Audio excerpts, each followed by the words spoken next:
American people were upset that we were lying. Because it's disgusting. And here in America, we don't do that type of barbaric shit. We're 1,000 years past you. We're 1,000 years of evolution past you. Yes, we have evolved past you by 1,000 years or so. Don't let him run away. Yeah, but I don't know if you know, Ismail, but just like a few decades ago, that we bombed the hell out of innocent millions of people. And today we do bombing them is different from cutting their heads off. So if that's bombing them is much better. It's much better. It's much better. Like really low. What are you talking about? You guys want to talk about humanity, and you're literally defending the act of beheading. We're talking about Guantanamo Bay. Let me ask you a question. Do you think it's gross to cut people's heads off? Do you think beheading is gross? The guys are literally, one second. The guys are literally falling for this distraction tactic. Like, I don't understand. Do you guys not realize what's happening here? Well, they're the only people. This is what I was saying to Daniel earlier about the 5%ers, is that I think that these three people are basically just hateful trolls. What? So, It's not. yeah. I'm not. Let me ask you. I'm not. Hey, let's not.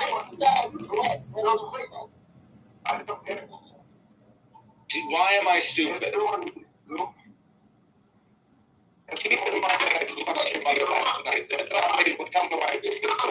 I fucked your mother in her ass. I just think really it's actually a true manifestation of dishonest Christian, to be honest. I'm an American. I wouldn't be proud. I wouldn't be proud. I didn't have to kill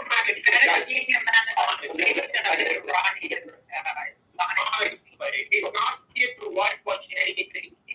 You are so stupid. I'm not a Zionist. You don't even know me. I'm actually not a Zionist. And 3 years ago, I would have said death to Zionism. I would have said. Wait a second. You're not a Zionist? In 2018.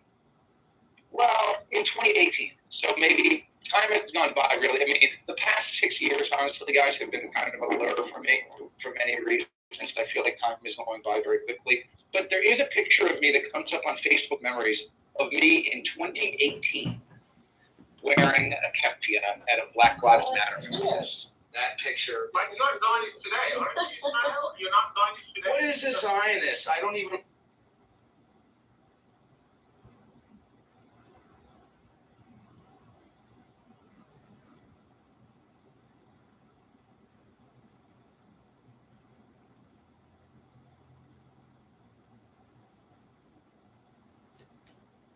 I already think you're smart and cool. I want to hear Soren fall on his face. Okay, I can answer that, Ismail. So what I see is Zionism is I see it as political ideology. And the political ideology, the agenda of Zionism is to create a Jewish state, an only, let me highlight that, an only Jewish state, right? Jewish only. I don't think that's true. And wait, I didn't finish the definition first. Well, your definition's already full of shit. It's fine. And the strategy that the Zionists use is to maximize land and minimize who? The Palestinians. And this is a movement that is embedded in settler colonialism. So why are there Palestinians living in Israel?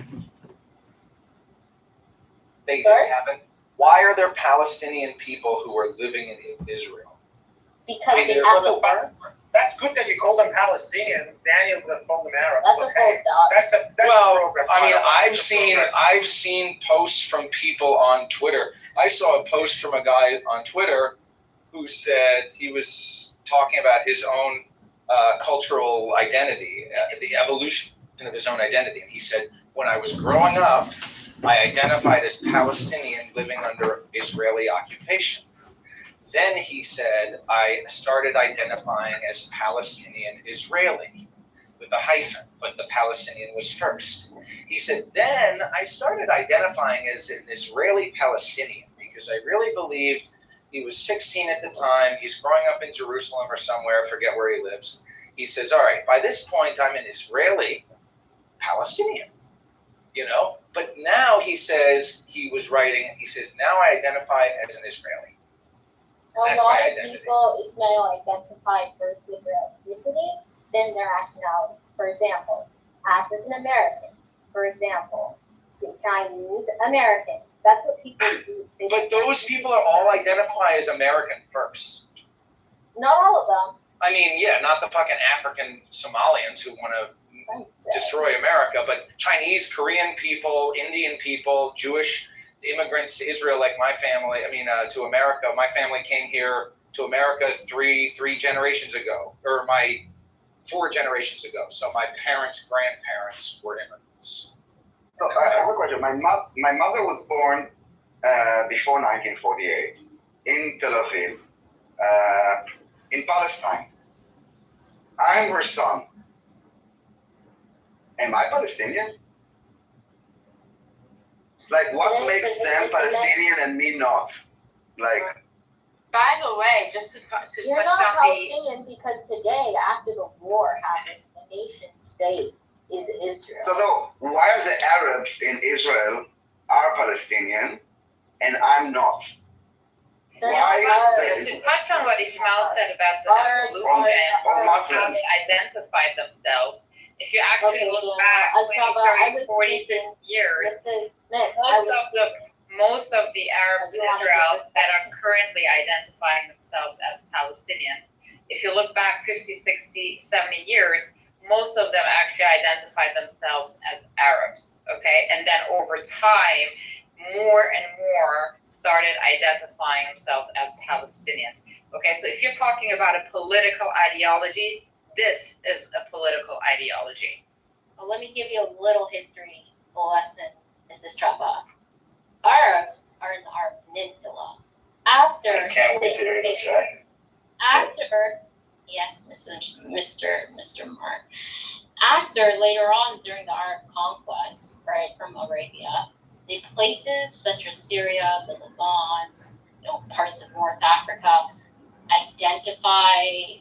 became Arabized. I've used the term Arabized. Why? Because of its language specifically, because they speak Arabic, but they're not Arabs. Egyptians are not Arabs. Lebanese are not Arabs. This is just a social contract that is recent. Exactly. Oh, Wait, what is an Arab? What is an Arab? It's What true, is an Arab? but so is the concept What is a woman? of Palestinian, a new concept. And I don't want to deny that there are people now, and that's the reality of today, that identify as Palestinians.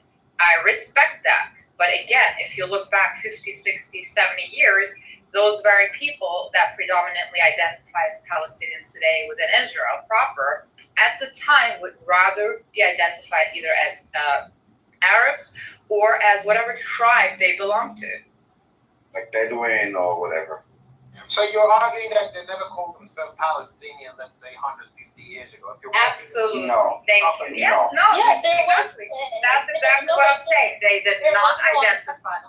That wasn't actually identified themselves as Palestinians were the Jews, okay? Within the mandate, within the British mandate of Palestine, So it if was you're actually walking- the Jews that identified themselves as Okay, so Palestinians. to understand you, it's like 120 years ago, I'm walking the streets of Haifa, because Haifa exists back there, or Jerusalem, and I said, what are you? They would call themselves, I am Al-Misri from this tribe. I wouldn't call myself Palestinian. So there was no... Assyrian maybe. That's what you're Assyrian, they saying, would right? say. Exactly. Assyrian. Okay. Yeah, not Palestinian, definitely not. So based on that argument, you're saying because they never called themselves Palestinians, so they're Arabs, so we didn't have the Palestinian identity. Based on that argument, you basically possess the It's not an land. argument. Because It's not an argument. So I'm trying to understand you. I'm not. No, it's not an argument. No, it's not an argument. We're talking about like The what fact. the how it was this. What is a Palestinian? How it was created as an identity. It's not I'm just a trying to find out your thought process. You basically, because of that thought No, process. maybe you If you want to find out his thought process, you have to listen to him when he talks and not interrupt him. No, maybe you can explain to me, like, if my mother was born in Palestine, am I Palestinian, or what makes a Palestinian Palestinian? Do I need to be Arab? Do I need to be Muslim? Do I just need to be not Jewish? Do I need to be one that... No, I'm asking you, what makes me not Palestinian and them, like, when this identity started, Okay, As- as you said that you're the to describe that group. from this tribe. because otherwise we are all Palestinians. At what point did it become definition for this group? And of what do you people. think the historians, like imagine the historians from all around the region, from the Greece, from the Persia, from the, I don't know, the Chinese, if they had wanted to talk about this particular land, first things first, what do they call that land and what do they call people in that land? He's like a Chinese historian. Lebanese. South Syria, They're not Palestinian though. Never. You do Okay. mandatory Palestine, South Syria, Lebanon, depends what time, yeah. And what about Jewish Ottomans? What do they call those people in that They land? call them Arabs, Arabs. and they call them Egyptian, they call them Southern Syria. Even up until 1955, they were still called Syrians and Egyptians. So you're arguing that this concept of the Palestinian identity is a man-made new nuance. It wasn't As every national identity is a man-made nuance. That's a stupid question. The point is, this is a new one in opposition. Well, no, to in the Jewish region there were state. some nation-states for thousands of years. I mean, there were nation-states, particularly Middle East. Okay, every nation state, even if they were for thousands of years, is a man-made nuance. Now, when a tribe and a group turns into a nation, which is a modern invention, that's a nuance. We get that. The point here is the nation, the Palestinian nation, has only considered themselves a nation in opposition to the Jewish state. Before them, they were Arabs. They did not consider themselves a unified group. Gaza and the West Bank end up doing each other. One was Egyptian, one was Syrian. They end up doing each other. That's the And point. do you think that the people in that region, the reason they call themselves Palestinian and they always argue wholeheartedly there was a Palestinian identity in the past, they're just doing it as an opposition to the Jewish state, or do they Yes. really believe? Yes. So do they What do you believe? mean? So the answer is in the question. It's not about belief. If they had history, let them present it. Talk about their currency. Talk about their leaders. Talk about Okay, their I know that. history. I'm sorry, It's not about believing. I'm not gonna deny, and I'm gonna repeat myself, we cannot deny that there are currently people that identify as Palestinians. That's just the reality of today. That's the reality on the ground. Okay, we can't deny that. But yes, it was an invention in the 60s by Arab position, solely in opposition of the Jewish state. That's how it started. I What understand, but is these it are today? the believe in that. No. That's my point. Right. The leaders do, The sorry. Palestinians believe in that. The leaders do, yes. And they say. But the leaders, forget about the few people, like the mass majority of Palestinians, do you really think they believe that 120 years ago, if you walk in the street of Haifa, there was no such thing as a Palestinian identity, regardless whether it was existent or non-existent?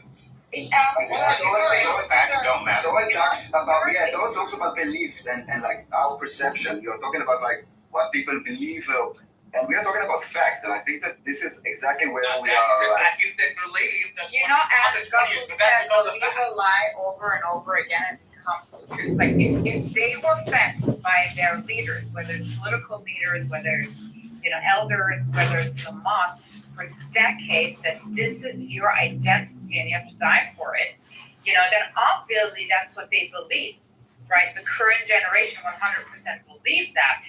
Does that make it not a man-made thing back in the 60s as an opposition to the Jewish state? Yeah, of course, that still stands.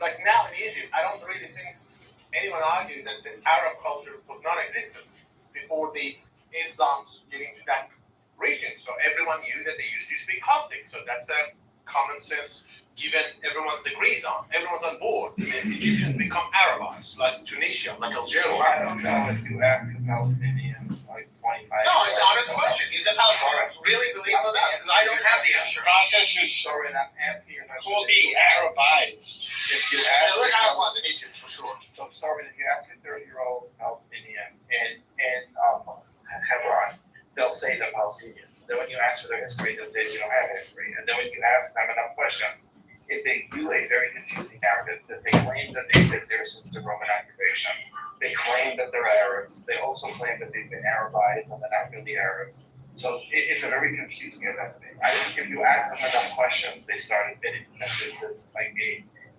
created identity in the last 40 years.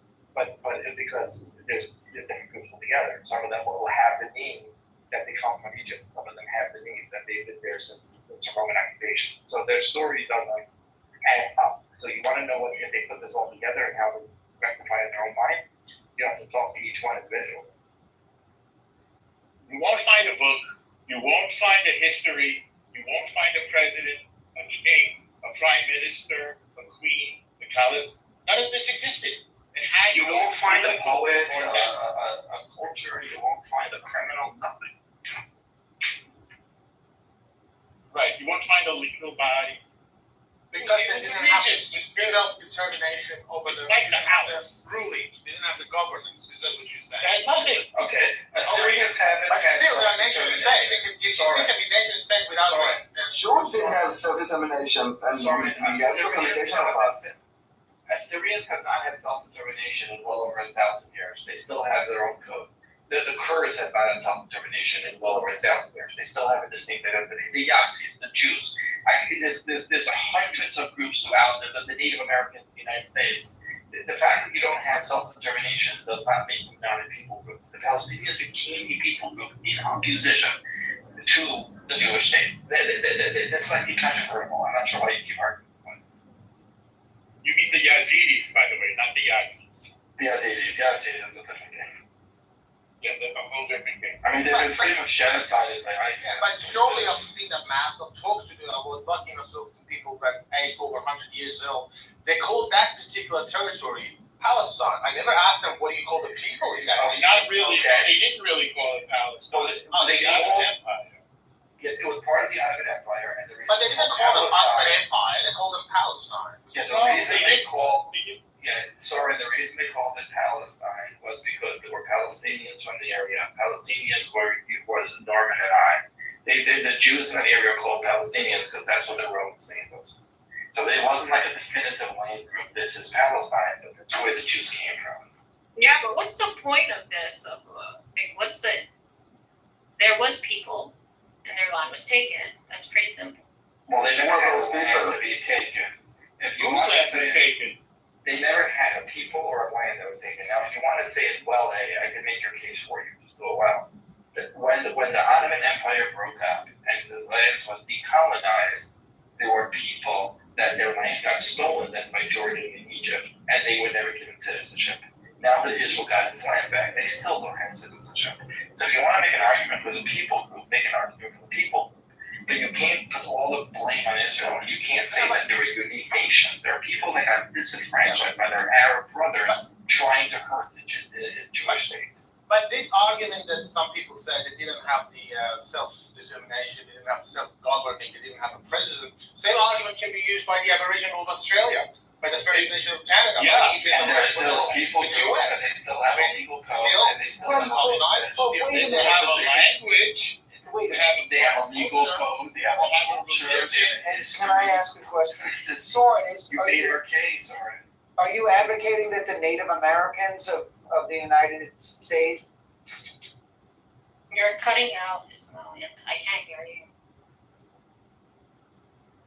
We lost you, Ismail. What I was trying to say, Ishmael, is that just because there was no president among the Aboriginal community in Australia or the First Nation in Canada, Actually, there many were. natives, They did have there was that. no president Aboriginal. No, they didn't have that. You're wrong. Again, they did. What about, so Wait, I for think the- Ishmael wanted to say something, so let him. Ismail, you want to try? We couldn't hear you. Okay, it's not there. I think he wasn't made. God, Are you saying there was a president You during can have a Aboriginal Colonel. community? I'm aware of. There's no president. Did you ever hear of King Kamehameha of Hawaii? No, I'm talking about specifically about Of Australia. course, Saying there of was a course. business Aboriginal. They didn't. I think pretty much all tribes of humans eventually flock around a single leader. Sometimes there are multiple communities with single leaders. Sometimes there's a confederation, like the Aztecs in Mexico. Yeah, what's the point? We know that. People usually have leaders and kings, chieftains, whatever you want to call them. They had a language. They had a city. They had a religion, a culture. They had even an alphabet. There was never such a thing as a There was no Palestinian. alphabet among but the Aboriginal, for sure. Yes, there was. Always in caves. That's all. Yes, there was. No, it That's very racist. That's very racist. It's not racist. Aboriginal Australia had no alphabet. People were talking to each other and they understood what they said. Language exists before the written word. Yeah, correct. I'm talking about alphabet. There was no alphabet. There's no Aboriginal alphabet in Australia. Again, you were That's certain technology of language. Yeah, because the written language was invented in Mesopotamia for trade, and the Aboriginals had never been able to trade with, so they never developed the written language. That's irrelevant to the fact that they were using like the big entrepreneurs that got everyone interested in alphabets and that method of tracking language, of which you can do other ways. There's pictographic, Mandarin still. It's phonetic.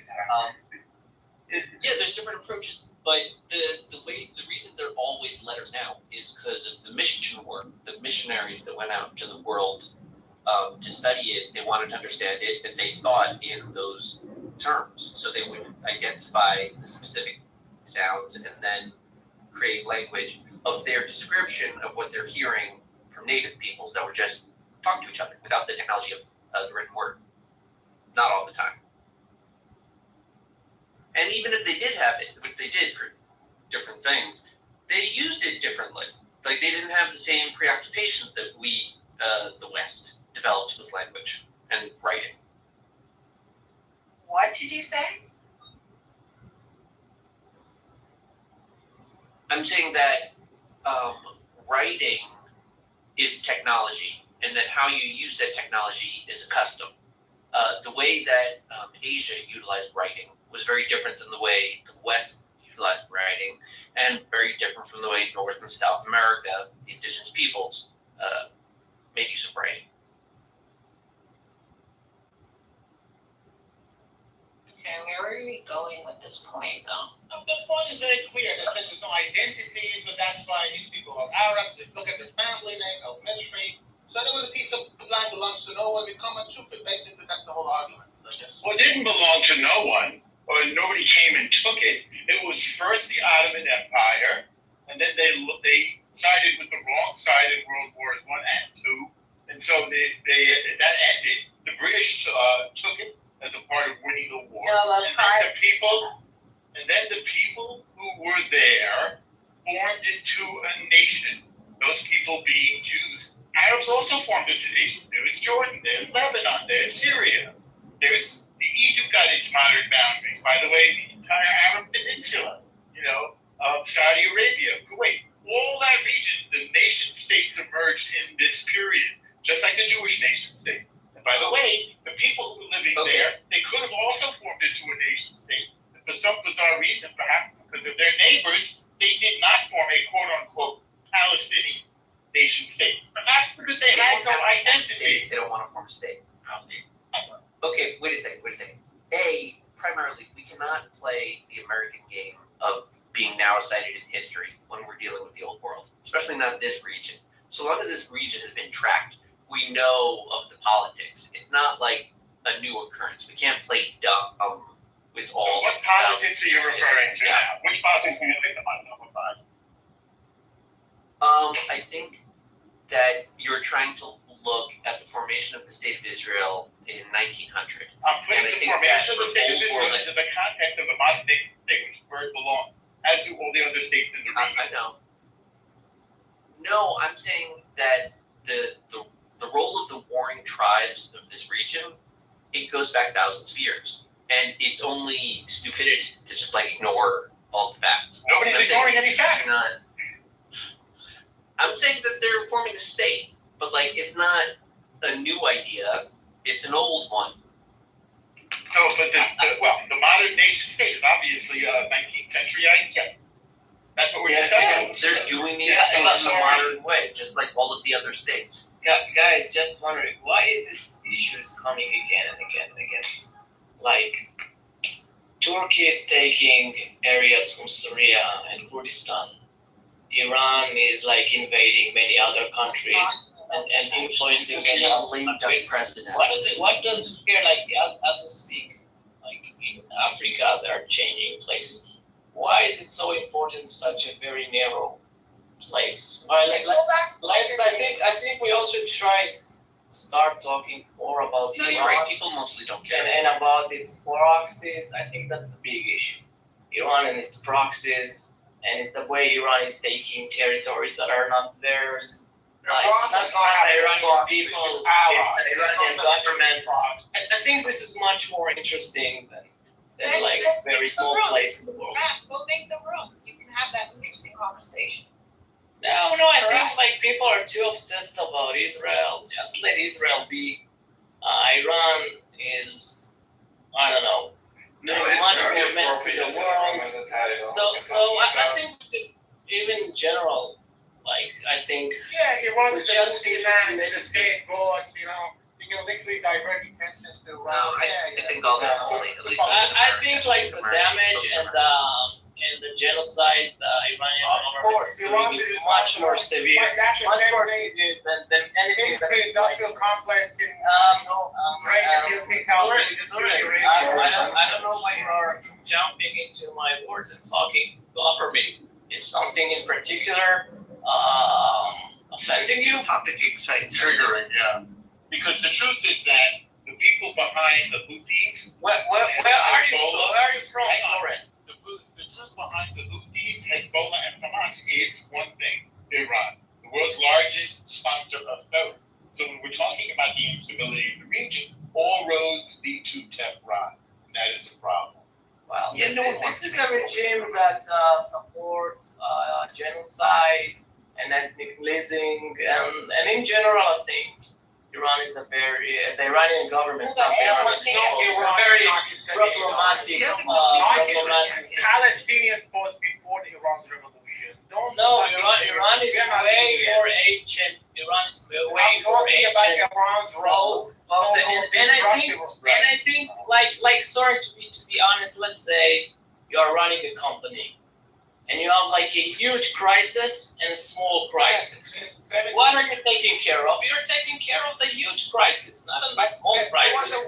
So talking about Gaza while you have Iran, it's funny. How about the 60s? Was Iran 60s or There's a 70s? pretty high.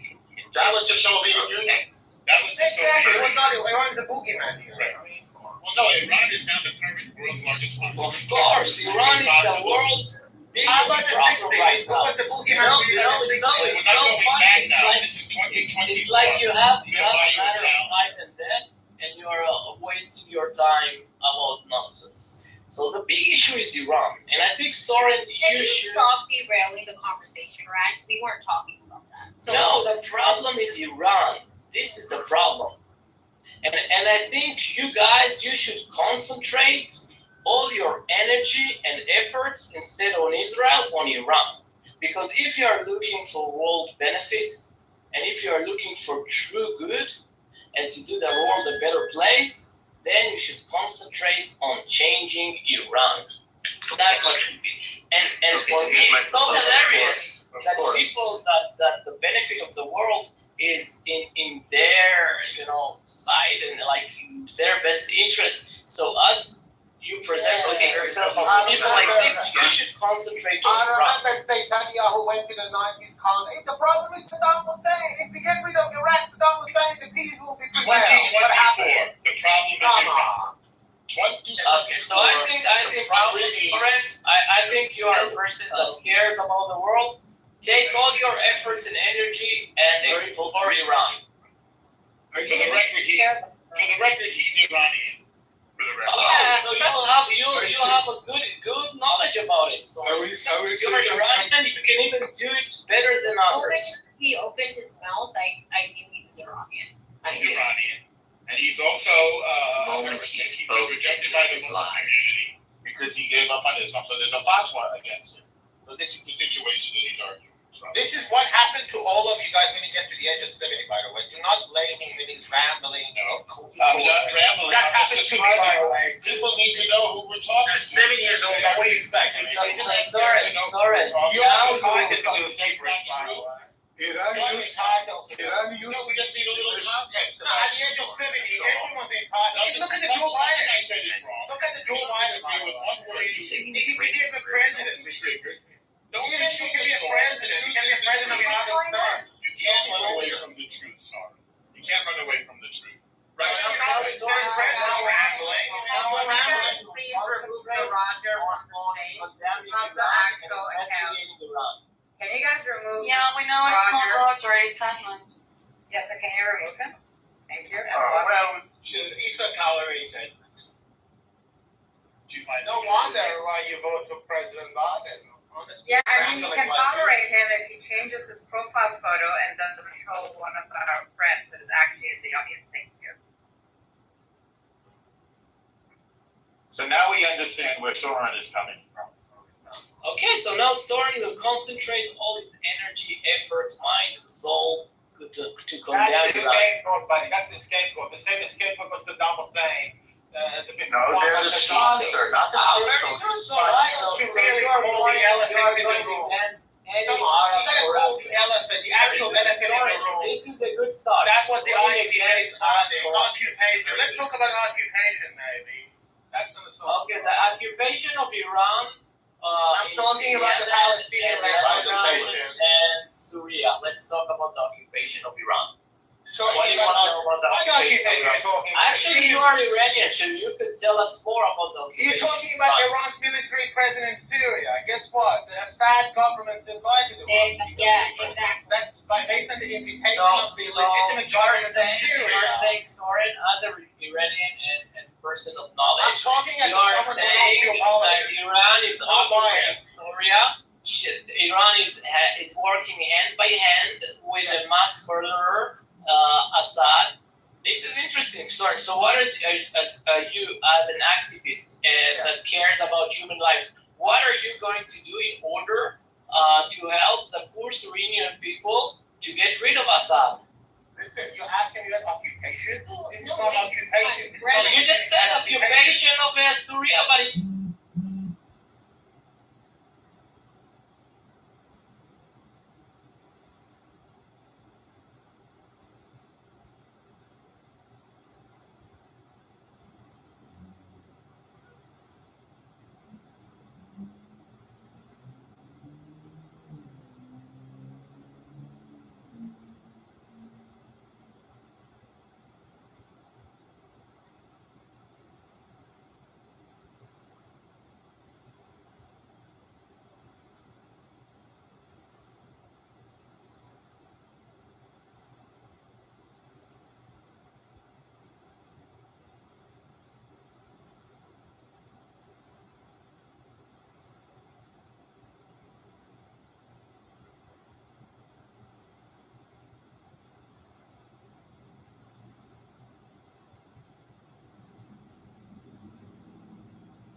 White people go to Africa and they're racist. Chinese people go to Africa and they're racist. You got a whole fucking continent of black people, you fucking weirdo. That's a dumb argument. You thought you were good. You thought you were good. You sat there and you fucking long-winded us to death with that dumbass argument. This is the only way that this chip understands, so I'm going to do it this way. When you have a larger population that gives you better percentage, you know that census thing that you got to take every 10 years? This is going to help your bitch ass out, concrete. You're going to have more power in this fucking country. Concrete, you goddamn chip. Why don't you shut the fuck up and let somebody understand something instead of always coming in like the little bitch ass nigga that you are, screaming for attention because nobody want to give you nothing. Man, I should have had somebody aboard you. Now, the point is simply this, sir. Whites gave you that. They gave you the right to kill your children. They made it accessible for you to kill your children to maintain your population, to make you not a threat. Coco, understand? Yes, I think you understand now. That also means because you're a small population, it gives everybody else the right to come in, like every other demographic, and step all over you. Understand? Yes, I think you understand. You get it? You see how it connects? No. And because you don't give a fuck about your own kids, they don't have to either. Understand? Yes, I think you understand. Okay, Lion. Okay, so basically, like I said, you were saying that because women and specifically black women have access to abortions, technically not no more, but being that they have access or a wide range of access to abortions, that these people who have been racist and continue to be racist since the eon and the formation of the American Constitution, that white men and just white people in general are allowed to disrespect our black youth. Now, mind you, this is coming from the same person who said that we need to burn all these motherfuckers down. That's verbatim. That's something that you used to say, Ryan. So this type of rhetoric that you have right now is definitely the Trump. It's definitely the Trump. Coco, ask anybody in this room has a position change. I don't think. Hey, watch this. Nathan. Watch this, Nathan. When I came in this room, what did I say? Who used to call me a genocidal maniac? So, Nathan, man. I can't attribute Lions. Is it thing? I can't attribute Lions to using Trump. They're not Trump views. I agree that abortion. They're not Trump's views. I agree that abortion is not being good for our community. I totally agree with that point. Sanger was a what's the term? Lion eugenist. She wasn't a eugenist. She, that was the beating. Beatings, Planned Parenthood, having morphed into something different. Yeah, but you can argue that the roots is still there, the original intent is still there. We have certainly aborted millions of babies, tens of millions of babies. That's certainly an argument. You can have an argument about, the fact that if we have more population, we have more power. That's arguable because, to this point, freaking South Africa, they certainly didn't have the power for many, many years. They just got it. They were just regaining their power. I think they're heading for a revolution between me and you. I think they're. And what's happening in South Africa? I put it in Discord, Billy. Yeah, South Africa is like it. I think they're for a revolution. It's the black student works out of power. Thank you. Or middle class whites. The upper And where they're living.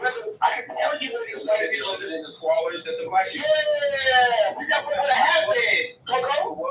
But that's like the middle and lower class whites. The wealthy whites still have a lot of power and still hold a lot of positions. Give it time.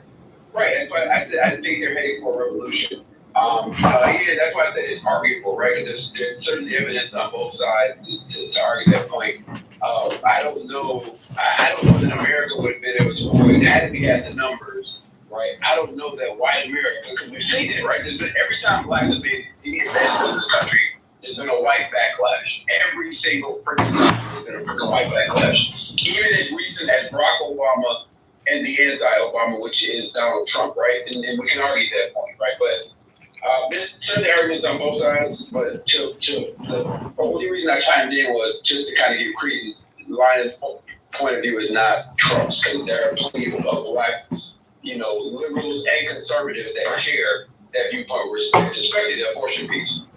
I was really facetious when I said that. Of course, it's not like a Trump review. I was just trolling when I said, it's because of Trump. What I'm saying, I like how you walked that back there. Good job. Yeah. So with that being said, lying. No. I still say that you're correlating things that don't necessarily have anything to do with each other. I mean, I understand what you were saying, but you're being disingenuous to what I'm saying and deliberately not understanding what I'm saying, and then trying to make this point of because black women have access to abortions that we don't, and we don't have the population control. I mean, the numbers for the population percentage or whatever have you. That apparently because of that, white men can continue to do and harass our black youth. Now, here's the problem, because if you don't have a population that can do that to you, I promise you I'm almost done. What I'm saying is, Lion, you used to do this. Lion would be the type of person that would be like, oh yeah, I don't believe in abortions. Lion would still have this view about abortions, but then still say, kill the racist motherfuckers, or like do something with the racist motherfuckers. No, I would tell you all the time that I'm pro-abortion as long as it's for whites. I also say I'm pro-gay as long as it's for whites. And I also say that I'm pro-free drugs as long as it's for whites. And you remember that. Yeah, right, sir. But what about the shit? Am I talking? Wait, what? Am I talking about shit? What? I'm sorry. I'm sorry. Calm down. I'm talking about the black issue right now, and he's talking about something that he said for white people. Think about what everything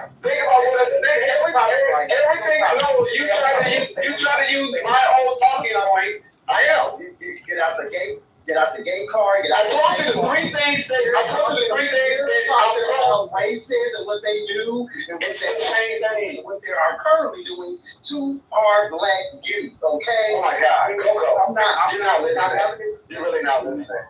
No, you're not listening. Okay, you're really not. You just want to make an argument. I'm listening. You're acting like you're walking right now. Here's the thing, Lion. I understand what you're saying, and what am I saying? I'm still making like a big I understand what you're saying, and because I understand what you're saying, I'm able to say, bitch, you can't correlate the motherfucking two. And I'm going to stand down on that. So with that motherfucking said, I understand, but I still disagree. But you are saying because I don't agree with you that I don't understand. This is what the confusion is. Because I understand what you're saying, I just disagree with it. I don't say this. Right now, you're not a person who still called out racist motherfuckers, but they did still say, I don't want an abortion for our black men. But he was still calling out the racist motherfuckers. But what Lyman is doing now is he's calling and pandering to the women. Black women out here are really not listening at all to what I'm saying. Can I go there? I'm just supposed to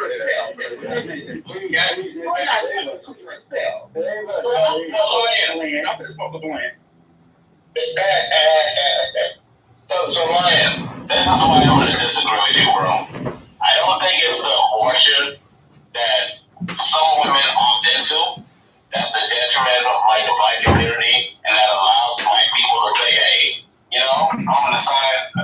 You didn't say that. I'm sorry. Hey, it's better for us to kill ourselves than let white people kill us or something like that. I think that the solution to stopping black on black violence the majority of the time is to stop these women who are unprepared to have kids from producing those kids. So to me, the solution is abortion. It isn't the detriment, it is the solution. So if you take away if you take off less children who parents who don't want them, who just leave the environment, the streets, to raise them, then we'll see less of black on black violence. All right, so let me respond to that, Nathan. That's not the solution. That's just another effect. But the actual solution is something that most people, even on both sides of the political spectrum, are still unwilling to outright agree with. And it's really basic. It goes something like this: how are babies born? So the issue is, it's not that women and men they're just just miraculously getting pregnant and a child, and the government has to step in and save you from from the fact that you just keep, having children out of wedlock, out of any commitment whatsoever. No, these are choices that you made, and the reason these people made these choices, Nathan, is because they weren't equipped at coming up with the I guess you could say the right tutelage or the right mentorship, or should I say proper parenting, that told them that it was more important for them to get a contract first before they decided to open their legs or, insert their male member into somebody without a condom or any sort. And then what happens next is, because they don't want to deal with the consequences of their particular actions, they want the government, which is represented by the white man, which is represented by Martin Sanger, and which is represented by the Nazis, to come in and save them from the mistakes that they had made. And then the overall bigger point, Nathan, is that when we look at millions of people doing this exact same act, then saying to the overall majority of the world, oh, looks like niggas don't really care about themselves or their children. Why does it matter if we kill them? Why does it matter if we arrest them and throw them in jail? Why does it matter if they are educated or not educated? If they don't even care about the children that are growing in their own wombs, why does it matter who gets popped in the street by some cop or probably shoplifting or robbing or stealing? He don't even really have to do anything. Why does it fucking matter? If life doesn't matter to the very people, then it is nothing but selective outrage. That's the only conclusion that can be taken. You don't care. Your neighborhoods are in shambles, not because we don't have because it's just the ghetto and it just happened on its own. Their neighborhoods look like shit because you don't care about your neighborhoods. You don't clean up after yourself. You don't cut the weeds that are growing on the other properties. You don't spend any money providing for that stuff. That's the reason why it's the hood. You let anybody come up and down your streets. You allow people to stand on your corners and sell drugs. You allow people to sell their ass on the other corner because you think they got the right to do it. While your children gotta go to school and walk in between these fucking derelicts. You allow it to happen. If you don't mind, can you just lay on your point? I'm done. Can you lay on what's the point? I didn't know what it is. First you can do it in so many days. All right. I'll simplify it really quickly. I went this fine. I did it the long way because I don't like to go over. So, yes, the white man is the devil. He's a fucking serpent on planet Earth. But guess what? You let the serpent into the house. You made him a cup of coffee. You set him in there. You go ahead and be booty clapping for him. You allow them to hang out with your kids. You allow them to educate your kids. Then you complain that the devil bit your kids. What did you expect him to be? Other than what he is. Can I be honest with you? Here's my honesty. Answer Mike. He was answering my question in the context of where we are now as opposed to where we were and what we had. The very thing the very thing that we want so much for now, we had it and we dropped the ball and let it go. Nobody disagrees with Lion. Everybody agrees with Lion. What do you mean by you had it? You had what? Economic foundation, there's family structure, employer. It was family structure, but what else did you have? You had business. What else do you need? So, Okay. that's what you need. Honestly speaking, there was no economic. That's what gives you leverage. Yeah, but there was family structure, but there wasn't anything much after that. So that's all. There are plenty of black businesses in America. What are you talking about? No, that's still my business. Correct. There's more now for segregation because we wanted to integrate. Okay, And by what year period are we talking about? away from the very foundation we can do. Okay, let's play facts today. What year period are we talking about? I think oftentimes people think that white people just trumped everything when they were doing the Great Migration, right? When they were leaving the South to go on like the Midwest and the North, they didn't trump everything, and the family was there. Their cousins and all those grandparents that had kids, their kids that had kids. Those individuals stayed in the South. You talking about the ones who left the South? They didn't leave with anything. They left with a hope and a dream. So they're still trying to make it seem like the education of how to build the family structure and keep that when they left. That was part of what messed them up when they went all these New York and West Coast. That's what broke. And the majority of black people are still in the South, bro. In those cities, right there where they're at now. All these. Yeah, and that's what people don't remember. That's where it's most broken up. Why? Because they keep the same structure that was in what they learned and put in the South. Two different type of black people. And I think people often confuse that. They gotta remember the southern Negro and the North Negro are totally different. You might catch the North Negro going into places being all loud and everything like that, right? But the southern Negro knows their manners. They grew up in a place where the whip was there to teach a person a lesson. And I think Ryan needs to understand that. Don't try to conflate the southern Negro and the northern Negro like they're the same, bro. All skin folk ain't kinfolk. Yeah, but can we talk about what time period? To grow. For what time period are we talking about? What do you mean? What time period? After slavery up until the 60s when it changed. Look how we started. Black people had only black people in the North had people in New York in like 1835, 1825. Black people old. Don't conflate the bougie black people, right?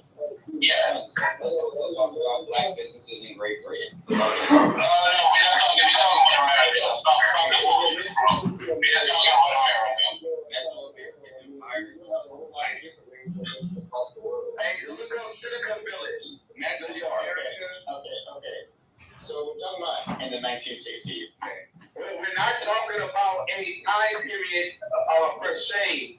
We're not just talking about one particular time period. We're talking about yeah, I know, and there was no reason to answer it. So what we're talking about is from Reconstruction to now. What went positive for us and what went extremely wrong or bad for us. All right, that's what we're talking about. So, they set the standard. It's the same standard today to move up. It's the same standard. The dollar is taking off the gold standard. Right. The dollar is taking off the gold standard and subjective racism and systematic racism is just talking to the education concept of education. Matter of fact, the college education system, tuition was free in America before segregation was repealed. So that means that the reason you pay tuition is because it's literally an economic obstacle. What are you talking about, bro? What are you talking about? The law? The champ is here. The champ is here. That's good. That's good. 10 more minutes, bro. We're not trying to talk about education. Just 10 more minutes, bro. We don't want to talk about race in America. No, we're not. No, we're not talking about it. No, we're not talking about it. Right. We're talking about it. You know? We were talking about abortion being a detriment to the black community. I'm telling you. So, Kaji, Coco, yeah, exactly. The point was that, hey, black people, right? Get out of abortion. This is the detriment to the society. This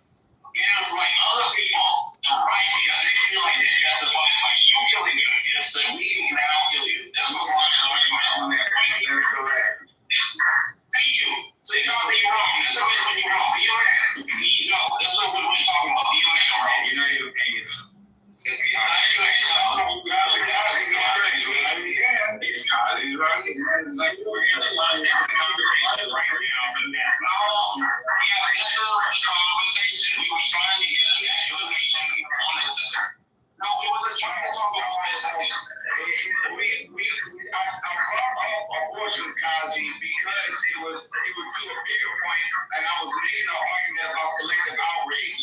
He brought up Coco brought up the point about the children that got harassed in Tennessee because a bunch of white people were protesting, calling them niggers.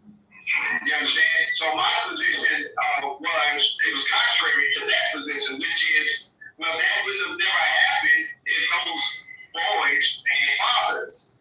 And if those fathers came from a strong network of other men.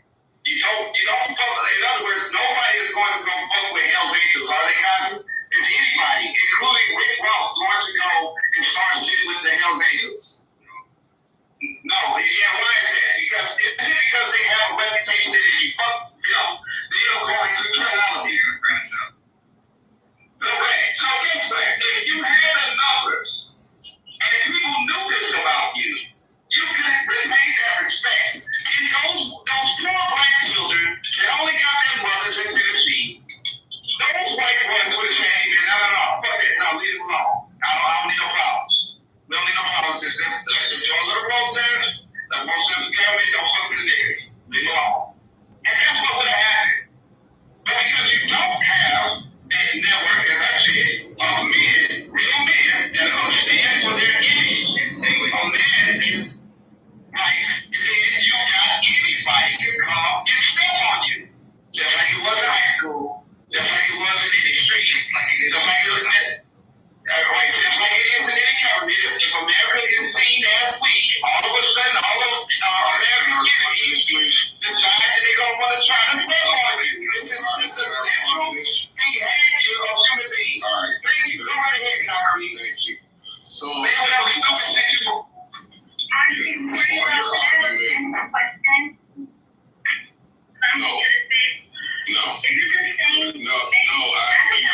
You asked and I said no.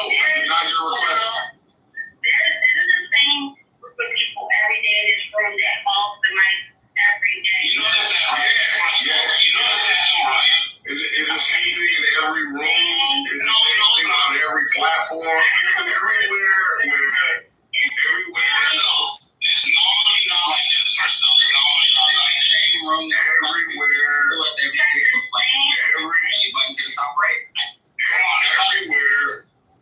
where there is not a deliberate policy of spreading the mic, you are going to get personalities who are going to dominate the mic. Now, if you were to implement a policy where you have to spread the mic, then you get those type of rooms. It's just a natural thing that humans do unless there was some other thing in place. So anyway, the point is, Lion is ignoring that if you were to just eliminate black abortions in America, you would still be outnumbered. So that whole Hell's Angel, blah, blah, blah, blah, blah, doesn't apply because white people will still outnumber you and they still not give a fuck about you. And such that they will still call you nigga, right? No matter how many people you have. And also, they would do so if it's the case that they could take that there is a power, let's say, imbalance, right? The kids have a power, the kids have a power imbalance with adults, obviously, and they took advantage of it. That doesn't matter if you had the entire fucking population. That's what humans do. Humans do wild, crazy shit whenever they get an opportunity. Number three, Lions forgetting that if abortion for blacks was illegal, then abortion for whites would be also illegal. And the white number would be more such that you still have this imbalance of power. So no matter how you slice it, Lion, this is a dumbass argument that you use to hide your coonery because Coco fucking backed you into a corner intellectually, smacked you about the face in the body, and you had nothing to respond with. All right, so let me respond to that stupid ass non-statement. So, Concrete, what's 45 million plus 26 million? And does this validate anything that I said? Yeah, it does actually. All right. No problem. 45 million plus 26 million is 71 million people. What's the population of whites in America? Again, tell me the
нас, например, не Китай какой-нибудь. Если против я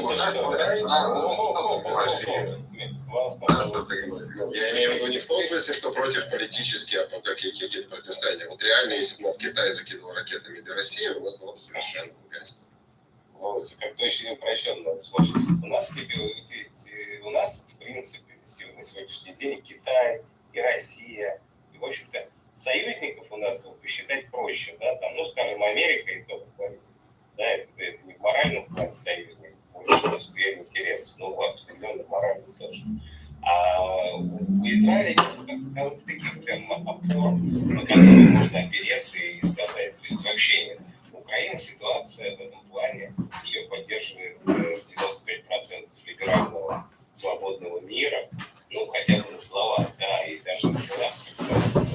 В Израиле совершенно обратная ситуация. Ты борешься сегодня не только в военном, политическом, экономическом плане, но и в имиджевом плане.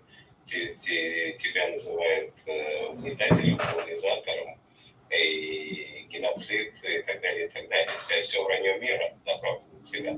А ты говоришь, Китай, там, Россия, у тебя... Да, ты понимаешь, что мы достаточно херово противостоим этому нарративу, но при этом у нас есть действительно огромное количество сторонников настоящих, которые выйдут за нас на рубашке рвать. Ну, слушайте, те же евангелисты в Америке, кто еще? Кто-то где-то есть. I don't think they are, because the amount of money it would take, it would just drain the country and the economy.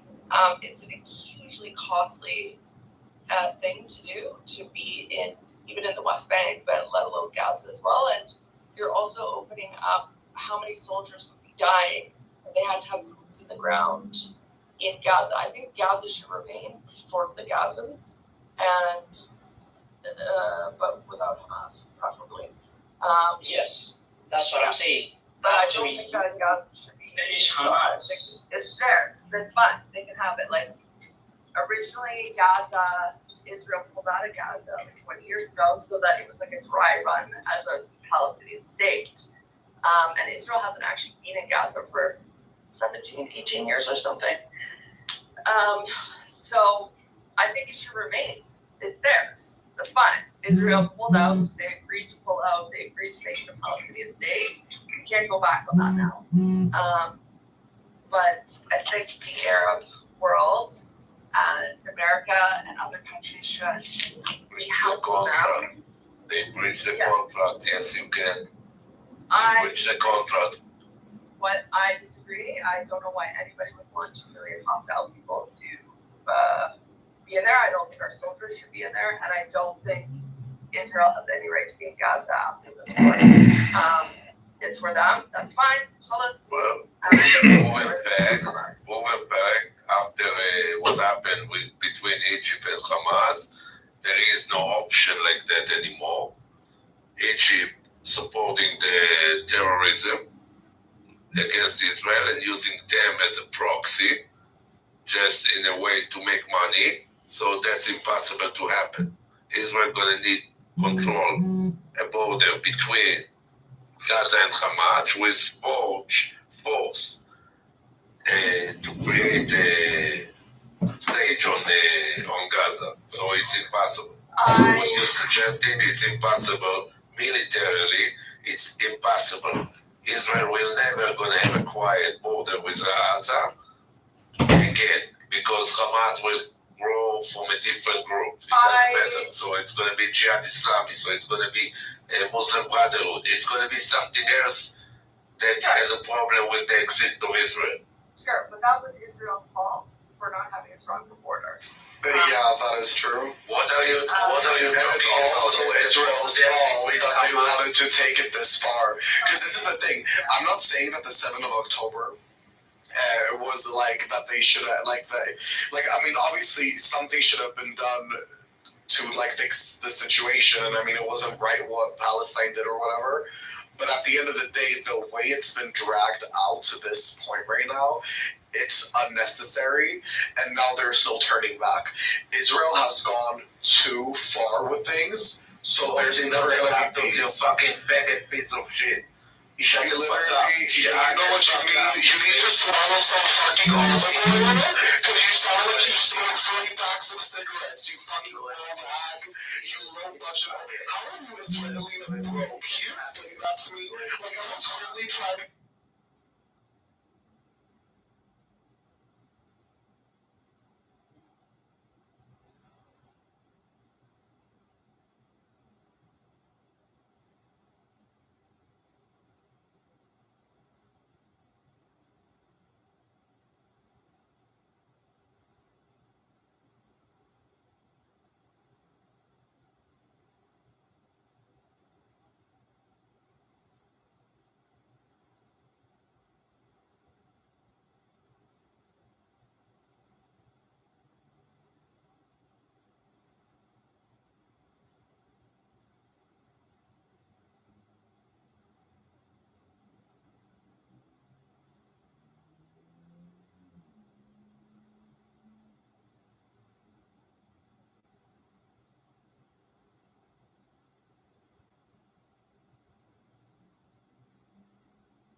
Right? One second. I'm just gonna land, right? Agree with that.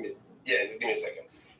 But then he continues and says, "Say ye of him whom the Father had sanctified." Right? Like sanctification. If he was eternally God, he would always be sanctified. He would be the holy eternal being, right? But Father has sanctified him. Why? Because he is the Messiah, right? And then he sanctified him. He sanctified him, and then he sent him into the world. There's this temporality, right? Jesus becomes the Messiah. God creates the Messiah, sanctifies him, and then he sends them, right? And then he's saying that, so God sanctified me, sent me, right? And then you were saying that, basically, you're saying that I'm a blasphemer because I say that I'm the Son of God, even though in the previous scriptures you can find yourself being referred to as gods. You see what I'm saying? Okay. Yeah, I just wanted to, Ronan, that was beautiful, but I just wanted to say, Assalamu alaikum, everybody. Good to see you. This seems to be a defense statement. I mean, for someone, whilst we're coming to exterminate someone, he is presenting his defense, and very beautifully too. So yeah, I mean, Isaiah, would you like to refute that? I'm trying to understand what the problem is. I never said that he's not defending himself. Obviously, he is defending himself. He's defending himself against the claim that he's blaspheming.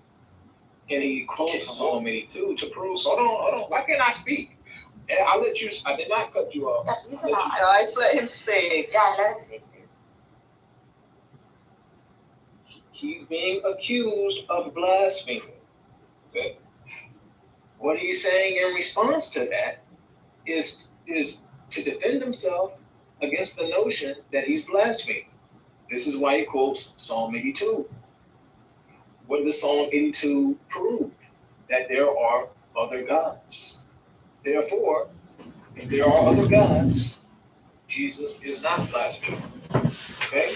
Now, with that being said, he goes on to, of course, say what he says as far as, say ye of him whom the Father hath sanctified and sent into the world, thou blasphemest, because I said, I am the Son of God.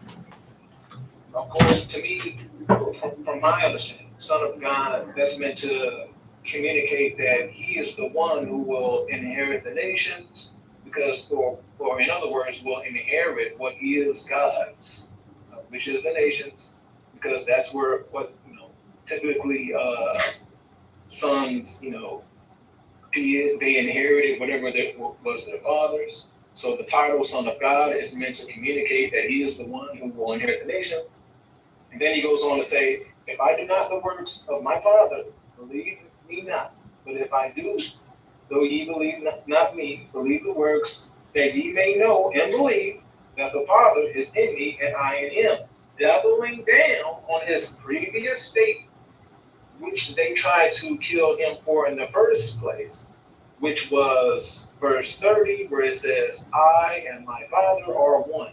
So he does not recant his statement. He doubles down and goes on to just simply prove that everything he's saying is not blasphemy. He has a right to say that he and the Father are one. The question is, that's how I look at the language. Right. So the question is, he's reconciling his statement to who? To a community that doesn't believe in multiple gods. They don't believe in a triune God. They don't believe in a second person to that deity, right?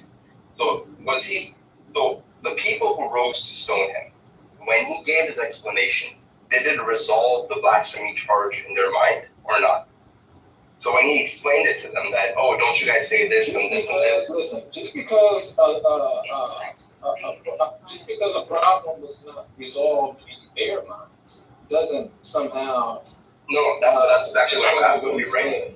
Right. So look, what I'm saying is, after his explanation, right, did the Jews, the rabbis, whoever came up to stone him, in their mind, did they? You can repeat this up because my son asked me a question. I didn't hear what you said.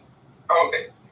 So basically, he makes a defense statement, right? So they're making a claim. They're like, hey, you're blaspheming, right? And then he responds to it. And he's clarifying the accusation of whether he's blaspheming or not. after he clarifies, however he clarifies, do the Jews still believe that his statement was a statement of blasphemy? That's the question. Because according to him claiming to be a deity, like him claiming divinity, because like, even now, right? What's the blasphemy, right? Because how Christianity perceives Jesus and divinity in today, yesterday, tomorrow, it's blasphemous to a Jew, right? To Second Temple Judaism, it's blasphemous, right? So when these Jews, what's blasphemous again?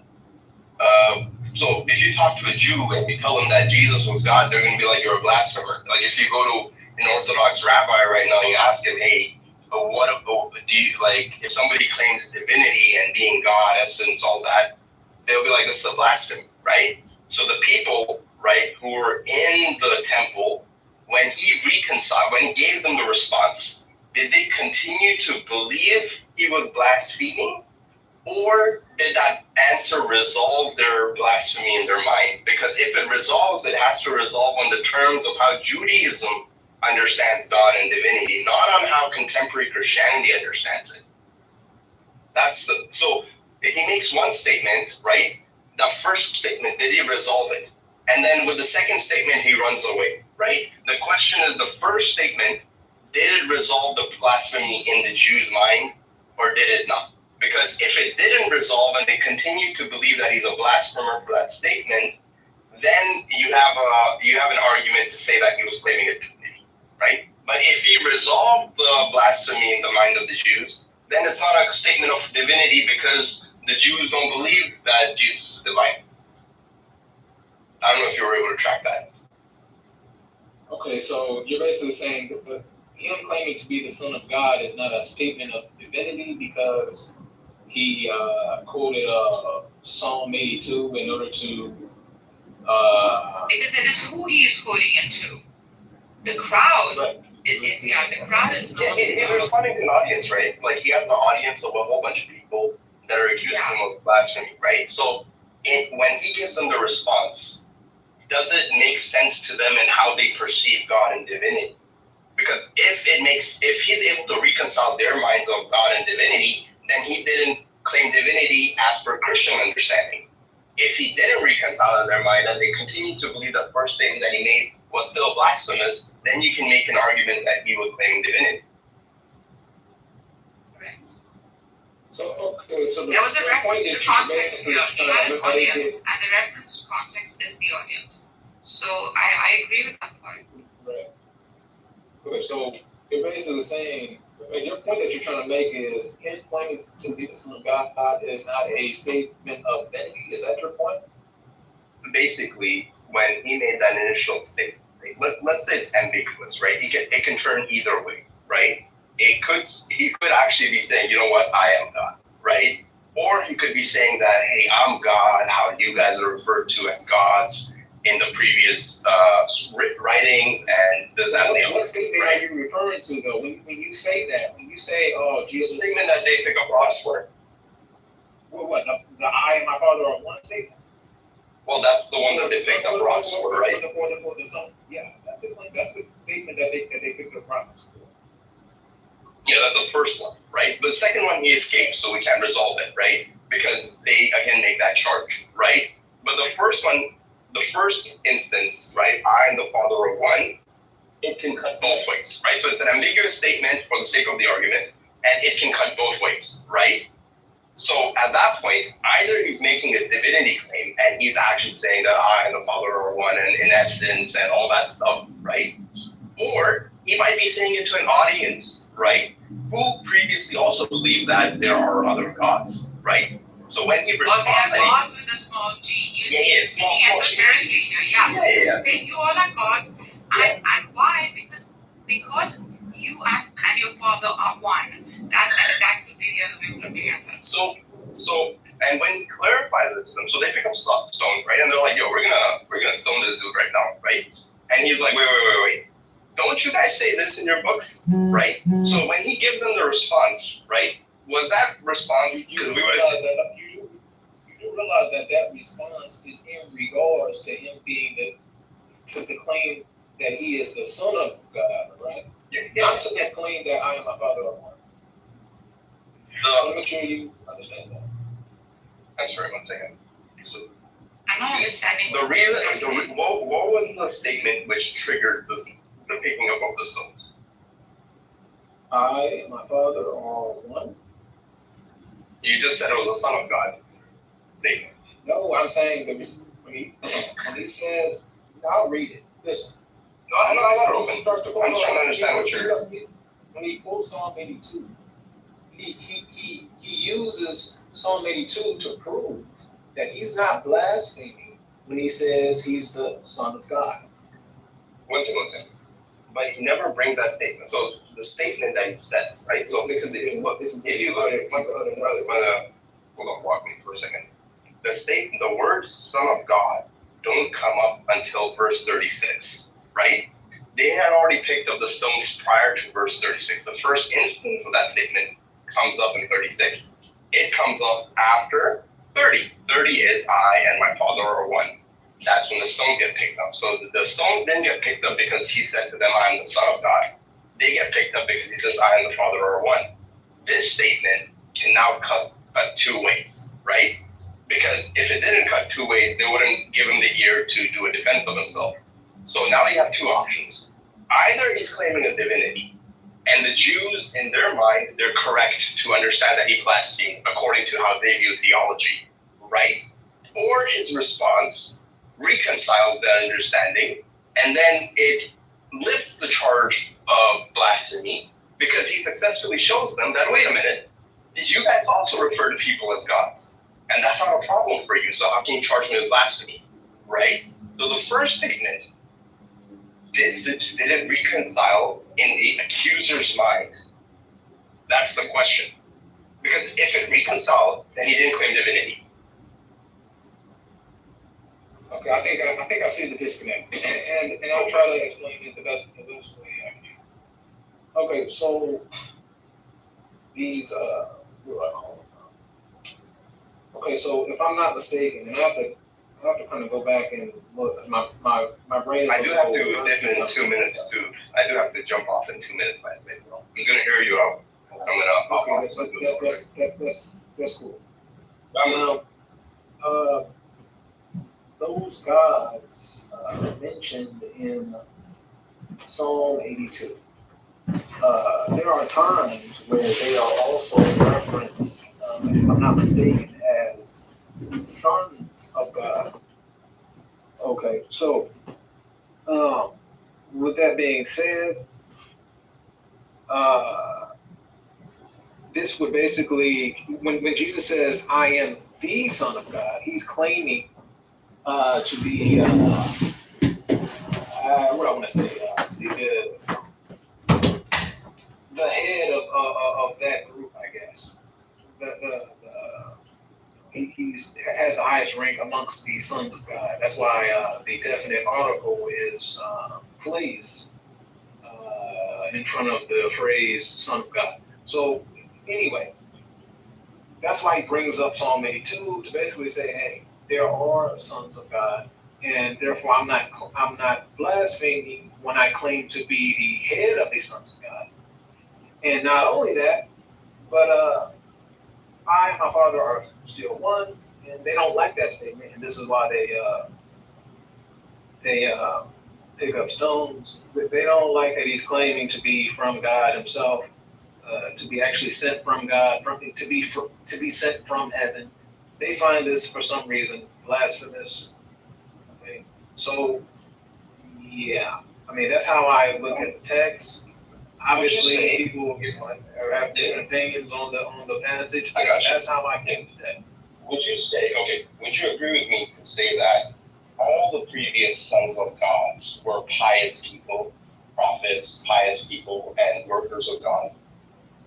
Like when he said the sons of God mentioned, hold on. The sons of God mentioned, or the gods mentioned in Psalm 82 are not human. They are not human. Okay, they are literally. No, they're not.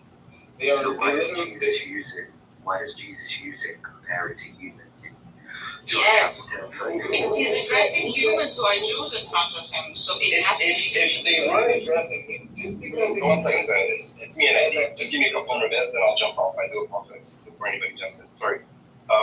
So when the Bible Old Testament, right, refers to sons of God, it's referring to groups of pious people, right?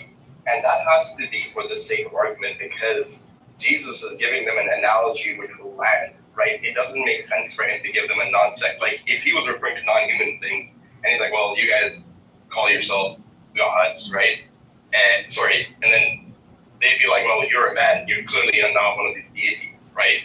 So the point is, he's giving them an analogy which reconciles the charge. That's the point. Because they're saying, hey, you're saying you're a man and you're claiming to be God, right? And then he reconciled the charge by saying that, hey, there's all these previous people, right, that are referred to as sons, right? And I'm the head honcho. I'm like the best of them. I'm the first amongst many. You still have to keep in mind that he is specifically making reference to Psalm 82. He's not just saying sons of God in general, like how it's used in all passages of the Old Testament. You can't use times whether it be Israel being called a son of God, or you can't use passages where Israel is called a son of God to basically inform this passage. Do you believe that there's a pantheon in the heavens? Is that what I'm getting? Because from what I'm understanding, that you're trying to say that there's a pantheon in the heavens, right? Is there one supreme being, or is there multiple? Oh, sorry. No, let me explain it, right? There's one supreme being, but he has designated other beings as lower G gods. So are you saying that in the Beings that are not heavens? human. So are you saying that there's many gods in the heaven, possibly? Like, is there at least 2 gods There in the are heavens? many lower G. Many lower G gods, but these lower G There are gods. multiple gods. Hold on. Yeah. Just like you have. Yeah, sure. Okay. So just like a king, I mean, it's not hard to understand this concept. I mean, kings all the time designate other officials in their kingdom. So with that being said, that God, he did the same thing. Now, if anybody who understands Old Testament very well will know that at some point, these lower G gods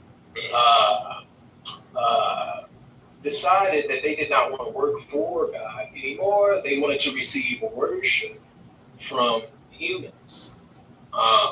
So with that being said, Psalm 82 is meant to basically, if you read the actual passage or the actual chapter, the God of Israel is condemning these lower G gods. So when Jesus is pronouncing judgment against them. Okay. So when Jesus runs the analogy, right, then was he running an analogy to say that he's at least like the lower G gods and then he's a subordinationist, basically?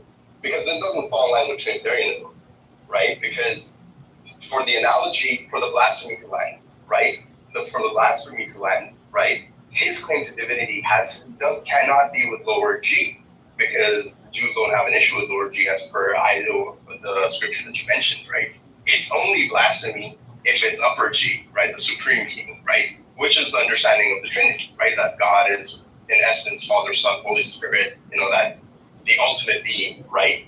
So then this plays against your position, because if he's running the analogy of the lowercase g, that just puts you as a subordinationist then. You kind of fell into an heresy. He claims to be. If you push that. He claims to be the Son of God. Again, I'm trying to. He emphasizes the definite article. Sure. Therefore, he's claiming to. So if the king has, I got you. So if the king has many advisors and ministers, he's saying, I am the chief minister of the God, of the president. Yeah, I'm right? the leader of the. I'm the leader of the ministers. I'm the head of the parliament, right? That makes him exempt from God with them. Yeah, and that just puts him in a subordinationist position. That doesn't help the case. In fact, it probably confuses the claim of divinity. And in order to basically make sure he's not being misunderstood. This is why he continues to follow up, I believe, with the notion that he and the Father are one. Okay? So the very ones that you are having, okay, but that's not how the Jews perceived it. They perceived it as blasphemy. They understood what he was doubling down on. He was doubling down on the notion that he is one with Almighty God. So, yeah. This is bad. Were the gods with the small g one with, hold on, this is an important question. Were the gods with a small g one with God too? Is that why they are gods but not God? Yes. Even though I don't agree with ID, but I want to have a chance to explain himself, chance to talk. So, matter of fact, let's actually go to the passage instead of just talking about it, because I feel like because we're not actually going to these passages, confusion is okay. So conversation. Okay, then ID that I'm sorry, I haven't finished actually. If that was the case, they should not have picked up the stones when he says I'm one with God, because if they were with small g's one with God too, they should not have had a problem with that. But they did have a problem with what he was saying, and therefore, who cares? But they were often wrong, though. That's what people are like Trinitarians and oneness. What they want to ignore is that these Jews, according to the New Testament, they had an agenda to put him to death, and so he's using all of these verses to defend himself. Think about this, man. If you were God Almighty in the flesh, you would not appeal to Psalm 82 to defend yourself being God Almighty, because those are lesser beings called gods that are appointed by God to rule for Him and to execute justice and judgment and to rule. He appealed to those verses to prove to the audience that he is from heaven. He wants them to basically look at him as one who has been sent from heaven. Okay, he's trying to.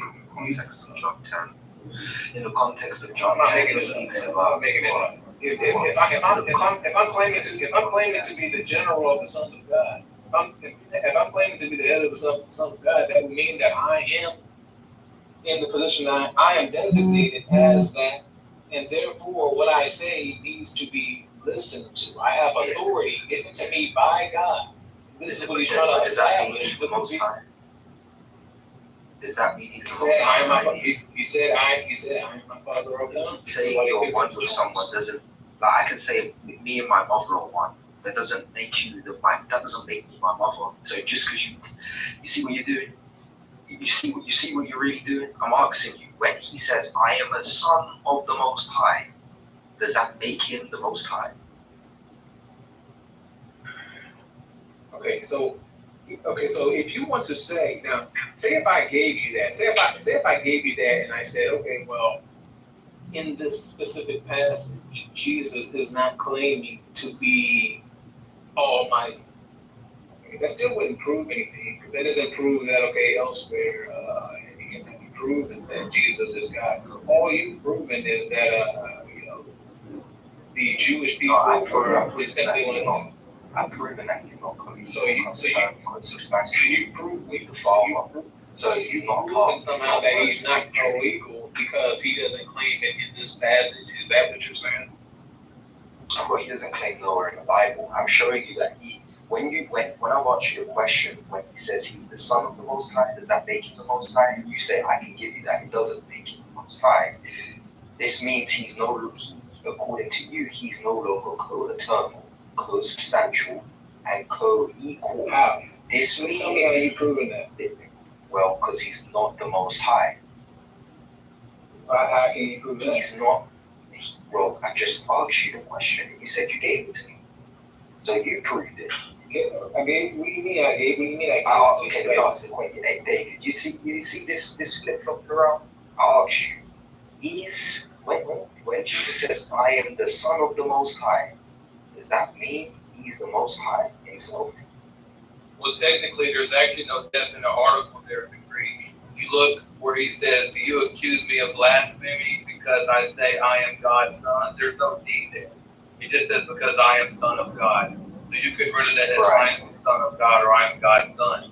Now, okay, so even if there is, that's why I said, even if I gave you that, if you look, he's claiming hang on, it's proven that he's not, it's proven that he's not claiming to be the Most High God. It's that he's claiming to be an agent of God, endowed with the authority to work in unison with God. That's what I just said. Hang on. That doesn't make a man God Almighty. That makes him an agent of God. That's why I moved on from my point, and I said, hey, even if I gave you that, what would that prove? That wouldn't prove anything. It would prove that when he says, "I and my Father are one," that he's not claiming to be the Most High God. Why would he quote Psalm 95, 6, and 7? He's telling them he's a subordinate that works in unison with God. Why would he quote Psalm 95, 6, and 7? What's the Psalm 95, 6, and 7? You didn't hear my voice. No one can deliver out of my hand, just like Yahweh in the Old Testament, Deuteronomy 32, 39. Of course, because why does he quote what y'all think? Hang on real quick. Hang on. We gotta slow down here, okay?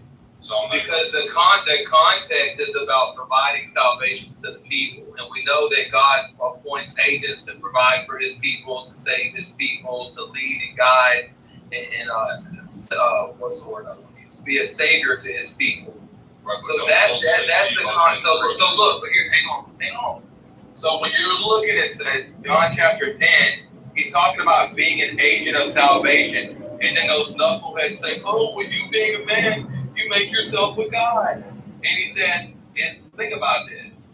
Look, if they thought that he was claiming to be Psalm 82, or if they thought he was claiming to be capital G God, and then he responds with Psalm 82, that is completely ridiculous. You know why? Because he's appealing to many people being called, and in the English language, because they don't have this concept in the Hebrew, lowercase g gods. That's right. And he's telling them, look in the Greek. It doesn't say you claim. Hang on. He doesn't say. They don't say you make yourself Theon. They say you make yourself Theon. So there should be an indefinite article there in the English, and you would say you make yourself a god. And then look what he says. Isn't it written? I have said you are gods. If you call them gods, to whom the word of God came, and the scripture can't be broken, do you accuse me of blasphemy, who the Father has set apart and sent into the world? When I say I'm God's son, really think about that. You would not use this chapter in Psalms to say that you're God Almighty if someone's accused you of making yourself Elohim. Right. So he's debunking and using a verse for people to call God. 6 to 7. Why would he still say, "You're my sheep, you hear my voice, no one's ever got my hand, nor my Father's hand"? When only Yahweh, the only other human to say that is Jesus, and before that, only Yahweh. Why would he quote that if he's not claiming Hang on. Creatures don't say that. Hang on. Jesus is a creature, so creatures do say it. Now, no. Hang on. God promised. Hang on, Stan. God promised that He would provide them a king from the line of David forever. And if you go back and you look, right? How's the creature made forever? Hang on. In Psalm 78, David was a shepherd. So, how was David the shepherd over God's people? Where did they hear God's voice? Well, guess what? The people never heard God's voice in the literal sense that you're probably thinking. Because David's voice is God's voice. Because David was the king. David was the warrior. David was the shepherd. David was the provider. David was the sustainer. David was the one that fought these battles for Israel and provided them salvation and took off. How does David reign forever like he? Hang on, Stan, you're manifesting and you're not dealing with the point. So hang on. Hang on, Stan. Hang on. Jesus is going to be God when he comes. Hang on, Stan. It's not about David. David's not even Stan, David's dead, therefore he can't reign. Of course David's dead, Stan. You're missing the point. So the point is that when God appoints an agent of salvation, we've been over this a gazillion times, we'll go over it a gazillion and one time. When God is going to provide salvation for his people, he's going to take a man and is going to give that man authority to do his works. When God does that, God and the agent are one. That's why he said, I will strike the Nile with the rod in my hand. Then it said, Aaron took the rod in his hand and struck the Nile. So see how there's a oneness of God and Aaron's hand? Even though there's two hands, there's really only one hand because they're working in unison with each other.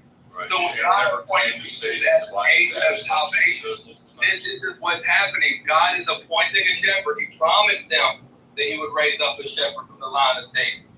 And that the shepherd's a guy who protects the sheep. No, it's the same authority. Hang on, it's the authority. Hang on, it's the authority that God Jesus is the sheep.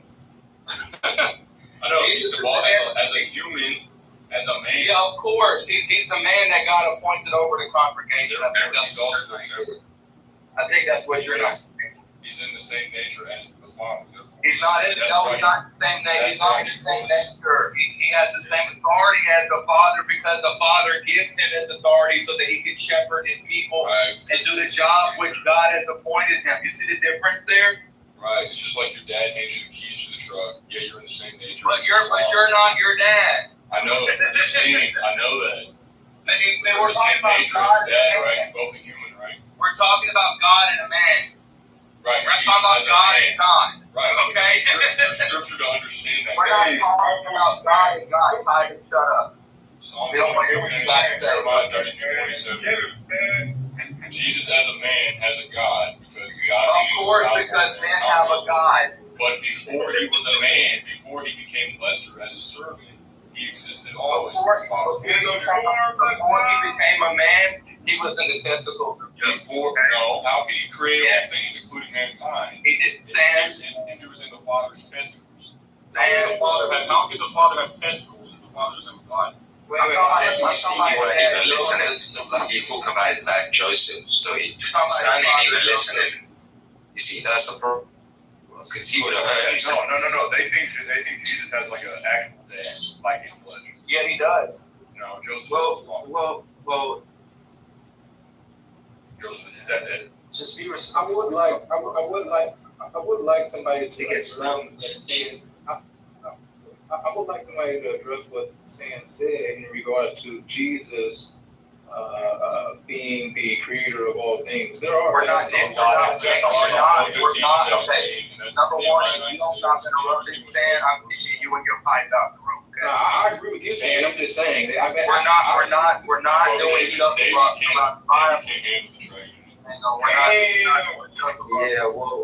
Around the Bible today. Yeah, because my thing is, he's still trying. Even if Jesus is not.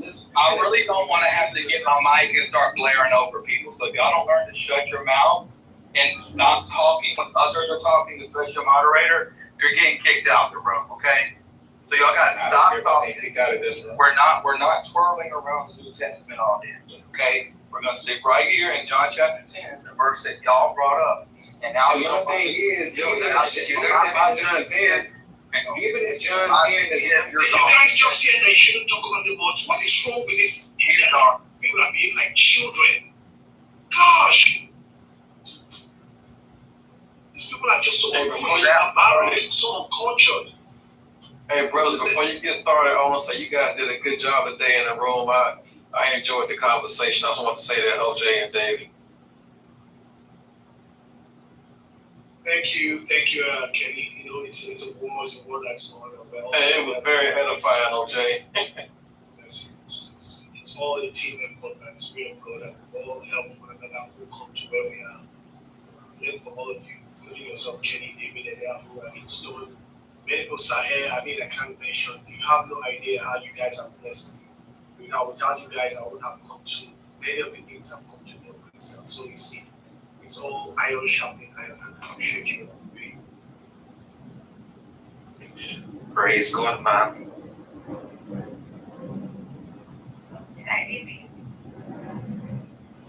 I kicked him. He did not. He wouldn't stop talking. Kept on talking over me. Oh, wow. But it's quite good, right? Yeah. Anyone wants to refute it or answer? I read the whole chapter though. Sorry, my bad, Sully. I read the whole refute it or answer. Yeah, no, I read the whole chapter the other day. I'm thinking, hold on. It says that Jesus and the Father sharing something. They share one thing. They share something, and that thing that they share is one. Do you know what they share? Authority. They share the believers.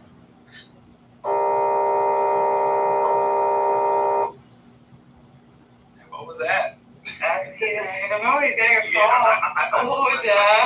I thought my computer froze. I'm like, oh, it's not my computer now. Yeah, some seizure triggering.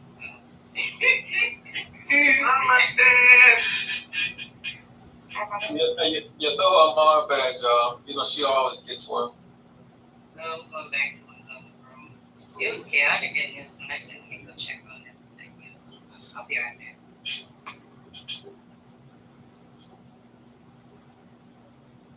Well, what did he say? I forget his name. How do you say his name?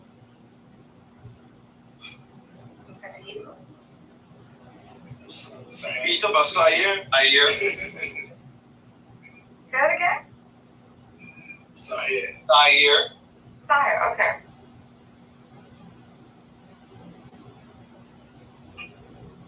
He's saying that when he says, me and my Father are one, he's saying it's in reference to one as in one what? Does he say one people or just, I don't understand his name. One in operation. They would say one God.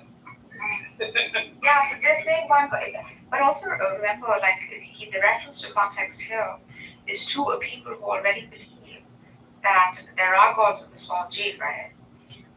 Those that are not the God. So this is in continuum to that statement when he's saying, me and my Father are one, as though they too believe that, they are one with God, not in I am the God, as in we are spiritually or aligned or connected to this God in oneness.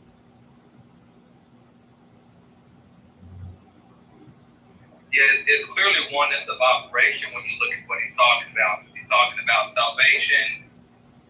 He says, he talks about my sheep, my boys, they follow me, I give them life when they were perish. Nobody can pluck them out of my hand. My Father is greater than all, and no man's able to pluck him out of his hand. My Father and I are one. That's because of both shepherds. You see how they both have them. You're not going to take them out of my hand or my Father's hand. Yeah, the Father and the Son, the King, which is the King of Israel, they are both shepherds. Yep, and therefore they're both God. No. You just said. That means David is God. Okay, well, you just said that, David. Right. Yeah, let's read Psalm 78 right quick, and if we can agree that David is God because God and the King of Israel are both shepherds, then I'll agree that Jesus is God. Okay. And also, there's going to be a lot more people other than David and Jesus being God, because there's you know what they call pastors in the New Testament? That literally means shepherds. Hey, can you guys give me more references How much to is the when you one? make David's promise forever as well? Yeah, but he's not saying that David is God. Okay, is there more references to the one and the Father and Heavenly? One. John 5:7. So Yeah, somebody read that, please. We didn't want us to go to the context is talking about the oneness, like what Christ shares the oneness, that's how the unity and love, whose unity and worship, and all that has nothing to do with what God being, what God, nothing whatsoever that has to do with that.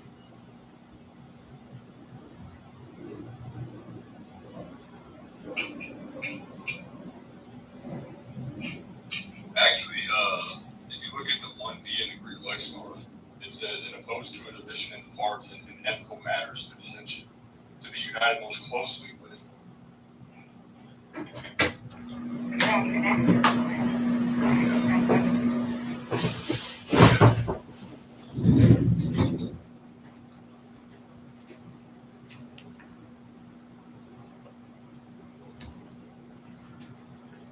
And I was saying, like, this reference means that I am like the leader of them, sort of stating his position and showing a sort of distinction in the sentences that come later from John 10. But there doesn't seem to be any mention of Jesus proclaiming Godhood whatsoever. He's quoting Psalm 95 for a reason, because you're not going to hear anybody else claim to, yeah, you're my voice, you're not going to deliver it out of my hand, other than Yahweh in the Old Testament. And Jesus quotes the Old Testament many times. I can bring up even more, and you're not going to find any creature, David, or anything saying that as well, because that's only something God can do. Oh my gosh. Well, you know what? You know it, bro. You know that's so silly. Because hang on. How about you go back and you read when the people when David went to war with the surrounding nations? See how well it worked out for those people that were trying to take the sheep of David. Did you see David lose any? Yeah, but this David had. Or did David destroy his enemies? Right, I understand that it's written by David. Let's say, just like Psalm 45 is as well.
Roger, actually.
It's just like we just don't get the weather that often, but it is.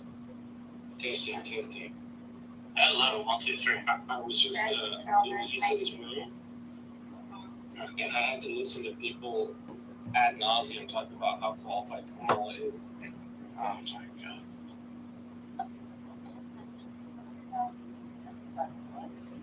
Was McZid in there? Yes. No, it was all the other. It was like Mark and Meyer.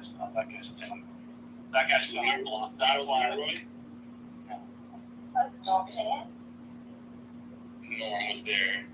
Oh my god. You know, I'm really surprised that Johnny Gold actually did not want to join the FSC. Yeah, I fully endorse that. Wait a second. Are there 2 Roger Mayhems in here? No, it's I'm not friends with Roger. It's how did he get Roger Mayhem like the handle? It's not a handle. He's just a name. He's just a name. No, his @ symbol on one of his accounts says. Oh, he's in there right. No, it's Roger Mayhem _com. No. He had 2 of them. Okay. Wow. So he's busy pinging me into cookie rooms. No, there's one thing I feel like I'm more into Roger Mayhem. Look at the one that's inside the room right now. Refresh. It's John. Yeah, I know. I couldn't believe it was available. And even RogerMayhem.com was available. So I got the domain name as well. And so basically, I am technically the new Roger Mayhem. The old Roger Mayhem doesn't even exist anymore. What happened to him? Where is he? So the truth is, I am Roger Mayhem. That's a fake voice. I've been pretending to be Roger Mayhem for years. Oh, it's like the fucking astronaut meme, like always was. Yeah. Okay. This is not. Look at this. But I don't know Kyle well enough. That's up near Fort Rush. That's it. I see. What is all that water falling? Is it just from the rain? No, that's. Obama.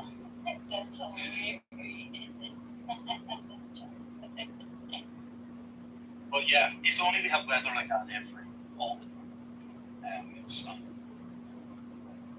but in reality, you guys never have. If they're landing right, and then it's freezing. Like even in that sort of weather, you might still need a wetsuit. Actually, the Atlantic would be even colder if you guys didn't have the Gulf Stream. Okay. Yeah, dude, there's a reason I moved to Portugal. Alright, God, I wish I could find it. I sent it to Geeks. someone made this map of the USA with like apparently powerful climates, you know, the countries over the states, and they placed the Jew. You know, just as because I know the way more countries are different states.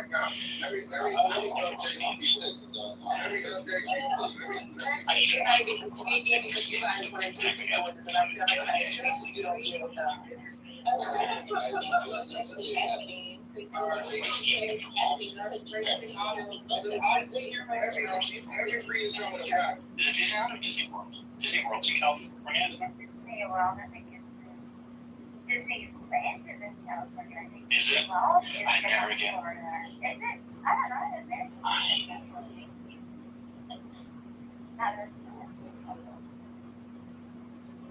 Is it? It's Disneyland. I never in California. John, look at my PTR.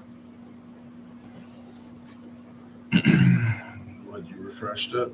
Oh, what, Kabbalah? What does it say?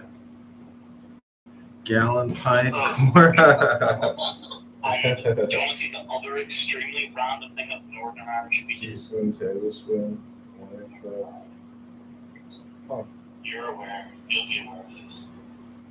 But I just stopped. You guys don't even mod Roger Mayhem? What the fuck? That's right. We have hexagonal rocks that grow out of the ground like pencils. Yeah, they're called stalagmites and stalactites. Did you guys listen to this Jordan Peterson Musk interview? That's not what the fuck they were. That was not the stalactites. The one hangs from fucking cliff savers. Okay, they're called anal fissures or. It's called your 3 seconds when you kick the fuck out. Oh, don't. That's why you're not modded. God, do you know who Metatron is? Yeah, I've heard of Metatron. That's an angel. The little Yahweh. Yeah, Meta. Isn't it interesting that Facebook changed its name to Meta? Yeah, dude. So, I mean, I think that this is all just, comic book stuff. But in terms of like branding and logos, I think they hit the nail on the head every time. They're just like taking old stuff and making it new in terms of branding and logos. And they're all just a bunch of woke, tyrannical censorship clowns. That's the facts. That's the world we're living in. What the fuck am I even talking about? Well, I was talking about Metatron. But what he's talking about. Metal. What are you talking about? Metal what? Metatron. How do you pronounce it in Hebrew? I have no idea. He's a horned demon angel that the Jews call the little Yahweh. PTR just as a motive. Sounds like a transformer. It's not just Jews, it's medieval Christians as well. And even Orthodox Christians. They're all into this stuff. You don't just have to be You Jewish. guys know about the Book of Enoch? Yeah, I've heard of that too. But I do have a copy of. Well, that's who Metatron is. It's Enoch turned into an angel. He's the only, according to the Jews, he's the only human that ever became an angel. This is all 1960s occult LARPing.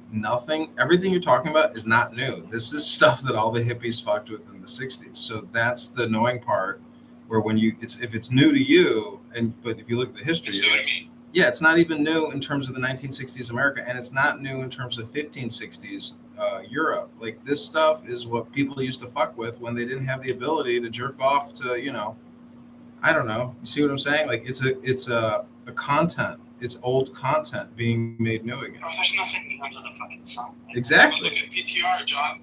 That's called rebranding. Yeah, what happened to him? Well, actually, he looks healthier now than ever before, I suppose. TRT, probably. He's transforming into Dave Portnoy. And actually, he said it was the most badass thing he's ever seen in his life when Trump bumped his fist. But it won't. Isn't that hilarious? He is such a cock. He must be a cock. Do you think he watches his Asian wife get fucked in the laboratory of their $500 billion nonprofit? I mean, they opened a nonprofit office here in Chicago. Bro, he married a woman and learned her language. That's like fluently. That's the equivalent of like taking her surname. So are they just CIA employees though? I know she's CCP. No, like you get a little bit fluent, but you don't learn it fluently. Like Jesus Christ, the woman that takes the woman joins your family, she takes your surname, she adopts your culture, right? Like, No, dude, but when these guys have an Asian fetish, nothing stops them. Yeah, it's true. Nothing can stop a Jewish guy. My cousin is Jewish, and he loves Japanese. A guy my brother went to school with, and he was dating a Chinese girl, like her father, Chinese restaurant, Chinese restaurants at the time. Moved to Manchester, he moved to England, and now he's dating like a Korean. He's married to a Korean girl, you know. So he went Asian, and came back. Many such stories. And the guy's a handsome guy. Like I don't get, I'm very well off. Done very well for himself. I mean, John's Mr. Degenerate, but you know that he's focused in on the white girls. Yeah, well, you know, every one wants the Roman Catholic blue. I would settle for a really hot Roman Catholic. I mean, a hot Dude, I Irish. sat and literally listened to what the fuck was his name? Something. Some guy who like fucking is a major player in the porn industry, and that's what he literally says. It's like every Jew boy's dream to like grow up and fucking like sleep with Roman Catholic girls. Not my words. Like, Well, there's a movie called Kentucky Fried, the Kentucky Fried Movie. Where there's a segment. It's a comedy sketch movie. It's called Catholic High School Girls in Trouble. I suggest you go to YouTube and watch that clip. You'll love it. yeah.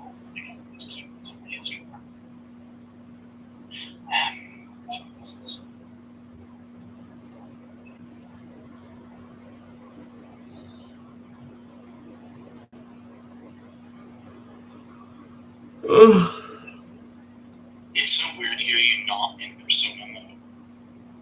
You have no idea. This is actually, I feel like I'm free because I'm so used to being performative. You took the clown mask off?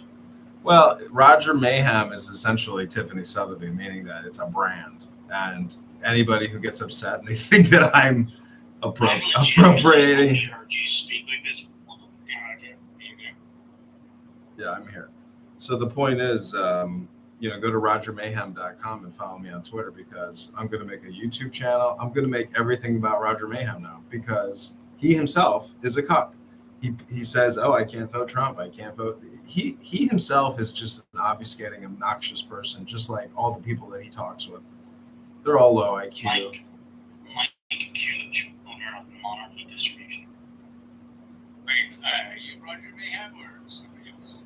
Or who are you, Hanson? Yeah, it's, Cool. I'm Roger Mayhem. you don't sound like. You don't think so? Are you impersonating him? How do you impersonate somebody who doesn't exist? His name is fucking Steve. Okay, Hanson, you're gonna have to leave. You're upsetting my leprechaun handler. So his name is what? Okay, Hanson, I'm gonna have to mute you. You'll have to stay on mute because my leprechaun handler, when he gets angry, he throws leprechauns. He throws clovers. He throws marshmallows. He doesn't like Lucky Charms with 2% milk. He drinks skim milk. He's that uptight. This guy's a very uptight guy. He's full of anxieties. I drink semi-skim milk. See? Almond milk. And he's calling people cucks. He's calling a billionaire a cuck. This guy thinks Mark Zuckerberg is a cuck and he drinks fucking almond milk. Bro, I drink fucking like 2 liters of semi-skim milk a day. I bet you haven't even worked out in months, years.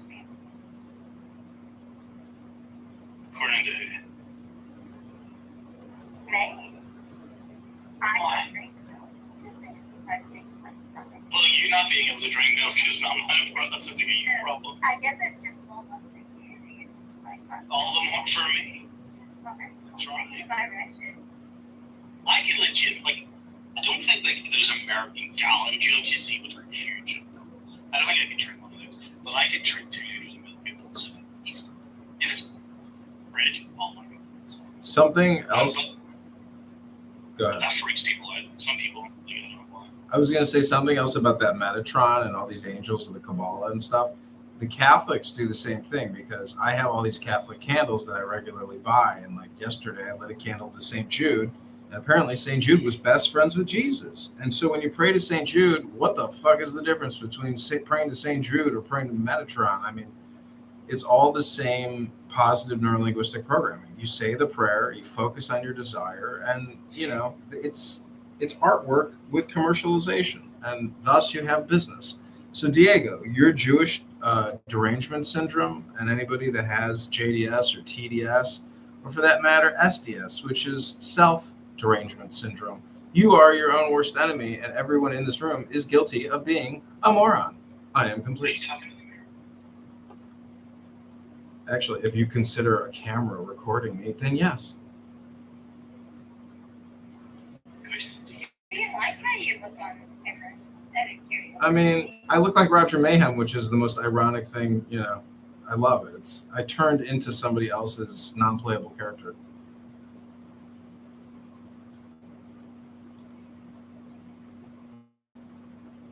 Is this Roger's real photo though?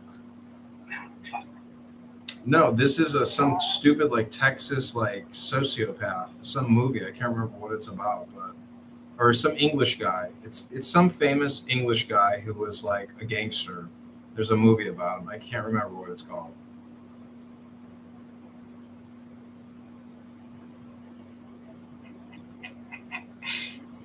Do you know which movie I'm talking about? It's not. Do you? Am I mixing it up? There's a guy that vaguely looks like that. It's not the American Charles Bronson, but Yeah, that's it. Charles Bronson. There you go. but it's not him. No, the British Charles Bronson.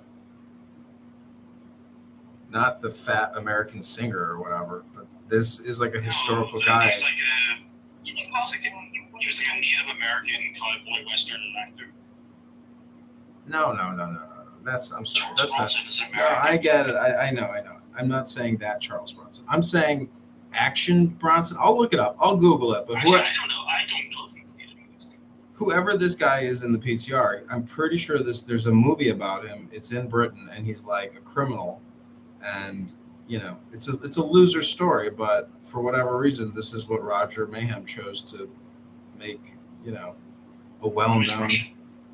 Huh?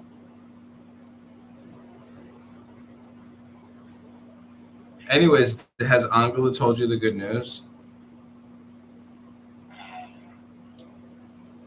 She's running for Congress. Yeah, she told us. Is it official? Actually, I didn't know that. I ain't Angela. She's not running for Congress, though. I did like Congress. Yeah, I know. Are you officially running that? Right now, I'm working for the result preparing now.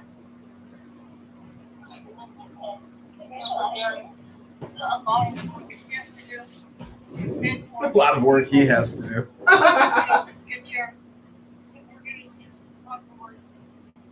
Politics is a game, such a dirty game. When, what are you running for? Does that make you a daddy now, Angela? I'm kidding. I'm sorry, I have you done. I said, does that make you a daddy now? The guy in the photo is called Ox Baker. What is it? The guy in his photo is called Ox. X. Baker. Ox Baker? Okay.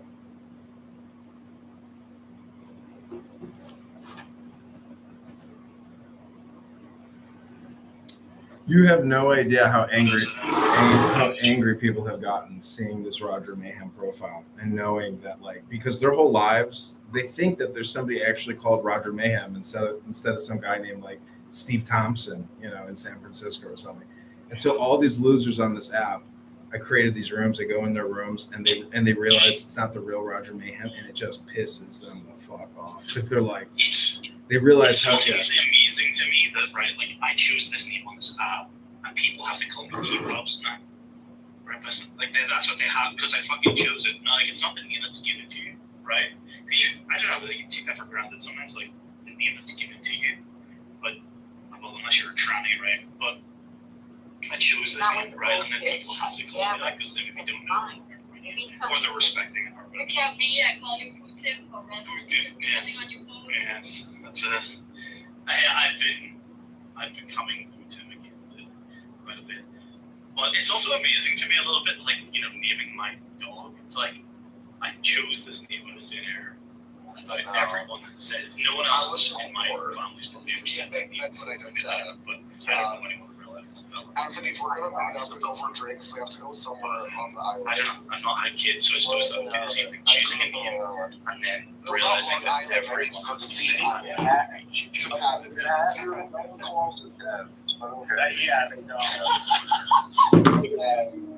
Oh my god, I will never forget the one time I was like, it was my first time going out in New York City.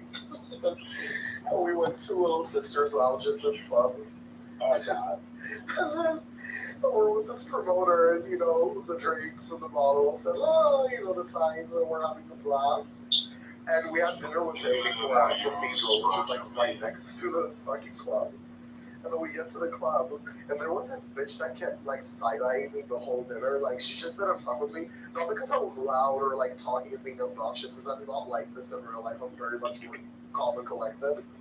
And then when we're in the club, I think I told you this before, Uncle, she literally goes, she's like, because she's talking to my friend, and then she looks at me and she's like, where are you from? With her fucking New York heavy ass accent. And she's like, let me guess, you're from LA. Whatever the fuck she said. And I look at her and I'm like, yeah. I'm like, is it that obvious? She's like, yeah, I can tell. I'm like, let me guess where you're from, New York? And she's like, yeah, I'm like, I can tell. And the way I said it, and she was so offended, she just wanted to stick the back me across my face. She got so pissed. She was like, this fucking bitch. Yeah, they think they live in the capital of the world until you call them out on it, and then they want to be offended by it. And then I'm like, let me guess where it is. She's like, well, I'm like, yeah, you're from the Staten Island, dumb bitch. Be quiet, don't talk. Literally. That's what you should have said. I'm like, let me guess what your favorite food is, a chopped cheese. She looked at me, she wanted to kill me. Oh my god, and I was just yeah, get your fucking extra schmear and your regular ketchup, you Staten Island, dumb bitch. Literally. And then I looked, and then at some point, because I was so feisty, she kind of like started respecting me, and then we like became friendly. Oh, I don't like that ending. I like to be just bitching. No, and then she easily came to the club, and then she saw me at his table with my girlie because one of the guys was like into her, and we were like partying with him. And then you denied her, I hope. Yeah, of course, because then she saw me at the table, and I was like, yeah, that's the LHR bitch. I'm used to this shit, you're not. You know what I mean? And then the bitch was like looking into the table, wanting to like find her like a way to weasel herself in, and I'm like, well, I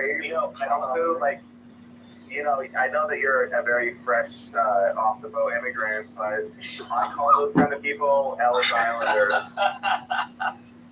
You fucking bitch! I'm literally fresh off the plane. You fucking whore. Yeah, I mean, I don't think you are, but I didn't take the Staten Island ferry. I don't. Okay, I came but I call those filthy Italians and shit like that Ellis Islanders, and I really I wish that would take off because I don't know how better to describe them. Like, they just don't belong here, even if they're fucking white and Republican. Fuck them. I agree 100%. Wait, Anthony, are you? Yeah, you're fucking Anglo. Well, actually, it's more of a dramatic name, but wait, yes, Anthony. I feel like you're an honorary wasp. What's your ethnicity? Are you white? Like white American? Me? Yeah, white American. I'm a white American, yeah. His name is Anthony Wagner, bitch. I mean, I don't know if that's his real name. That's not real name. Oh, okay, so I assume that's you and your PTR. Well, I know that was you and your PTR. It's me and my PTR, yeah. Yeah, but it's one of those pictures, it's like, that's the person. Yeah. So how tall are you? 10. I'm sorry. Not too tall. Yeah, I apologize. Yeah. Actually, your analysis is what matters. Huh? Me, I'm 6 foot. With my Chelsea boots. Second on this app is taller than like every straight. I have to buy a pair of Chelsea boots when I move to fucking New York. Like, that is what No, you don't. Really? Wait, so we're not going out for drinks, Anthony? We can, but I am sure. Seriously? I feel like Anthony needs me to chaperone this meeting. You can go. Because, you know, you don't have to worry about me. So Anthony, if we did go out for drinks, where would we go? I actually don't drink. I don't drink alcohol. Okay, so what the fuck, where am I supposed to Especially now when you got benzos in your system. I know you have the benzos in my system. Oh, you're on drugs. Got it. Okay, so I am not on drugs. I had it. I hear the ailment. Tonight. Oh, tonight. Oh, it's you with the tinnitus. That's so cute. Anthony, I'm obsessed with you. Oh my god, that is nice. I'm okay now. Thank you so much. I was grilling you hard on the drugs. I wouldn't grill you that hard in real life. Don't worry about it. So I can take it. What? You would just grind on them hard. Yeah. So Anthony, where the fuck would we go if I'm not drinking? Like, when I'm you can choose. You know, everything goes. I'm so mad that you. When are you going to that museum I was talking about last time? Babe, that is a fucking cardio. That's a cardio. That is literally a workout. That's like 3/4 of a mile away from. No, that is like, I have to like cross the park and like go. Oh, flop. You have to walk across that park. You're not going to get raped. It's not vaccinated. Damn, that's very wow. This is the first time I've heard a Jew not victim proclaiming. Wow. Okay, first of all, I'm not a Jew, Malibu's not a Jew, Anthony's not a Jew. Who are you talking about? You're from one anyway, because I assume John are a Jew. Whatever. Yeah. Okay, anyways, where was I? No, but, so Anthony, everything I wanna suggest has alcohol involved. So, like, I don't know. Yeah, I'm sorry, but like, one thing I guess like me and Malibu go. Like, I'm gonna take my girl along with you down fucking Central Park and cruise out the fucking whatever. Like, you know what I mean? But we're not. Why don't you just like scroll through the net together while holding hands? There you go. Yeah. You think that would have said? So Anthony, you're not gonna have much of a I mean, you don't have to drink something strong. I'm telling you, like. No, I'm not drinking. I'm not, you know. I'm not gonna get drunk. I'm a casual drinker. So when I think drink, I mean like a casual drinker. I mean, I feel like when you say that you're gonna get drunk, I feel like that's the opposite of being a casual drinker. Like I don't think that's casual. That's the casual drinking is like a glass of wine with dinner. And when you get drunk, that's not a casual drinking phase. Wait, no, that is so bad. When I say okay. Yeah, so do I. And what happens, I wake up in the morning, I don't know what happens, and the police are called, okay? So and at the end of the day, I still say I was just tipsy, okay? But casual drinking is like 2-3 glasses of water with a minute. Oh, that's no, honey, that's what you drink with brunch. So that don't make sense for the most of the capitals, for instance. During the summer. But I'm not I think we need bottomless mimosas, like, near the Met, and then we'll go in there later on. Wait, no. I'll go when we're going to get bottomless mimosas. I have to go to Brexit. That would be hilarious. Like, that would be so much fun. Uncle, you're coming to New York anytime soon? Maybe within a couple months. Wait, so Anthony, I want to. Yes, sir, text me. But I'll also need to know that you're like slightly gay, so like, you know, deals with it. I'm not slightly gay, but yeah, I'm really extra. And you're also like rich, right? Yeah, I'm sorry. I'm not rich. I do well. I'm not rich. That's great. So you're paying. Perfect. So let's go to like. I have my own apartment. I don't have a roommate. I have 2 bedrooms. I have a balcony. I do it.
Nay came down to me. Nay got mad at me because I started going off on her nigga, so she wanted me to stop doing all that talking. Crazy man, because I was finna expose her in front of her nigga. Crazy bitch. You know what to the face from? That's what I'm saying. You got it. Who done me? Nigga, never one that told me that. You got it. Stupid. Watch this. Peter. Come on, with you fly. I don't want to be so stupid. That's the first place you stupid ass bitch. For the ground with shit. You want to come on me because you want to fuck stupid ass. We gonna work with you. You think this motherfucker bitch. You motherfucker on me because I was in this with your stupid ass. You motherfucking J bitch. You motherfucking insolent. You motherfucker. You dumbass bitch. Come on with you. Some motherfucking ass in this motherfucking shit. You are can't stand the motherfucking pain. Shut the bitch ass. You can't stand the pain. You can't stand the pain. You trying to like a motherfucking long nasty ass motherfucking bitch with your nasty ass like you did call me to the other motherfucking day with your big healthy ass bitch. And that's what I said, Jay bitch. You motherfucking minus bitch. You motherfucking bitch. You can't fuck with me, hoe. And I swear to God, you can't fuck with me because you a dirty ass nigga in real life. Fuck you, fuck about. You can't fuck with me, bitch. You know that. You can't fuck with me, nigga. You know that, bitch. You cannot fuck with me. You know that, you stupid ass nigga. You're a bum. I don't give a fuck. You're a bum, nigga. You're a bum. Like I said, you know the top of your mic and nobody can hear you, stupid ass bitch. Like I said, you literally sat there and said that you like to fuck on minors. Did you not say that? I'm confused. When have I ever said that?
What about him? Say that you missed it on me. So let's really come up there. Stop lying. Let me say this real quick. Me and Young and Harold got into it. Yeah, we ain't got into it. Make this about you came here for who? I came in here because I got told to push up in this motherfucker. Oh, well, you better push up on the wrong motherfucking bitch. No, like I said, I ain't got into it with Youngin. Okay, you get into him again. I said, all I said was that you were moved from the room, and I just started going off. That's the only thing. Now, that's Youngin. Because this is all about really like, we went from FaceTime. No, we went FaceTime. You ain't gonna let me speak. You ain't gonna let me speak. Okay, speak this, speak. You came in the room, you said it wasn't Glock, because at first we got Glock. Yeah, it wasn't Glock, it was Jay. So Young, why you think Glock came there and apologized? Why you think they apologized? I told you it was Jay. At the last point, I not say that. Shut up. Hey, don't be alone. I just said to her, this on here. Shut up. Now, bitch, you show me up off of me so-called being a federal. You are, though. Stop lying. You are. Like you're talking to that underage girl. Boom. Hey, Youngin. I'm not talking to you. This is what it was told to me. Motherfuckers came in the room and they said, hey, if I said, did I not see you to come pop out? No, I'm dead. Real nigga. You trying to copy and paste with me in the comments? No, I just said too. It's over with. Hey, I tried to keep it. It's over with. Let me get this on Instagram so I can show you a move, bitch. You can't get my Instagram. I'm not talking about you. You're irrelevant. Shut up, Tito. Talking about pedo, bitch. You can't even say. I called you multiple times. You hopped in that car with K3. They have nothing to do with. Say it, bitch. Because you're lying. Because you're lying. That is not real. I just seen her yesterday. You hopped in that car with her. So I just seen her yesterday. In the car. You just lying, calling me. Oh, that hoe blocked me, so I can't show more messages. But that's all I got right there since the hoe blocked me. Since people want to play with me, bitch. Yeah. Shut up. Don't talk to me, bitch. Oh, my mama, fake off in my van. Now you mad. You no, I could be mad. You really heated right now. You are the most heated person in this room. You are really heated. Like, you removed me from the room because you knew I was really beating you up. You removed me from the room. You removed from these rooms. I didn't remove you from no room. Yes, you did. These are in the room, twin. I wasn't talking about in the day. I said removed. I did not remove you for shit. Baby, put my link up right quick. Man, stop calling me, baby. Stop doing that. That's my link up. Put the link up. No bullshit. Hey, since I said if I slide the messages, now you show that video, bitch. I always have the video as a screen recorder. Put it in the screen recorder. Out of my fight. Screen recorder. Hurry up. Jay, don't get it too excited, honey. Hurry up. Don't get too excited because you bested. Hurry up. Shut up, fat boy. Hurry up. Shut up, fat boy. I just showed proof that I'm not fat. Can you show it? Girl, what proof did you show besides your head? Like, hello, we not talking about weight right now. Like, we not talking about weight. We talking about you fat, but everybody gonna be shut up. Everybody getting bullied on the clubhouse. Yeah, you already get bullied on the clubhouse. You already get bullied on the clubhouse. You already get bullied on the clubhouse. You get bullied on the clubhouse. This the way you work out of work. You hyperventilating. Girl, like you sound mad. I already beat you up on the clubhouse. Your voice trying to make it sound like you stuck on that helium dick. Girl, what? On your daddy dick. My voice sound like this. What did you tell me about? Your chin. You never on lip with your chin. Wait till you can be on lip with your chin.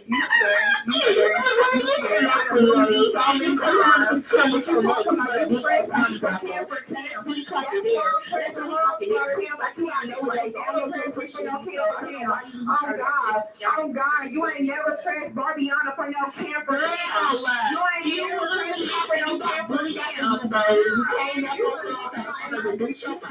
No, you literally came up with a house like, go back on you, though. Go back on you, though. I can turn it up. Go back on you, though. You know, I'm good for all the time. Okay, girl, show your belly. Show your belly. Show your belly. Let's go, baby. Show your belly. Come on, let's go to the town. Lena. You call everybody fat. You call everybody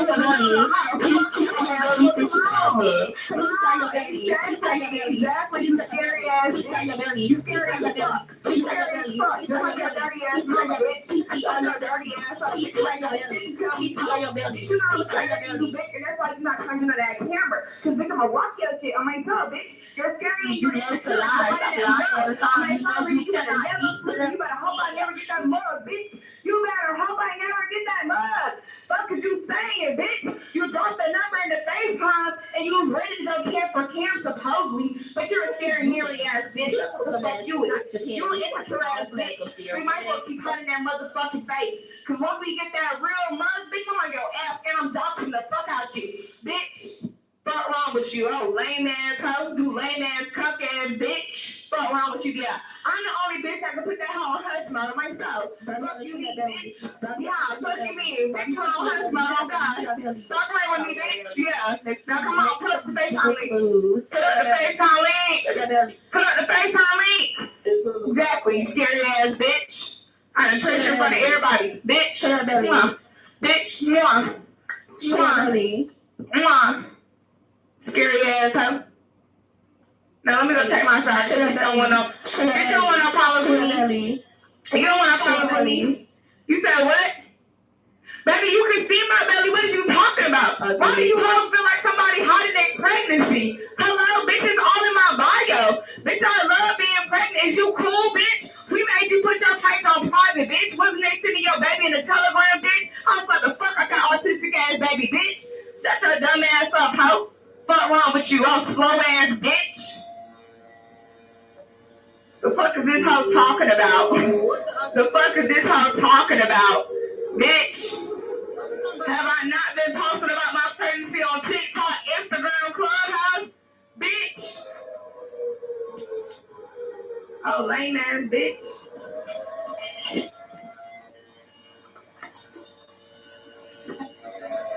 Bro, the noise is crazy. Who's playing sirens? No shade.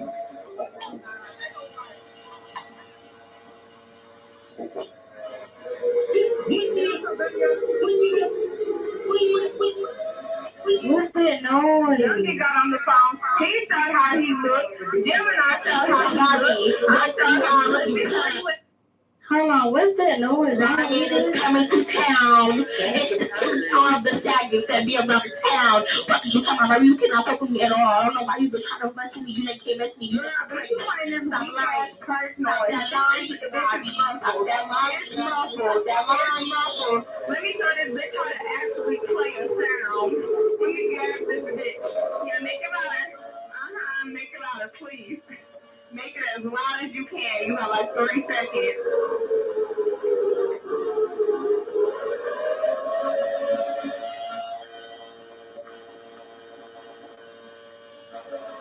As loud as you can get.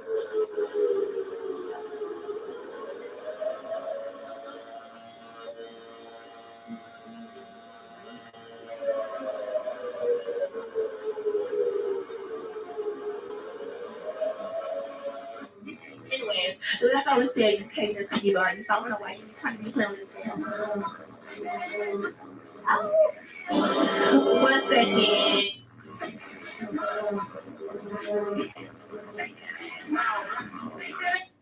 Bitch. Dumbass house. Bitch, we're not finna do time for sound. Let's do cam for cam. Come on. Hello.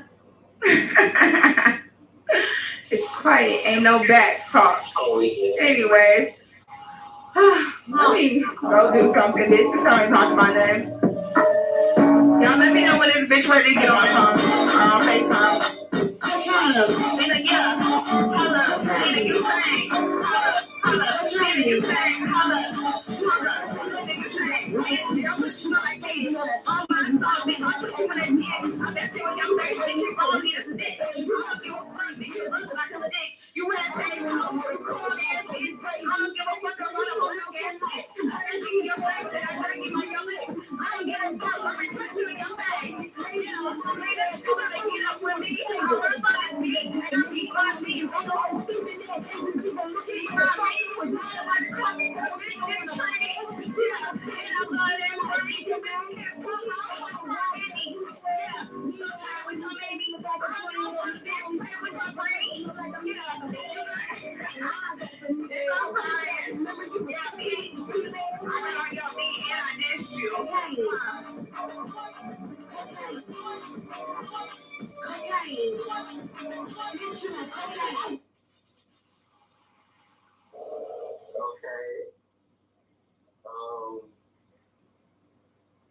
Type shit. So what y'all up to? Hey, living life.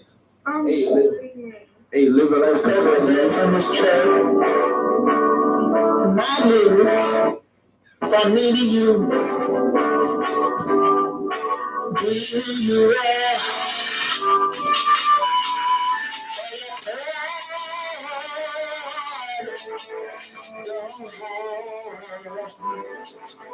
You're beautiful color rainbow, many shades color. You're the transgender straight fire.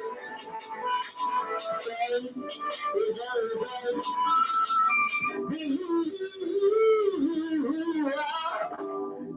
Say it back, don't hide. Niggas up, stay strong.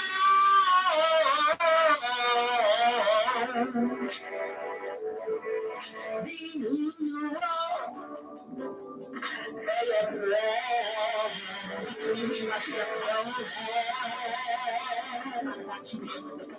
So long with your head up high. I'm telling you, don't worry about what nobody say about you. They gonna talk if you're doing good, bad, happy, sad. I'm telling you, be who you are.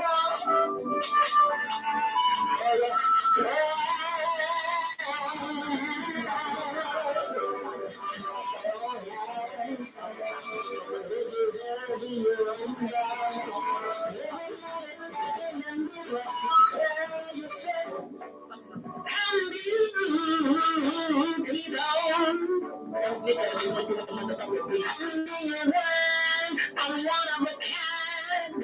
Be who you are.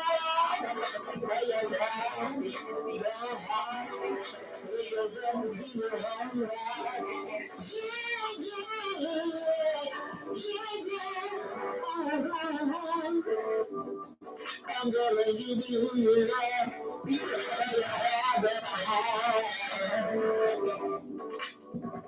You're a beautiful lady. I'm telling you, I promise.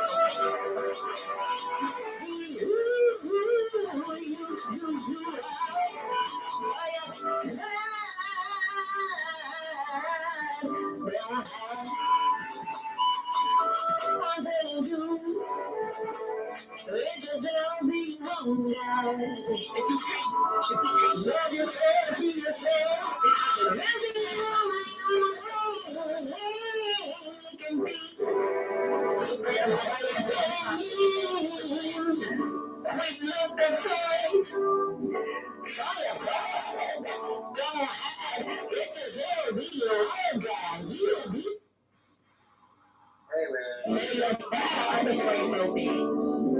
Don't hide, be who you are.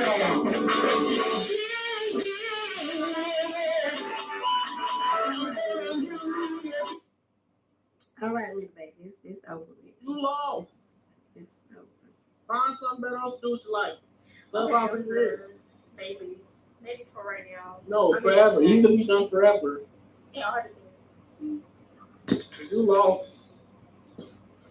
Who is that? Your name is Gemini, bitch. How can I take you seriously? Sit your ugly ass down at your name, bum. What's wrong with you? You're a bum, doesn't matter. You are a bum, doesn't matter. So that doesn't motherfucking matter, bitch. You can't fuck with me. What's wrong with you, bum? Yeah, I'm sitting next to you. Shut up. You're a bum. Your life is has no. I don't give a fuck. Your life has zero. Watch this. Watch how I don't care. This is how much I don't care.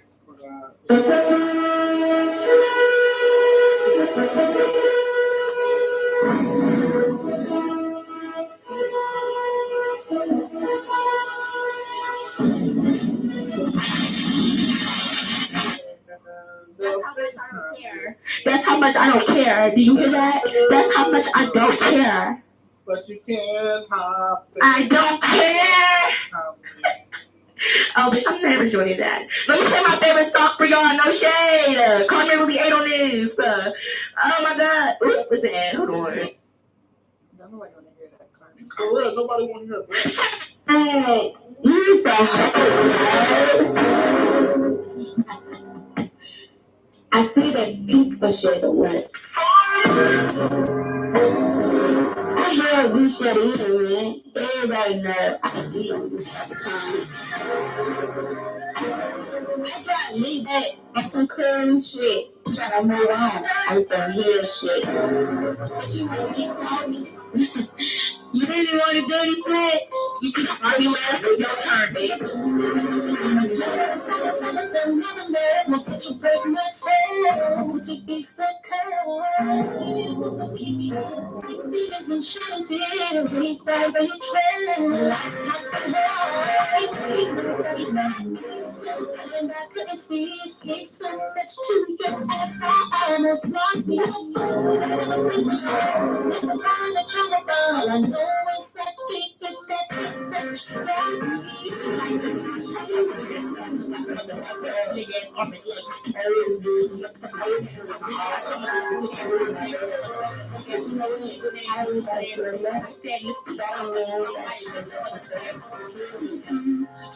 my best friend in your bed.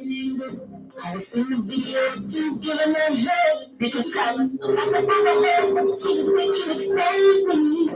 I'm not the couple on the wheel of that lady. And that's my eyes. I'm looking at this and you made me cry.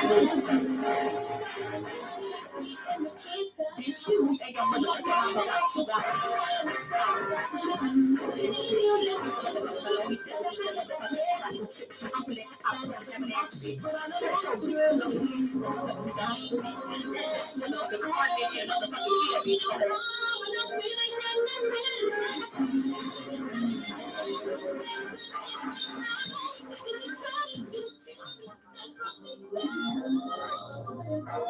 Anyway, you a fat ass bitch. You could never fuck me on your worst days, you stupid ass bitch. Now I was the last word. Now clap the room like a bad bitch supposed to.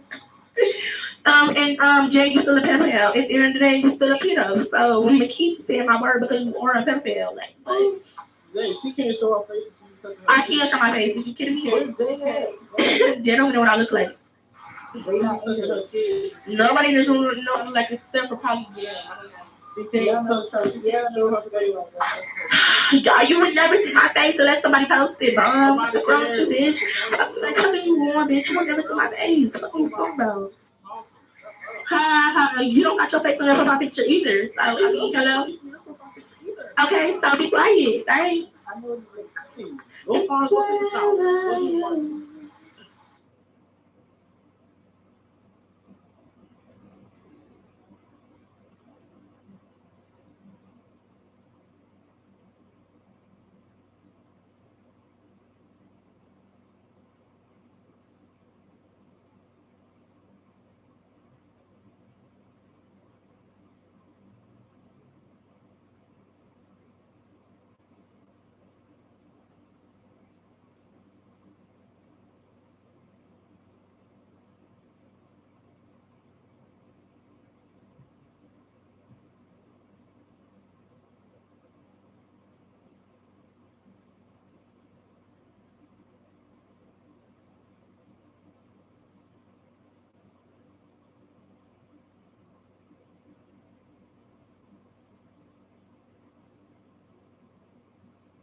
can't show love to somebody who might stab you in the back or fuck clean over you after you. You know what I'm saying? So like we gotta be careful about saying, oh, let's just show love to everybody. Cause look, and even this, right? To me, every day that a black person with mine. Is it for us or is it for them? Come on. That's what people have to understand. When you start knowing the true knowledge of what things have been here for the ages of time. Who's talking to you? That's so old ass stuff.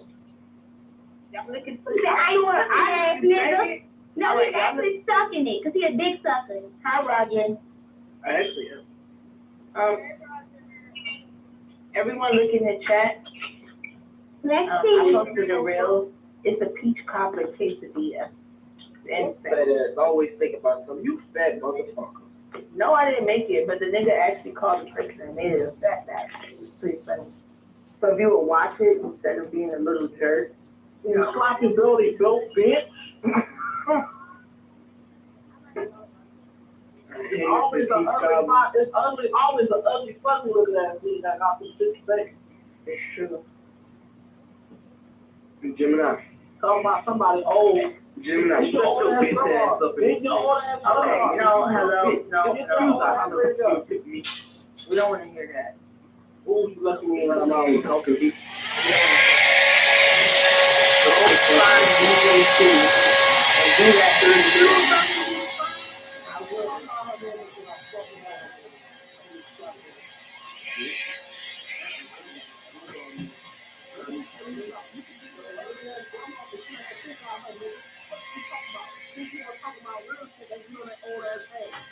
She had your old ass mama, who was old as fuck when she was born. Then she had your old ass, who looked old as fuck. How you 20 something look like you're on the verge of 40? Bitch, shut the fuck up talking to me, bitch. Okay, that's enough. That's enough. Good job. Are you done? He is done, and you don't No, get to you're go. You don't get to go. You're not done. No. He's done. That's enough. That's enough, Simon. Bitch, you keep calling me. You don't tell me when I get to go. When the fuck I don't get to go. You don't tell me a motherfucking thing. It's just like I slap the shit out of you. I think I'll feel like you want to slap the shit. Shut your bitch ass. You broke ass nigga. Don't fake shit. Shut your bitch ass up. You is fake shit. Shut your punk ass up, nigga. You a bitch ass nigga. That about to retail store, nigga. Let my arm on. Make that motherfucker hot. Unplug that bitch. Bring it to you and slap the shit out of you, shit, nigga. You a bitch. Let's show my. That's enough. He's trying to be Ronald so bad, boy. You want to be DJ Tech so bad. He do. Trying to be big. Who said the person come to you? Yo. Yo. It'd be funny. I ain't even gonna lie, but I don't want to hear that. Shut up.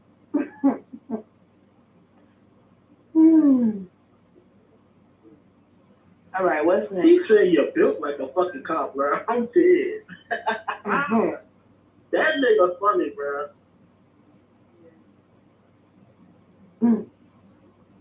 What the hell you got? That shit crazy. I'm about to steal that. Let me tell you something, you big back bitch. Nigga, you saw this motherfucker talking. Oh my God, I thought nobody not even talking about you. Oh my God, fuck, he's still talking. Yo, shut I up. don't get no fuck if you talking, nigga. I told you shut up in this bitch, nigga. S-H-U-T, bitch, equals to the up, nigga. U-P, nigga. Shut the fuck up in this bitch, nigga. You slow ass, nigga. You spoke. You a broke ass nigga. I am a Hellcat, and you is like a slow ass 4-150 that I'll slap the shit out of in the race. Shut your bitch ass up and be my snail and hush, nigga. Somebody put a dick in that nigga mouth, cause that's all he wants. Screaming, he don't got no pair of wires. Put a dick in that nigga mouth, cause that's all he wants. He keep talking to other niggas. Fucking faggot. That's an, oh my God, you can't say the F word. I'm sorry if I offended somebody else in the room, but if it's him, I'll offend it. Fuck you. Gemini, you got What you talking about?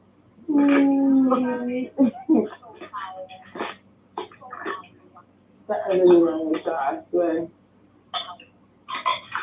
Y'all done being violent? Yes. Oh, my violence has just started. I just got up. Oh, shut your broke ass up, nigga. Wait a minute. Oh, man. Here he goes. Here he goes. I better get him. No, I'm trying to unplug it. Plug back in because my phone on fire, bitch. Bro. Cut that little ass shit on punishment. Keep it on punishment. Wait, his mama thinking such cord. Stop fucking playing with me, man. You know somebody telling me about a corner store. Nigga, I live in the suburbs. Nigga, shut your broke ass up, man. You see the fuck, bitch. I know your poop ass. I know your poop ass wig ass ain't talking in this bitch, you bro. You shut the fuck ass up. Who shut the fuck up in this bitch? You broke ass bitch. What? Hey, Oscar, before you come off your mic, dick, well, I already told you I was going to do you, Oscar. I was going to hang you on top of the roof with the Australian flag. I ain't gonna say it because I might get kicked, but you know, I don't see you. I hope Clubhouse is recording, right? Jazzy, who asked your opinion? You keep making motherfucker. Bitch, I see it, ho. Let me tell you something, you piece. Stop talking to everybody in this motherfucker. Let me tell you something, you peanut butter and jelly, you uncrustable bitch. You keep talking to me, nigga. You must be gay. You wanna keep talking to me, nigga? Let me tell you a bitch ass. So maybe this for the last time, nigga. I'm gonna go to Home Depot, drive my Hellcat back in this motherfucker. I'll drive my dope, put that bitch in my shirt, and slash this shit out. You look that shit, nigga. You look bitch. You look clear bitch. I don't want to hear shit from you, nigga. Fuck you talking about you asshole body built, bitch. You built just like the logo, bitch. Do you think you're scared for the top of your leg or shut me up? Nigga, you better shut your bitch ass up in this motherfucker, nigga. You better shut your team when we go to the other city, you want, nigga. You don't know what show me on. No. You feel like you found a bitch. You thought shit was sweet. It ain't sweet over here, bitch. Alright. I'm sorry. I'm trying to be very better myself, but if you tell me something again, you know what that is. Wait, let my phone charge. I ain't worried about shit. Your keyboard, you have that thing. Shut up. When I enter the room, you shut the fuck up. Lord have mercy, nigga. I don't play with kids. I don't care. You do. You big back bitch. I'm not a big back. Damn sure it's small. You don't know what. So for you to call me big, you know the apple nose. That was Keter. Who asked for your laugh? No, man. Are you slow? Do you want to get clapped? You want to get laid the fuck out too? Don't even worry about it. I don't argue with this. Kamala Harris had her first. Let's try to change the room. That was a lie. We done talked about it. There was a hydrothermal explosion at Yellowstone's Biscuit Basin. What? Well, you always talk about food. Can you hush? Bruh.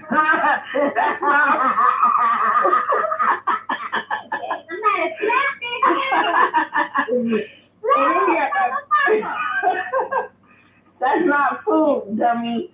It's called a biscuit basin. I don't know why, but whatever. Senator Bob. It's called Biscuitville, you stupid fat fuck. That's not what it says here. I'm reading. Senator Bob Menendez. You can't read. You on the third grade reading level, bitch. Why are you eating on that? I look like a black man to you? Because I like that. Okay, that's right. Do I look like a black man? Y'all the ones read at fourth grade level. I used to actually do. No, it's not actually. No, it's not, slow ass nigga. Trish, yes it is, bitch. I would know because I actually eat a lot of ice. If you eat a lot of ice cream, it means something, right? I am. So if you don't have this, what the fuck you eat it for? Because it means I'm lacking something in my body. It's a craving I have because I'm lacking something. Anyway, Senator Bob Menendez was found guilty earlier this month. I'll be our new Okay, I'm gonna hashtag. Stop. I've been trying to let you know. Get your remedial ass, nigga. Kitover, what you laughing at? Hey. You laughing at? Remedial, nigga. The fuck? Action remedial. Yes, act accordingly. We did not teach you like that. Don't make me tell your mother. Don't make me tell your mother. I don't know if y'all know this, but the volcanoes are waking up around the earth. They could deliver a colossal eruption at any moment. Alright? Biological Something volcanic is stirring close to the Italian city of Naples. It has nothing to do with the lunar presence of Mount Vesuvius. Another volcano looks close by, one that's much harder to spot, but far more dangerous. All right? And these motherfuckers about to blow. So everybody beware. Okay? I'm not. That's crazy. Yeah. So watch your way, watch out the way. Simone Biles is back at the Olympics. Okay? Let's root for her. Simone. You're nice. Just right. They said Donald Trump set his own deadly election trap for himself. I believe it. Yeah. It says, because now he's running against Kamala, he's gonna lose. Mm-hmm. And now he the old one. It says every time someone black runs, they win. Yeah.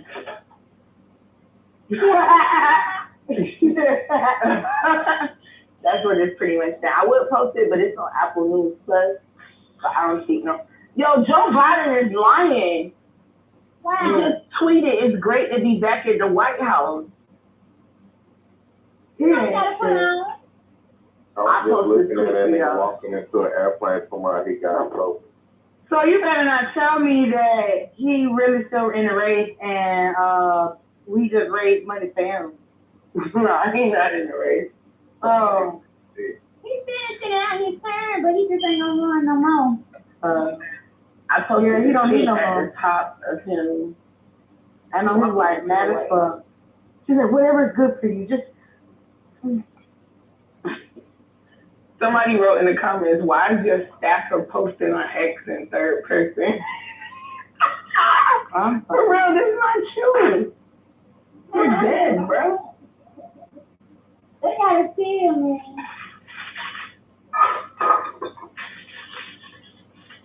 But I feel like this was what's gonna happen anyway. I feel like he was gonna have what her name is as the president. Yo, these comments funny as fuck. Somebody said, "Are you even alive?"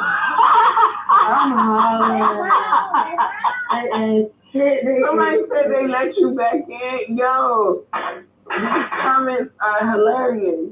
Okay. Are you even alive? Is just the best one.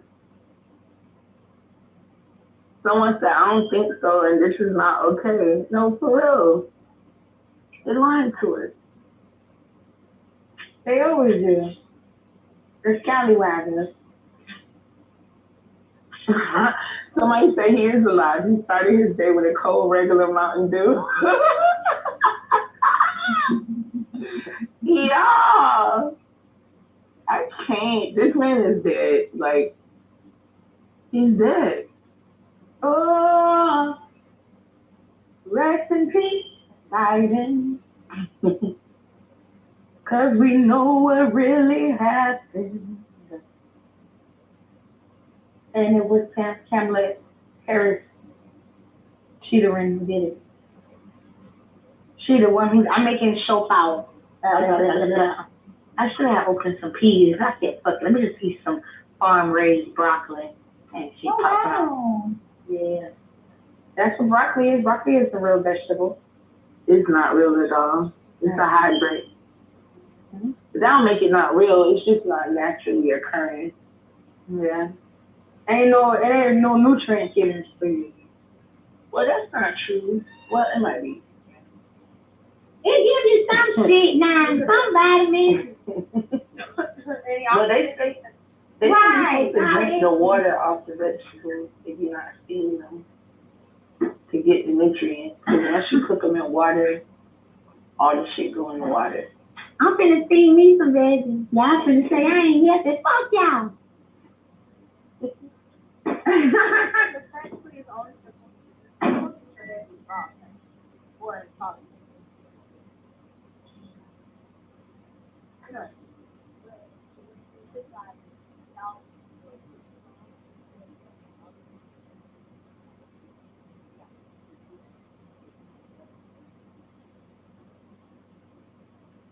That's what you're supposed to do. Mm-hmm. It's like how you say your veggie juice. I agree. Is that actually Roger? Roger. He's still in here? I don't know. Yeah. Make him talk. No, actually, you know who that is?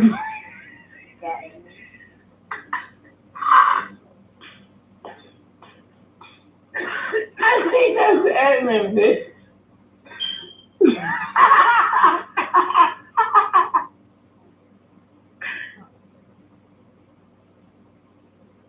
Roger Mayhem.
yeah, so I had to deal with all that. So my back is actually not in great shape because of all the hard. I was working since I was 14 now.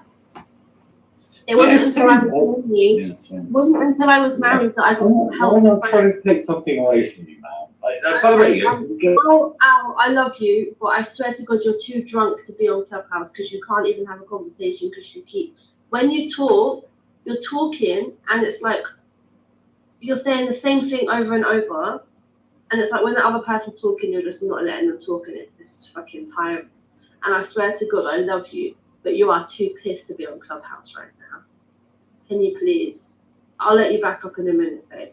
Fuck, I can't. It's stressing me out. Anthony, do you think I'm being a bit?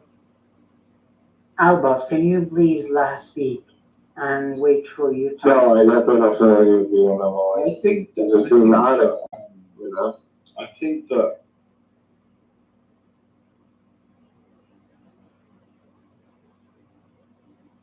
Thank you. Shut the fuck up. The only reason I brought it up, Keita, was because Tato removed Barbie from the room and tried to act like it was me talking about I'm scared of Barbie. So I brought it up. Because Barbie was in the room for 10 seconds the first time, so I didn't have a And chance. it's like a bitch, right? Because even if you're on E, you got a fucking bridge, dramatic, blah, blah, blah. Yeah, fuck that. But I like that website. I like that whole fucking setup they got over there. You just gotta get on. You betting on the Joe Biden finishing his term bet? That seems like a good bet. You know, they give you 1 to 1.5 just providing liquidity. The only thing I'm not understanding about liquidity is like, is that until the fucking bet is over? Because that's horrible. Like, I'm not waiting, 6 months to get my money. But if it's a bet that's ending in like a day, 1.5% is not bad. Yeah, but isn't it like 1.5%, like annualized? No, it's for the bet. So if it's a short-term bet, or even if you get it near the ending, like they need the liquidity to make the bets happen, so you can throw it on and pull it off. I don't know how it works if the bet doesn't end. Like it's not annualized. I know that it's for the bet. It's literally for the length of the bet. So, I mean, if you throw it on, there's 24 hours left, and you just get, a clean 1%, 1.25. Like that's pretty good. Again, might get hacked, might get this, whatever the case is, right? Why do they need the liquidity? Why are they not balancing their books? Because so they made sure every bet is not, the liquidity is not from them. They want this to be completely like done by the people. Right. So are they not, like, why do they need liquidity if they're balancing their books? I'm not sure. The way they say you can buy the contract, sell the contract, or add liquidity, and which is like a lot, though. 1%, 1.5. Because I look at the margins. That's not bad, man. 1.5%. Dan, you can make 7% apparently betting on the fact that Biden will not pardon Roth.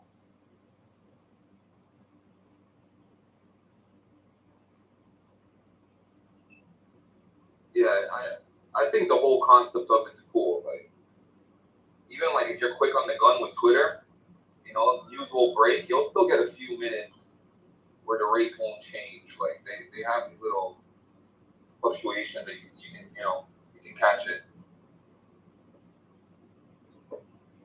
It's just that I just wish I could just send fucking Bitcoin. Like that's the only thing I hate. I think this business worked well on Bitcoin. Like if somebody threw it on Bitcoin, man, I think I would prefer to just run it on Bitcoin. And I don't care about the US dollar value. Just pay me on the Bitcoin fucking rate. Didn't Taproot Assets just launch or something on LinkedIn? I don't know. Something like that Michael was talking about today. I feel like that had the ability to do stuff like that. Yeah, you definitely need like a layer or two to trim those fees.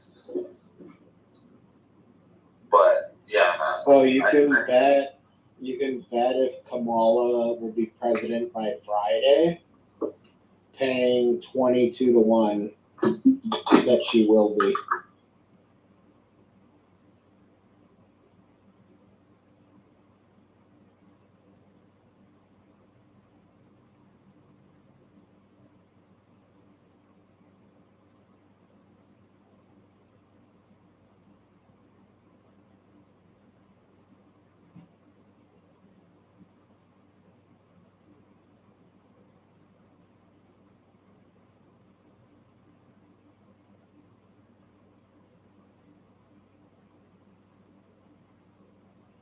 And shit like that makes me want to get into fucking politics, just so I can go What'd you take say? anonymous bets on shit. Like shit, that makes me want to go get into politics, just so I can take anonymous bets on shit when I have insight.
just seeing that it looks like Mt. Gox has already distributed 80% of its coins? Or is that BS?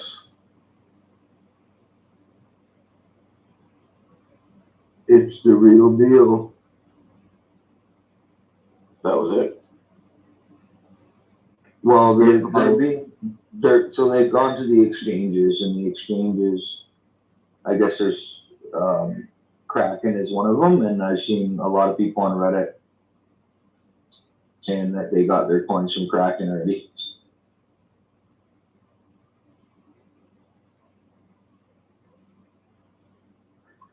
So I guess now we're waiting for the real dump, which is the conference dump.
British.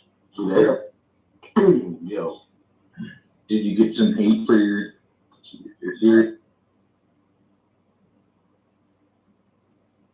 for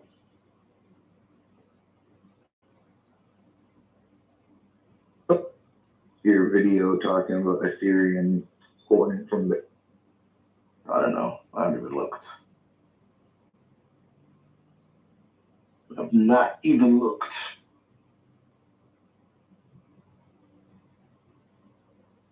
It just came up on my Twitter thing. I watched like the first 15 seconds. Yep.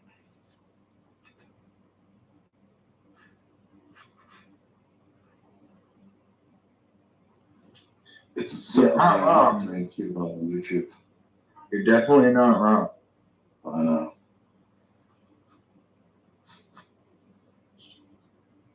Which is why I'm not that stoked about this class of investors. Yeah, but they're the ones with the capital. Nope.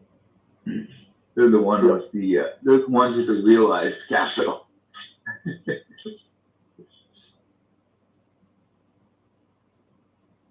They're the ones with the fresh capital, because it is what it is. Certainly that video is not doing too well on YouTube.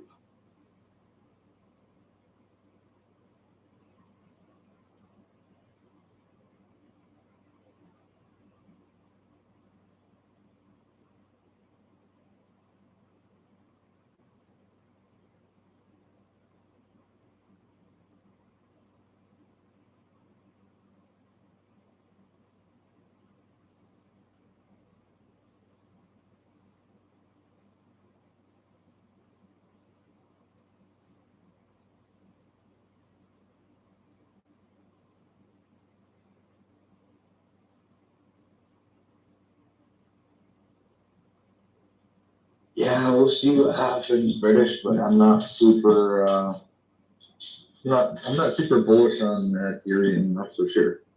Like, I don't want any Ethereum, I think it's a shit coin, but like, I've looked at it before and thought, ooh, like that would probably be a good buy, but I still don't act on it. But, just if you want an event of explosion, just buy some BTBC call options. Yeah. Jan 26. I don't know. I'll just wait and see, I don't know, I'm thinking of making some moves, some bigger moves here, so. Thinking about selling some Bitcoin, acquiring some ETH? No.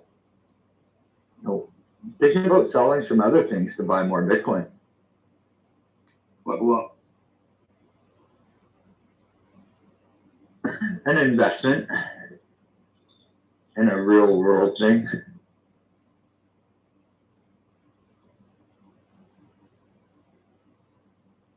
Do it. What are you waiting for? It's cash producing, which makes it tough.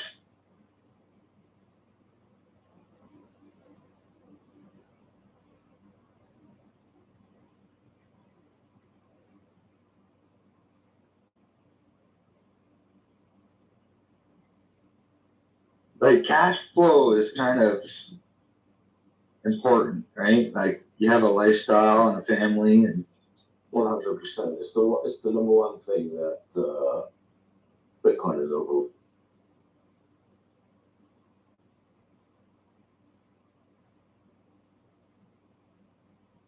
Yeah, Dave, I got into it with one of my buddies today. Well, more like a work friend.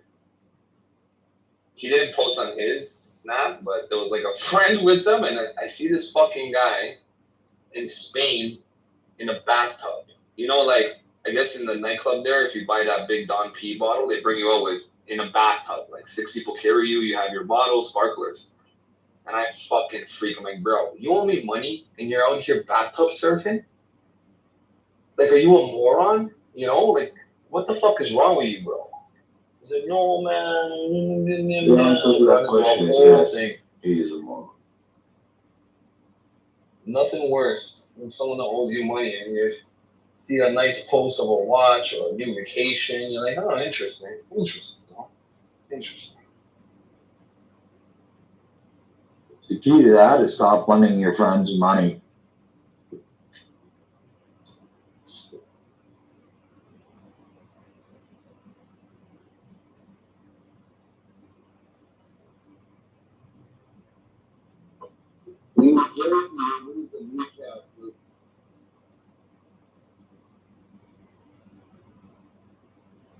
Yeah, I mean, lots of people do very bad things for that. Like, oh, fucking idiot.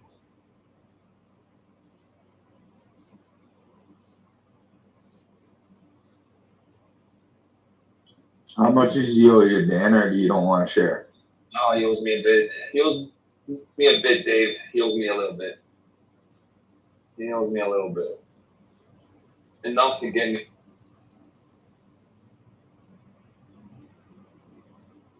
Like 6 figures?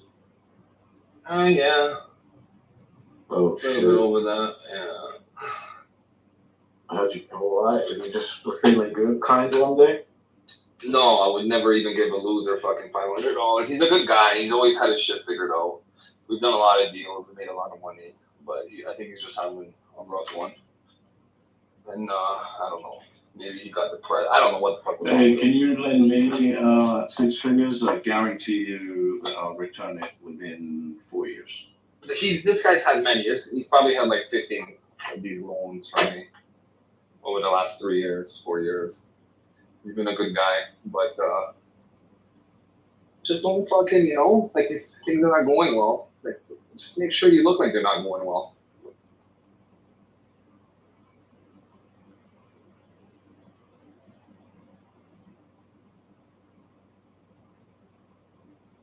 Dave, you know about TerraNet? A lot of people don't know about it. TerraNet? Yeah, so TerraNet is a platform for Canadians to research property, like who owns the property, who the mortgage is with, what they sold for, prior owners, and you end up selling a house. And I checked it out on TerraNet just to see what he owed on it. And he did pretty good on it. He did pretty fucking good on it. I was like, bro, where's this money from your house? Like, you gotta make shit happen here. But a lot of people don't know that. TerraNet will, like, say you have someone's full name, it will even show you, like, all the properties they own, etc., who the mortgage is with. I usually like to look at it if I do a loan or something. I won't know what the hell I'm getting into. So what, you type in, it's an app or? No, it's a website. It's a website. And what will there's like it'll tell you the history of the house. It'll tell you the original owner, what they bought it for, who the mortgage was with. It'll tell you their names.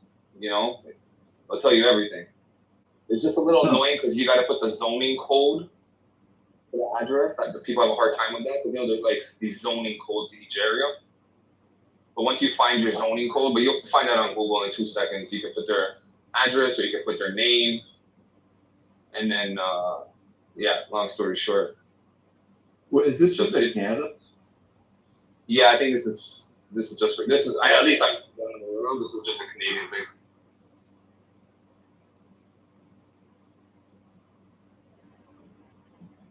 It's really dumb. Texas is like a non-disclosure state. So, like any houses that sell, you can see what it was listed for, and then you can see that it's pending and sold, but you can't see like how much it actually sold for, and you can never actually see how much houses sold for, but it's really kind of stupid because if you just wait a year, you can fucking figure it out by looking at, because the taxes paid on it are public. So, based on the fucking tax rate, you can figure out like what it sold at. And I'm just like, what? Like, most states just give you the fucking data. Can't you just give it to me like that?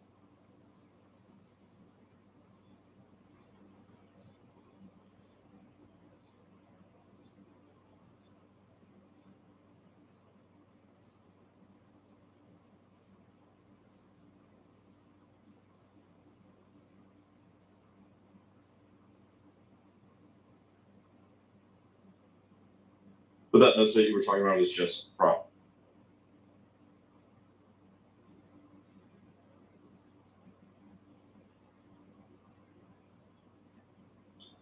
That's an interesting thing. My bad, I was just in a store, so I never heard anything anyone said anything to me. Yeah, there's TerraNet and there's another one. There's another one too. I used to use. I forget the name. What did I say that was interesting? And that's it?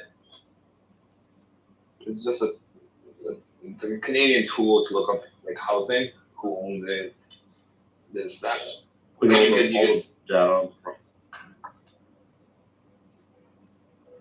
But it's like just property and it's like address specific, or like parcel number or something. Yeah, it's exactly it. There's like a document number, which is like a parcel number. But yeah, you can do many. You can search by name. You can search by address. There's like many ways that you can play on. It's not free. It's like $14.99 a check or something. It's not bad though. Kind of do your homework on someone or something. Yo, how's Canada's migrant crisis going? Can't order a coffee without them fucking it up. I saw people were shitting at the beach. It's like the most trending story. The Indians with the shitholes. Oh, the Indians, man, they do not. They like just serve me fucking coffee and stop fucking like invading my beaches and parks. Dude. Bro, do you see how racist the Canadians are? Dude, I love it. you have I no love it. fucking clue, man. You can't go to a beach without 1,000 Indians there shitting in beach on the fucking beach, man. So annoying. How is that okay? What, the shitting or me being racist? No, shitting, like, who's letting them shit on the beach? That's gotta be illegal. No one That's your talks to culture, them. bro. No one wants to no one polices the immigrants. Oh, fuck no. I wouldn't be able to say. If I saw somebody shit on a beach here Is in it America, like- immigrant or not, I think I'd beat the shit out of them. Is it like that in, like, Port Dover and those kind of Dude, areas? so I used to have it, okay, like I have a college at Sauble Beach, and they used to allow people to drive on the beach, and they'd all park there, and they would fucking destroy the beach, and they'd bring all their food and all their garbage and everything, have a fucking massive cookout. There's no restroom, so they're all just shitting there, and then they would fucking leave with all their garbage. They'd spend no money in the community, and it just fucking were so fucking terrible tourists. And then luckily someone fucking drowned and an ambulance couldn't get to them because they packed it like a parking lot. So then they wouldn't allow parking on the beach anymore. Now it's just peaceful. But they're all in Grand Bend. They're all in Wasaga. I don't know. And they just go all over the place. You know, Christian, when I was a kid, I was at Sauble Beach, and my only memory of that place was playing in the water, hanging out, and seeing this fucking log of shit go past my face. Like someone took a dump. Really?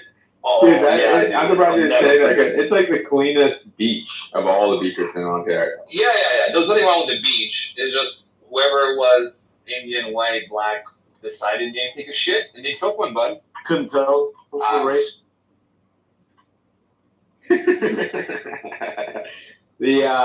Dude, no, it's the Indian immigration part, like here is just out of control, man. Like, See, and it it's like, You guys keep Right? voting for Trudeau. I went to Port Dover last year. I didn't see any. It seems like you guys are getting all the bad ones and we're getting all the good ones. Oh, ours are all stupid and lazy. Dude, the Indians here in America are all smart tech workers. We had those like 15 years ago, but like in the last 10 years, they've just all been ones that like literally just look to avoid doing any type of work. Like Desi. Yeah, no, I don't know. That needs like a whole brand of people, apparently. I was joking. Dude, even all those LCBO robbery videos, it's always Indian. Like these young Indian kids. I was like, what the heck? Where they keep catching them on camera just stealing. And they're trying to smash your face with a bottle if you try to stop them. I was shocked. It's like, I just wasn't expecting it to be Indians. They're usually pretty good character. Bro, it's because you guys are getting the poor dumb ones. You know what I mean? You're used to getting the best of the best, and now you're getting the dumbasses. Well, that's what like I think Daddy said in here, and I think Vic too. It's just like, yeah, we're getting like the illiterate fucking farmer, like country fucking Indians, like from. Like, we're not getting the tech ones. Bro, I don't care who or where or what you do. If I see you shit on the beach, you're getting the fuck out of there. Especially if my kids are there, I'm fucking you up. Why wouldn't you just shoot? I might brand this on your ass if I'm being honest. You know what I mean? Like I might. I don't think any other people are at the beach. From what I've heard, they take over them. That's what I've heard too. No, there'll be white people like every scattered, like the cottage owners will be there scattered amongst it, but it's just man. The problem is they just travel and with all their fucking relatives. Because the problem is real estate's expensive in Canada, and they don't have a fucking backyard. Care. The white people, I know, I get it. I get it. But like, the white people all have fucking barbecues and backyards. So they just do shit in their own house, but the fucking immigrants just fucking go to these fucking parks and, you know, beaches and just take over.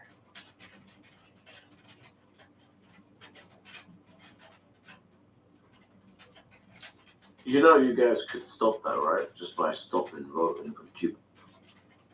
It's true. The problem is the Cuban is teamed up with the fucking Indian.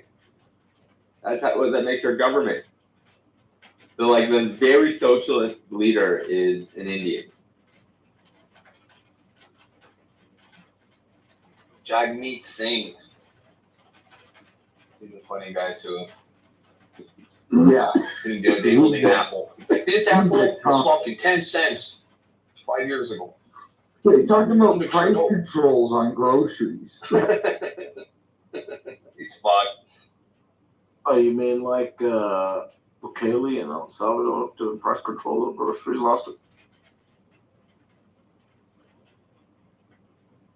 Yo, it's fucking. Yeah, we don't want that commie shit. Are they actually getting what's his name, like psycho guy, to fucking bring Trump in? Who's the one guy you guys are talking about Max before? Kaiser? Yeah, is he the one that's actually like? I don't think he's introducing him. I think he's speaking before him. I thought somebody said.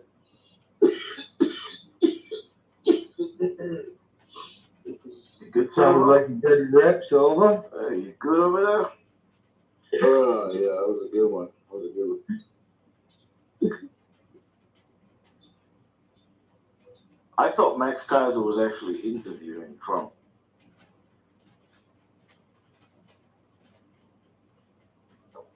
No, that wasn't happening. No, Trump's just gonna give a speech. No one's interviewing him.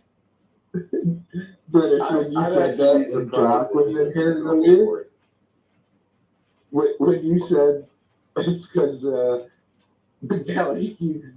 the El Salvadorians keep getting dumped in America. Oh man, Jack was biting his tongue so hard.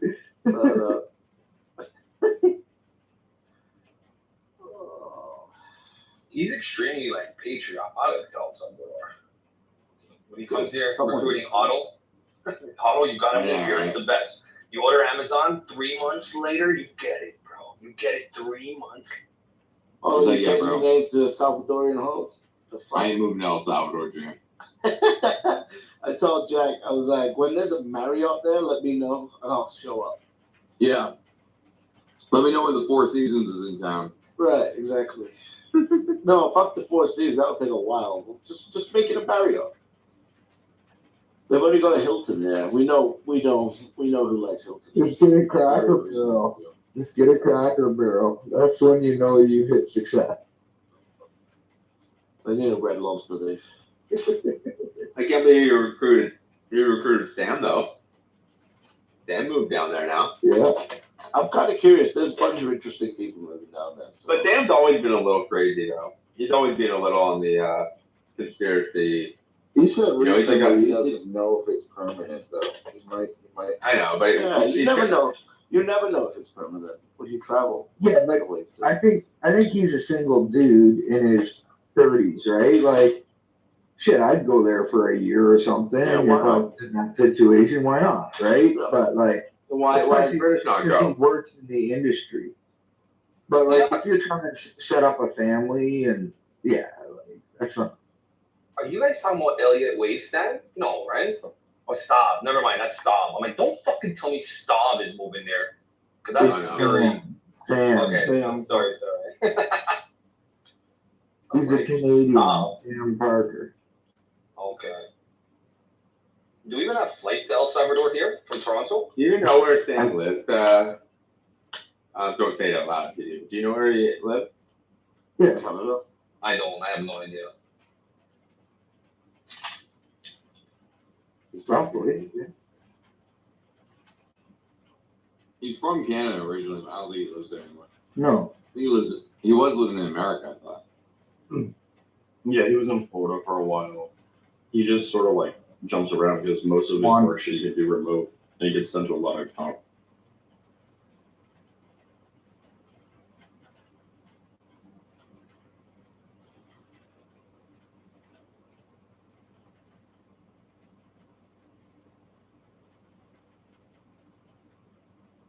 Yo, have you ever thought about how when ice cream is cold, it's delicious, but if you let it get to room temperature, there's no way in hell you would consume it? No, that's bullshit. It's like 5 minutes out of the freezer. It's much better than right out of the freezer.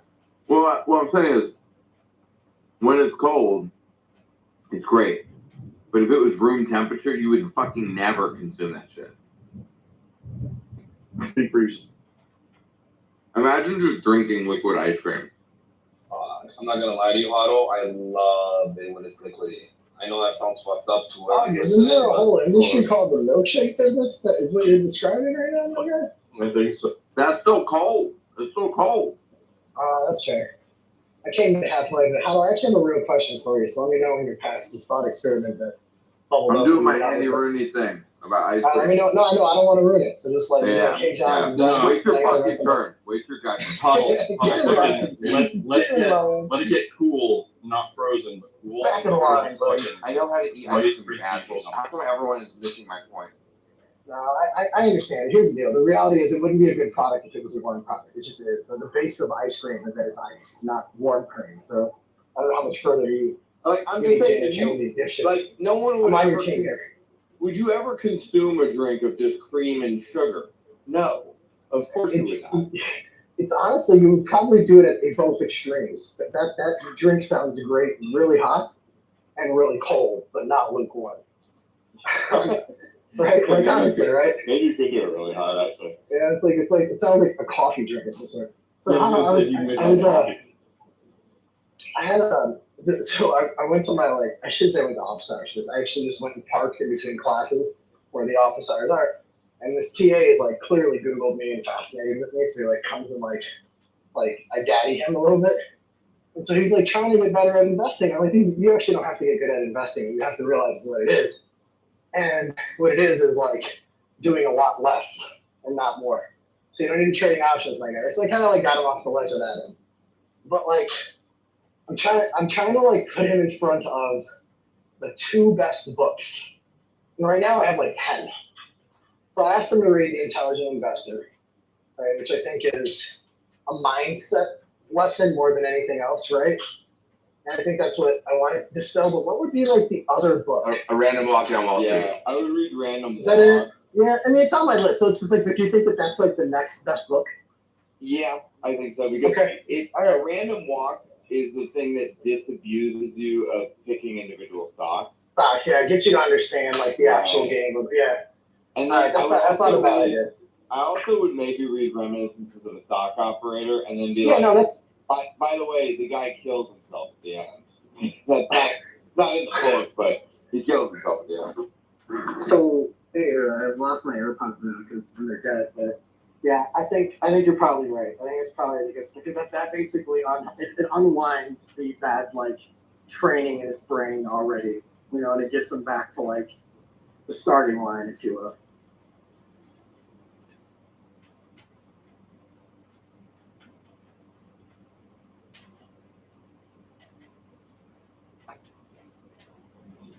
Oh, I forgot. The Bitcoin standard.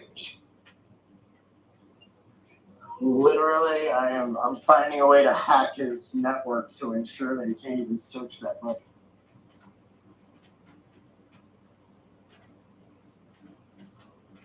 Oh, some of the background on this Christian is he actually understands the case for hard money. He's not a Bitcoiner, but he understands hard money. He understands there are certain principles he gets already, and so I don't know.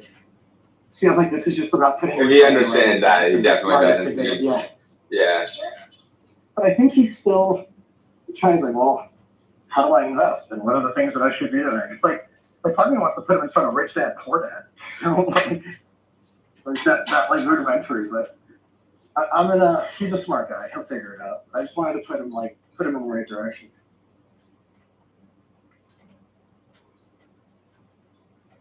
around in a long time though. Warren Buffett's autobiography is a really good read. There's a book called Snowball: The Life of Warren Buffett. Or it's not an autobiography, it's just a biography. But yeah, his biography is a good read.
So hot Korean, eh?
Yo, John, how old is the guy that you're trying to mentor about financial? My take is he's probably 30. He he's taking a pretty big haircut financially. So his wife's working insurance sales. Apparently does pretty well in sales.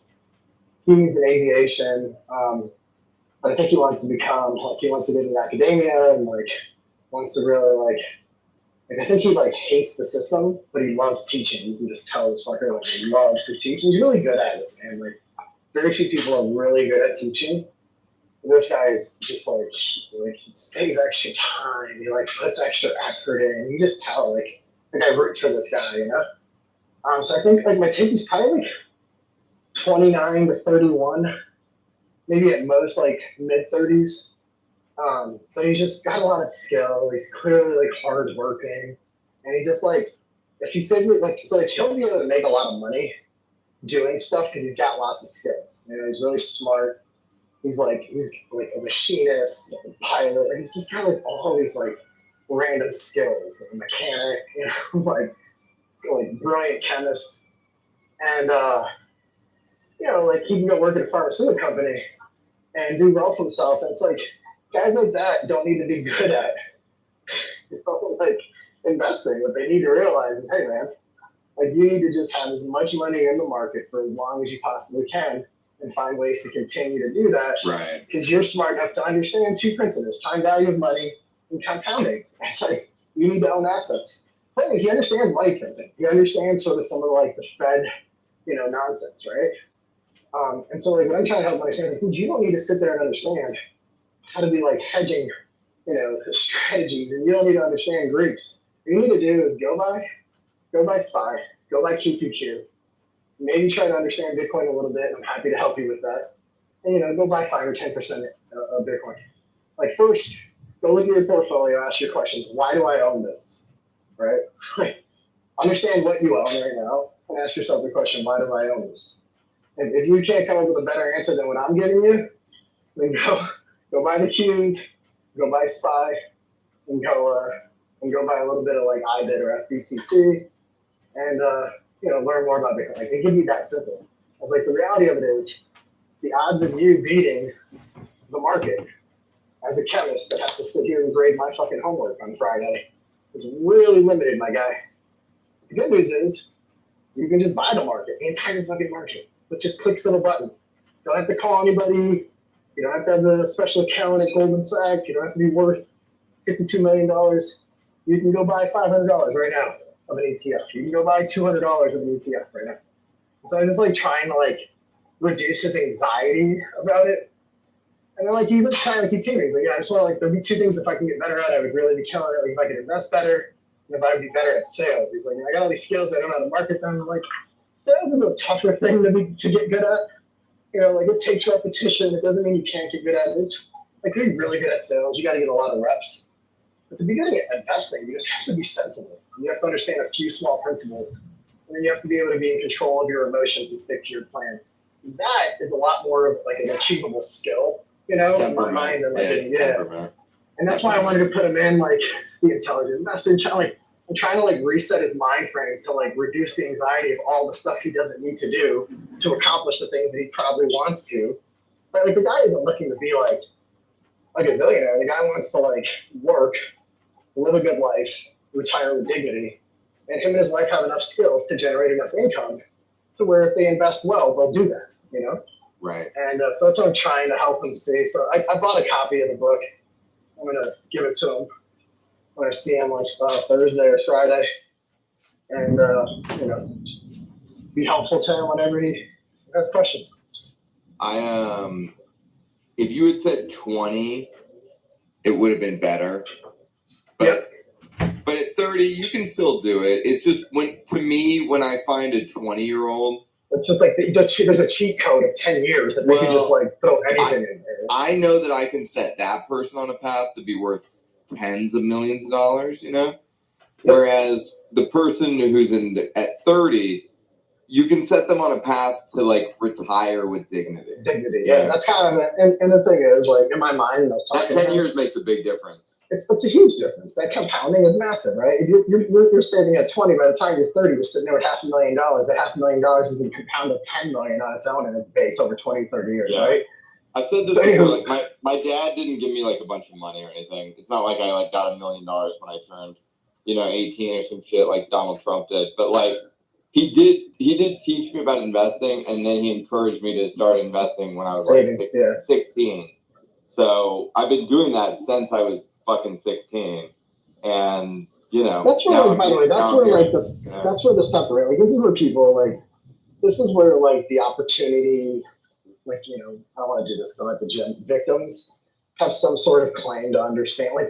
Like it is absolutely harder for someone who has to pay for college and is in debt firsthand. Like it just is. Like their ability, like I'm giving you the job.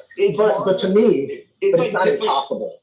Well, and what it is they it's also point at that. different goals. You know what I mean? Like, if Yeah, you're, let me finish this thought real quick, because Yeah, I yeah. think this is where like the victimhood thing kind of comes into play. They have the fast pass, right? They get to skip the line at Disney. Okay? Yeah. But it doesn't mean you can't get there also. And more importantly, right? And if you're a real man of legacy, then it means that you should be thinking about how your kids are going to do against his kids. Like, are you setting your kids up That's so the that point. they I can was accomplish thinking it the too? same. Yeah, I was And thinking the that's same kind of where, and I think that's where like the victims like perpetuate weakness throughout generations. And like, then if you are like, say, you're me or you first, I mean, maybe more me than you in this case, right? Like, where you are the person who breaks that cycle for your family or whatever. Yeah. Then what you do is you have to be that sacrificial lamb. You have to be that John Adams. And I won't bore you with that story I've told you 10 times. But it's like, I have to be a farmer so my son can be a lawyer. Right. He has to be a lawyer so he can study physics. The other guy studies physics so that eventually someone can study art. Yeah. And that's kind of like, you kind of have to have that vision, or you're going to play, you're just going to say, I can never be there. You're going to blame it on a cheating system, which is right. They're not wrong, but it doesn't mean you can't break into it. And that's that's the part that they get wrong. It's just like, think about it like this. Like, okay, if you're starting from zero, you can go from zero to $5 million,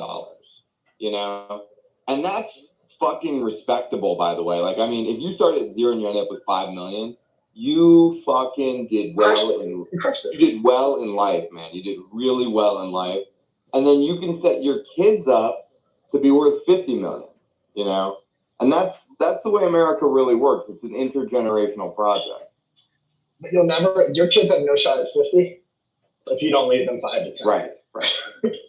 And what you need to understand is that person's, like the person that you think you're competing against, right? They have a different challenge, right? Like, and we talked about this, like the weak men or strong men, whatever. Weak men go like create by the third generation. You're basically, I'm George Bush in this shit real hard right now, but like third generation, like money gets like dissipated, right? Like, and I'm trying to not breathe in your ears super hard either, but there's like that sort of like cycle of doom that kind of plays out if you don't break it. And it's like, but that guy is given everything, has no adversity, and now he has to learn how not to fumble the ball, right? So everybody's got like different challenges, It's like I think about it sometimes, like there are games that seem completely over in the first or second quarter, and inevitably, how many times have you seen a comeback? It's like the comeback it doesn't mean you're going to win. It doesn't mean you're going to come back, but it requires that you never give in, that you continue to play, or you never have a chance at the comeback. And that's kind of what it's like to be a poor kid, because you're not really starting on zero, Hodl. You're really starting at minus. You basically leave, like you go into the real world in significant debt, and you're playing a game of catch up to even get out of that hole in the first place, right? To get to zero, to get to a place where you're saving and you're able to invest. And that's the real climb. Like once you get past that, then you're able to start to accumulate, right? And I think like that's the most difficult part, because that requires discipline. It requires consistency. It requires execution. It's that first 100K in savings, man. You're right, by the way. That 100K you talked about, like that 100K is so much harder than the first mil. So much more meaningful. So much more meaningful. Well, you remember it all, man. Like stacking No. when you're trying to stack $100,000 and you don't have $100,000 to your name, like dude, you know what you did. Like I talked about this before too. I don't want to start another company right now in my life. Like I'm fine with investing in it. I'm fine with maybe having other people operate it, and I would, have an advisory role, or whatever. But if I were to start another company, it wouldn't be like because I wanted to make a ton of money necessarily. Like I wouldn't be motivated solely in the way I was when I first started my first business, where it's like hunger and just like desperation and starvation, right? What it would be is like the only parts that I miss, which are probably going to be hard to re-experience, was that. Like at the time, that sucked. That felt like shit. That was miserable. But looking back on it, those are like the things that I remember most and I'm most fond of. Like breaking the bullshit, breaking all of the struggle, right? And it's like, I can't recreate that. You can't fake that again, right? It's like your Conor McGregor thing, right? It's like you can't get Conor to be the same Conor of 2016. Conor of 2016 had $100,000 or $50,000. Conor of 2024 has hundreds of millions of dollars. And it's like, you can't appreciate that struggle again. And like, I don't think I'm gonna do it again just because like I that's what I would want. I would want that pain, blood, and struggle to see it on the other side, It's great when it's over. Then you just reminisce about it.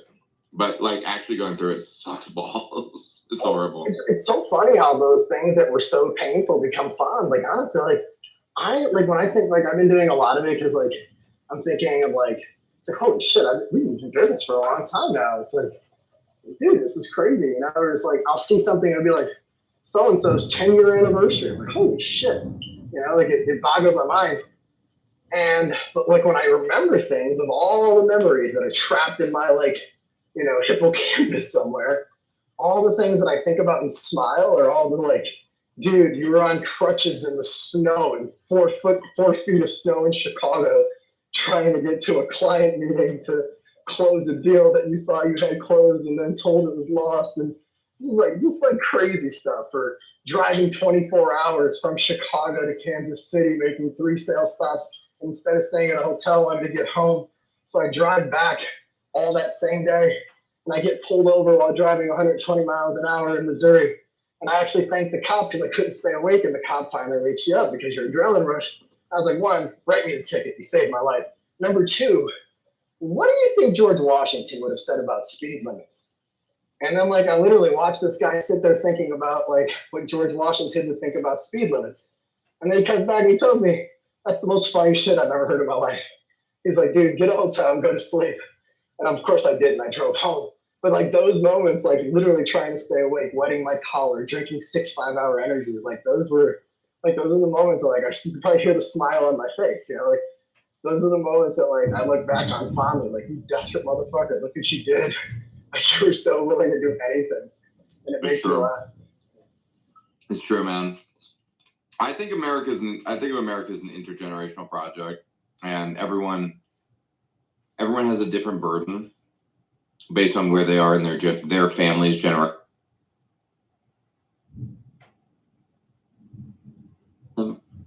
Like yeah, you know where Paul is in his family's generation. God damn it! It's the time at which they. Why does it internet? Dude, it's your fucking. It's our cross. That's your cross the bear is the internet. Yeah, is it better? Is it better? Yeah. That's when your life is good, man. When the cross you have to bear is bad internet. You go through your 7,000 square foot home. Yeah, what I was saying is everybody's at a different point in the generational cycle, and it's like you're more of the first generation. I'm more of the second generation. Your kids will potentially be like third generation. I mean, even though it's really second, but like you kind of like if you do well enough, it skips. Do you know what really happened though? I think so. Like a lot of my cousins, I feel like were able to get ahead faster than me, and I had to play math catch up. And I think a lot of that had to do with just like, So yeah, I'm first generation, but then my mom comes here, and my mom and dad come here, and then like, 3 kids, and then they're pregnant. with their fourth. So like they've been here 6-7 years. He's got a couple of liquor stores. He bought some real estate. He's starting to do well for himself. You know, he's making moves for his family. And then he gets shot, right? Mm-hmm. And so like what winds up happening is all those people that came over when my dad did, they all did really well. They bought real estate in the 70s in Chicago, you know, late 70s, early 80s. They, you know, bought gas stations and liquor stores and got like licenses on things that are impossible to now. Like they did well for themselves. And like I wound up getting set back majorly culturally because like, you know, patriarchal society wasn't going to allow my mom to do it on her own. And like they basically took everything from her. And so it set me back in a big way. Like I wound up having to like, you know, like basically I wound up being like, I'm the one that immigrated. I just was lucky enough to be born here. That probably just put a big chip on your shoulder though. You know? Oh, that's the biggest thing. Like, dude, I think about it all the time, dude. Like, especially by the time like, when I outlived my dad, I started to think to myself, like, dude, this is fucked up to think. But him dying is exactly why. Like, dude, it's so clear. Like my siblings, there's like my 3 siblings and me. And it's like, they are the same and I am so different. And it's always been known, even when I was a kid, before I would understand what a personality type was or like what it was to be successful or work hard or anything. It was very clear I was different. And I think it's honestly just that. Like they met their dad and they had like a happy start. And my mom had 9 months of like with me trying to figure out what life was gonna be like, you know. And it's like I came out of the womb different, dude. Like it just is clear to me. And I think that the only thing I can explain, the only thing that makes sense is like they had the same genetic combination, they had the same environment. There was one environmental difference. Was your mom pregnant with you when that happened, or were you? Yeah, she was 3 weeks pregnant. Yeah, no, she was 3 weeks pregnant. That's so bad. So they just found out. So like some between 3 and 4 weeks pregnant. So they just like the week before she just told them. There is something epigenetically there, you know, like a very real thing of like your mother is pumped full of stress hormones and cortisol, you know, because she's dealing with this crazy She's smoking tragedy. cigarettes, dude. Are you kidding me? She's like smoking cigarettes. And like you're in there and you're getting pumped full of stress hormone and cortisol. And so like in your, you know, like your limbic system, it's like we're coming out into a harsh world. We gotta prepare. We gotta be ready. Dude, my and you're mom not described contemplating it. She that when said you're that. little, Yeah. but it's like. But I came out fighting. Yeah, I came out fighting. Mm-hmm. My mom literally told me I came out of the room fighting. I was like, wonder why, Mom. But yeah, it makes clear sense, and especially now you probably know, like, I don't know, it's like 4 years now that we've been chatting on this thing, 3 or 4 years. And it's like when I look back at that, like, first of all, I'm like super grateful because like the thing is like I think he's like the sacrificial lamb that puts the chip on my shoulder, but also like when you like it's like you know when the team is down by so many points in football that the other team just kind of goes on like to a prevent defense, right? But the other team has like nothing to lose, and while the team that hasn't scored any points all like the first 3 quarters of the game is down 3 or 4 touchdowns, all of a sudden is dinking and dunking all the way down, right? But like if they had no room for error, somehow they weren't able to perform in that way. But then they get their backs against the wall and you're down 28-3, you know, in the Super Bowl, and Tom Brady, and I'm part of Tom Brady, right, in this example. But then but because their backs are against the wall and they know they no longer have room for error, they start making the plays that they have to make, you know? Right. And there's like something I think about that gets pushed up against me. Like I always knew I didn't have any room for error. I always knew that like my ticket out was me. Like there was nobody else, no one else was coming to save me. You know, and I saw that. Like I saw my cousins, their dads were starting to do well and were able to send them to like private schools, and you know, they started to move to the nice suburbs and shit like that. And we still lived in the city, and they started to have nice cars and go on nice vacations. Like you started to see that, especially as I started to recognize what like, you know, money was and wealth was, etc. Yeah. And so yeah, like it's so clear to me like that, like him dying is like super key to me ending up where I ended up. Man. Like, it sucks to say out loud, but it's true. No, it's, I mean, it's a great story. Like, it's a crazy thing that you overcame. It is, I don't know, man. That's more than I had to deal with for sure. No, it's pretty cool. Dude, I don't need, like, I'm not like, this isn't. But I want to take a different way. So you just mentioned that we've been on that for 4 years, dude, and I just realized It hasn't been quite 4 years, but dude, that's the same long time that you're in high school, dude. Like this app is like it's like a Like high whole school. class of like Clubhouse. You know, it's like it is like high school, but it's like literally the same amount of time that people go to high school. But we spend more hours on this thing than high school, probably. You know what's funny? The first time I met John on this app, he told I that told the story. Yeah. He told that story about his father getting murdered. And I don't know what I said, but like It was funny as hell. You made light of it. Yeah, you made comic relief kind of thing. I cracked a joke, and then it was just like perfect comic relief at that moment. And we all just started laughing, and then that's like how we became friends. I don't remember I don't actually remember what you said, but I do remember that. I don't remember what I said either. Well, what it was is Lamar had told a pretty intense story like right before, and it was just like I don't know, it just felt like like a thing. And it was like early. It was like probably like sometime early 2021 or something like that, if I remember correctly, or 2020 or 2021. No, 2021. And I remember like it was like sort of this like intense story that Lamar told, and I was just like I told my story, and then Huddle it was like quiet and kind of tense, and Huddle told this joke, and it just like level like I don't know, brought levity to the room. But yeah, I do remember that. I remember that. You know, I think one of the things that me and you share is the being bathed in fight or flight chemicals when we're young. Like literally baptized in them. Well, because my mother was having postpartum psychosis like the first 2 years of my life. You know, full on schizophrenic episode for 2 fucking years. And I think definitely that it sets you off on a different course when you're born into like extremists like that. Yeah, I mean, for better or for worse, Like I imagine there's parts. It's both for better and for worse. Yeah. Yep. It's I mean, like I'm stuck with some of the damage from it, but also it's my superpower. I'm sure you feel the same way. It's weird. It's like you. Well, I think what happens is we your acknowledge strength. it. But I think what happens is once you are aware of what the weakness is, and like you sort of, especially as like I don't know, a functioning adult, like listen, 90% of this room is ADD, right? And I'd be willing to bet like 50% of this room knows how to temper it in the situations that require it. It's almost like, when you're around when you're a kid, you're around your grandparents, you don't have to think to not curse, you just don't. Right. But then 5 minutes later, you go hang out with your buddies on the basketball court and you're dropping F-bombs and you don't think to curse, you just do. And I think there is just like this function as an adult. Like, I know what my mom went through. I recognize what probably it did. But then you're like, okay, like I'm an adult now. So you just curb that behavior when, consciously or something, or you just train yourself out of it. It's so bad for me. I can't look at old pictures of myself from I can't look at a picture of myself before I'm like 25 because I just can see how depressed I am, and now I'm not depressed. Now I'm like happy. I love my life.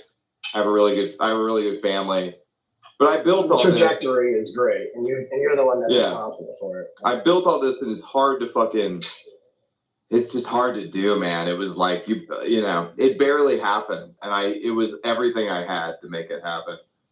It honestly does feel like it's like, so on one part I feel energized by it, and then another part of me is like, yo, that sucked the fucking life out of me. Like that cost me 20 years of my life. It's like a black hole that's like when you look back at your past, you're like, it's like trying to suck me back in.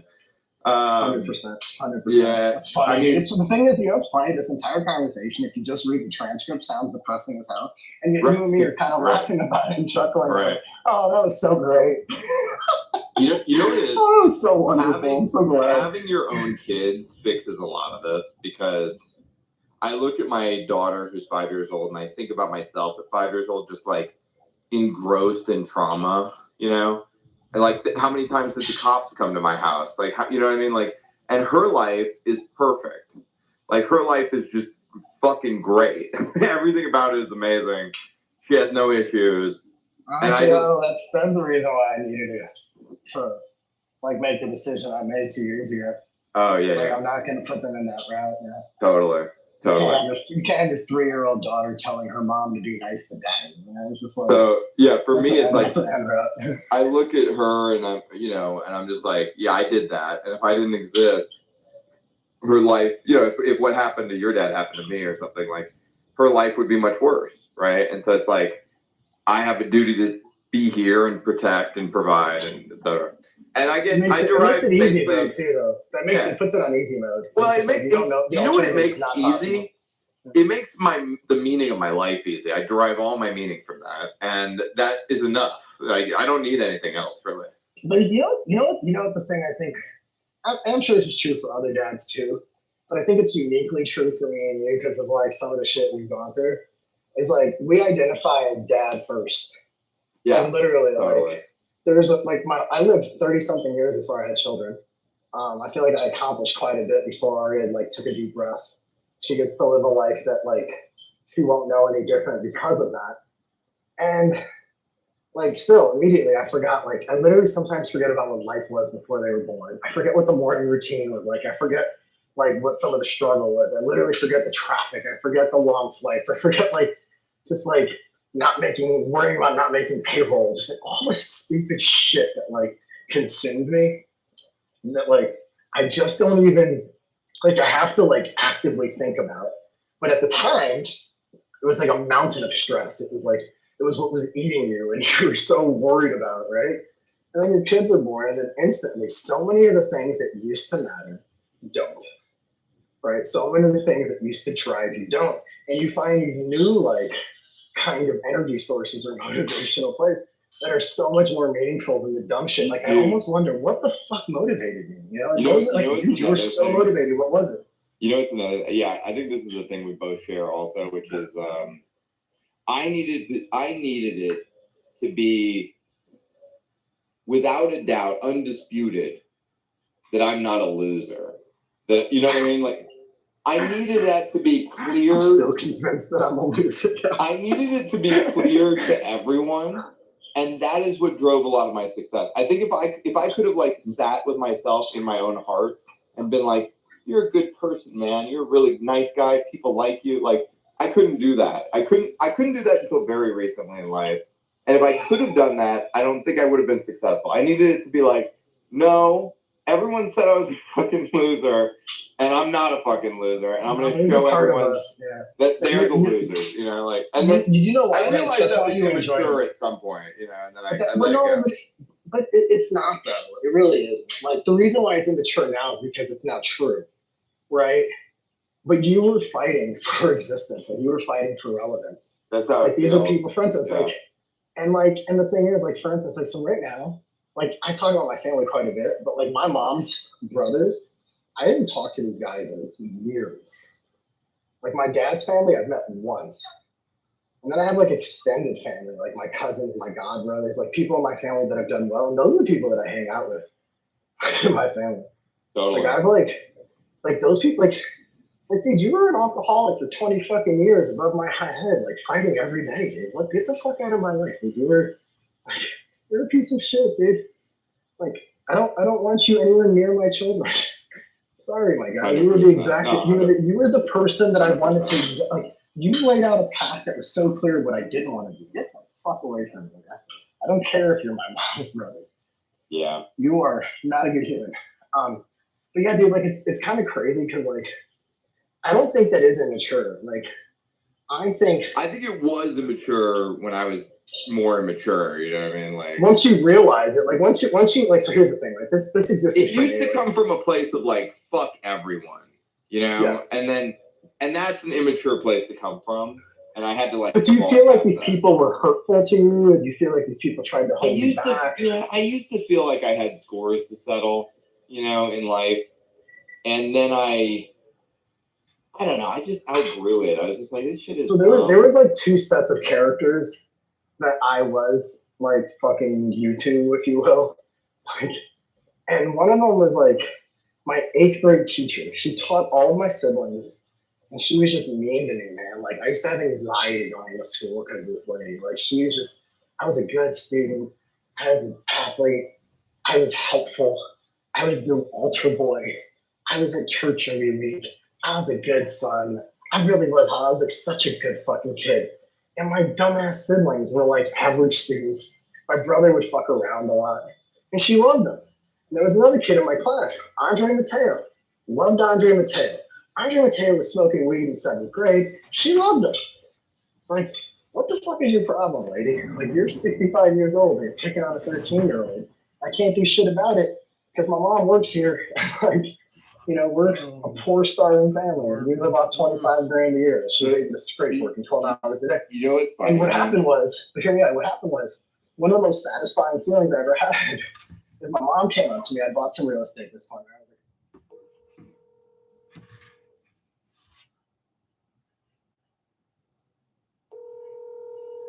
Your call has been forwarded to voice. Where I had like the same renter that when I bought the building, and they were moving out. And so my mom comes up to me at a funeral, right? And she goes, "Hey, you know, Jean needs a place to live." This is Mr. Brent. Her name is Jean. You know, do you think that, you know, you can maybe rent this apartment to her? I was like, "Yeah, whatever, Mom, that's fine." It's like, "Do you think you can rent it to her for X?" It's like, "Are you kidding me? It's like $600 less to work." But honestly, what I did is I looked back at, so she was at this funeral, like she was at the funeral too. Yeah, so I let her know. I did it a favor for my mom, but I said a fuck you to her. I was like, you know, just so you know, you picked the wrong one. Like, you know, I know that you picked the wrong one. And then all of my sisters, even in that moment, she chuckled. My sisters chuckled. My brothers chuckled. We all knew what it meant. You know, she knew what it meant. And then, like, it was that moment where it was like, it like alleviated all of that hate and pressure and things. And it was that she knew she fucked up. She knew I did her a solid. She knew that, like, I had won the game. She knew she was wrong. And in that moment, it just dissipated for me. But I was not immature to feel that way. I was not. Like, I was 13 years old and you were tormenting me. For what? Because you didn't like me? Yeah, a lot of adults are just aggressively shitty. I mean, it's really terrible. So, like, yeah. I don't feel like when you feel the way you feel, it's because people made you feel that way, my guy. Dude, for me it was because my mom was. Are you guys in tune with your emotions? We are, dude. We are, dude. Yeah, get out of here, man. Get out. We're having a safe space, man. We're living our truth, man. Get out of here. Forget. Be a man. Yeah, like me, bro. It's like, get some psilocybin and ketamine and fucking drink some whiskey. For me, John, a lot of it comes from you know, just the fact that my mom was schizophrenic, and I would hear adults talk shit about her and me by extension, and all the time, everywhere I went.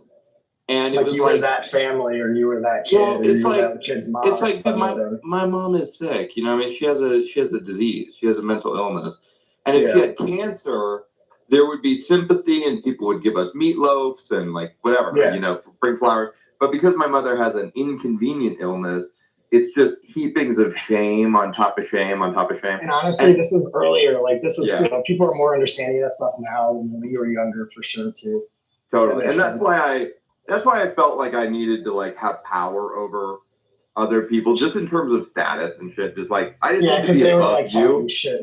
I need to be above you, so that for me, when you talk shit, it's just like it's peasant talk. It means nothing to me. You know what I mean? Dude, I put myself in that position, and then when I realized why I was doing that, I was like, that's kind of gross and stupid of me. I should just let it all go. Now that you've won, though, but I think it's now that you've won. I couldn't have done it unless I had won. That's just my personality. No, I'm the same way. I just think that it's natural to feel that way, and I don't think you should be embarrassed about it like that. Like, I think. No, I'm not. I'm not. Talking but I do think if you're still holding, but I think if you're still holding on to that, like, for instance, like, I think you and I joke about our grandmothers, but like, there's actually, like, I have real hatred towards them. But it's funny now. But it's only funny because we won. Like, you know, like, we were sort of overcame it, but like, dude, I would argue. Fuck that lady, man. I would argue with the metrics that you guys may use in regards or in terms of quote unquote winning.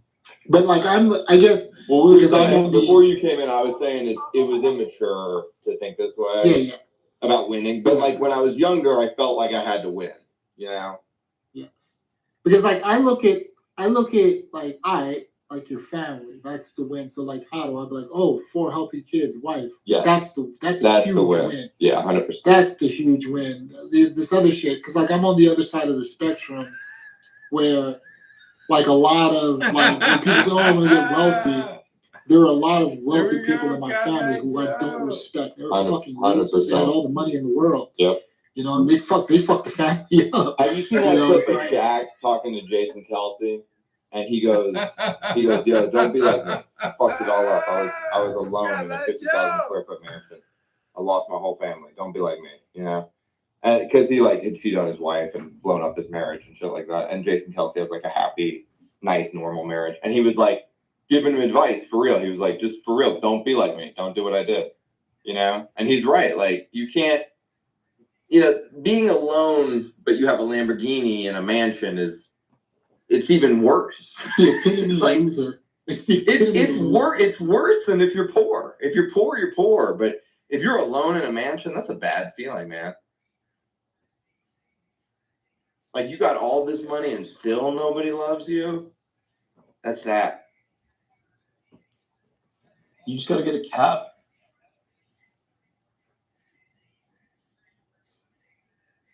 Yeah, it's undoing generational curses is fucking awful. I wish I didn't have to be the one to do it. You know what I mean? Like truly. I wish somebody else in the family had done it before me, but I'm certainly not going to let my children be the one to deal with it. So I'm going to take it on myself. That's the way. It would be nice if someone did it before, but I don't know. I'd probably take it more.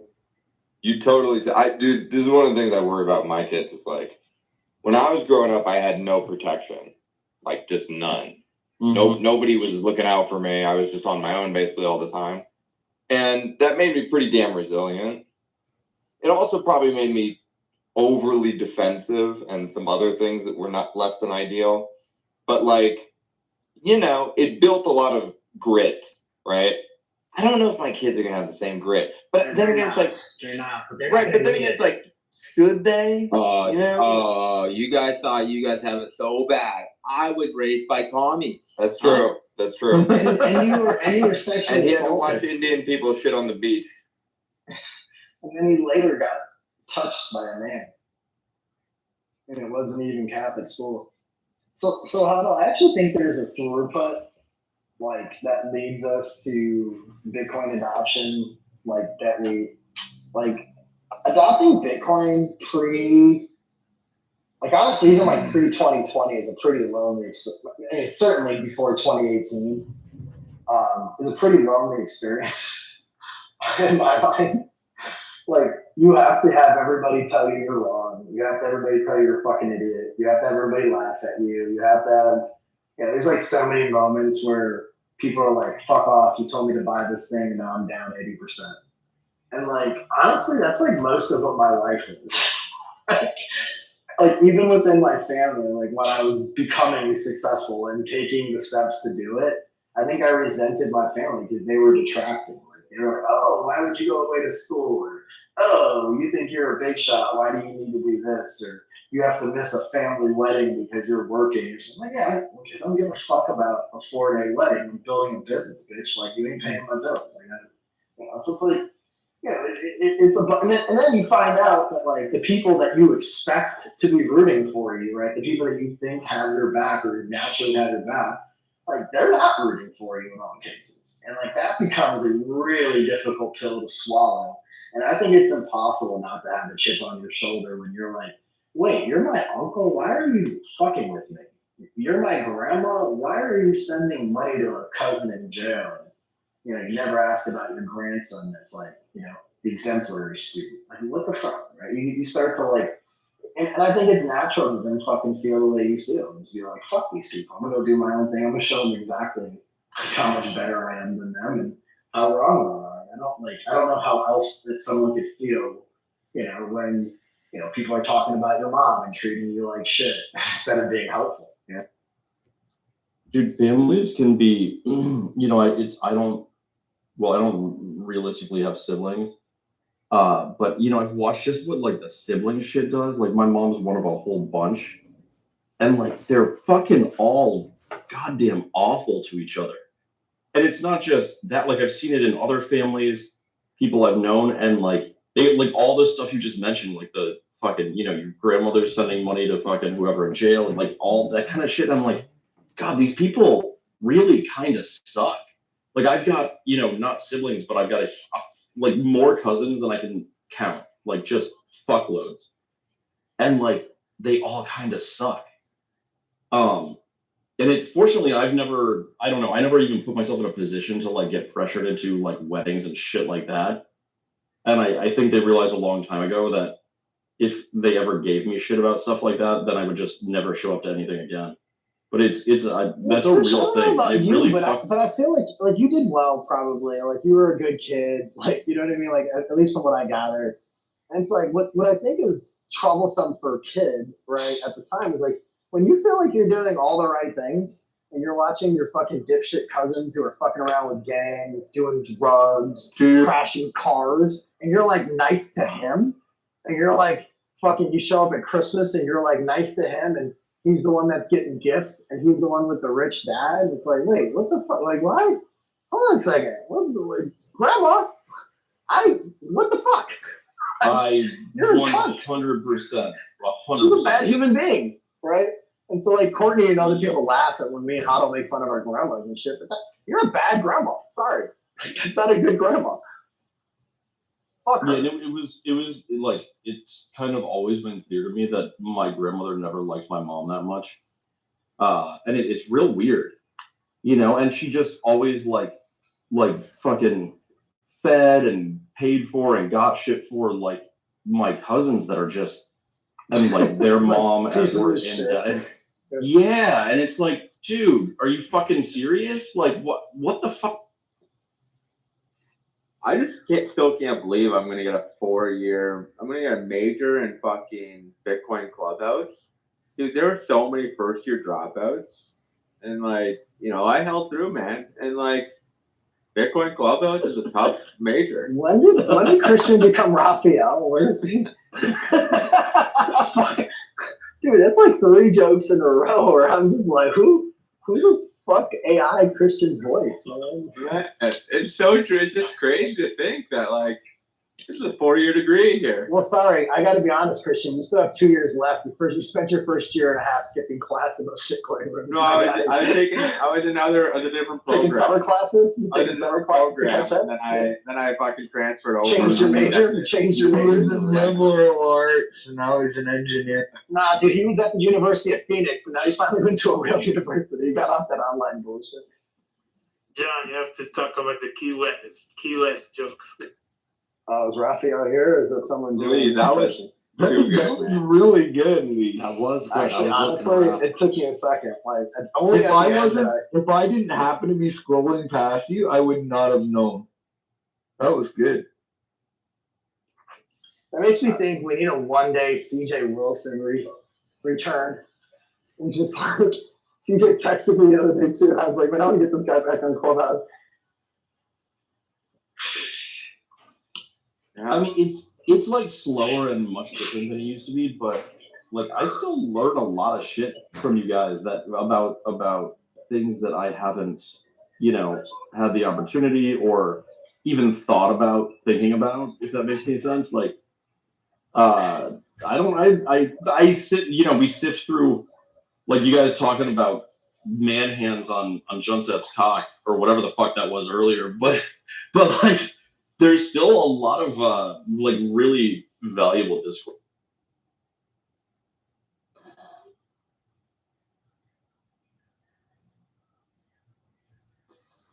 Think about how many geopolitical hot button items we've solved in this.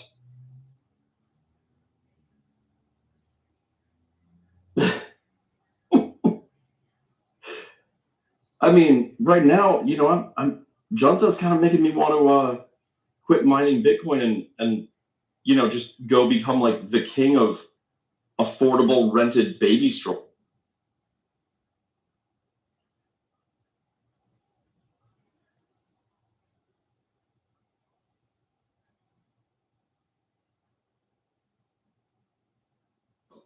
I mean, if we weren't in this room, we'd probably all have a Swanica. Nope. I think half the room still has Sonicos. It's just not active.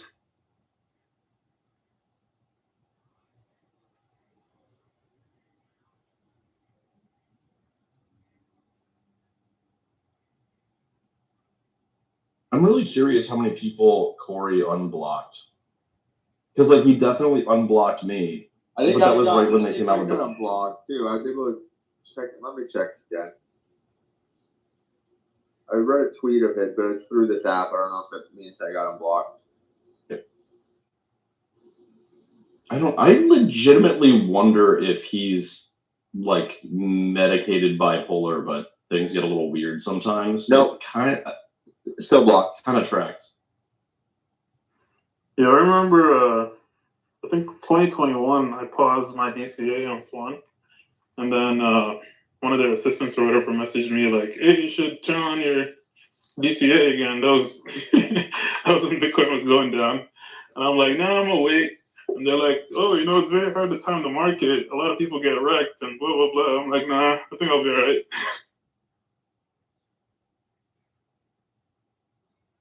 They like contacted you to turn your DCA back on. That's kind of. Lee, what time in the market are we at now? Then Moving sideways. Wait for inauguration day. What did you say? So we're moving sideways. Gotta wait for inauguration day for it to pump. Okay. Or election day. I mean, Yeah, I am a little concerned that like at some point here, somebody's the rates are gonna fucking come down, and I'm afraid that like real estate prices are gonna go fuck. The rates only come down when the real estate comes down.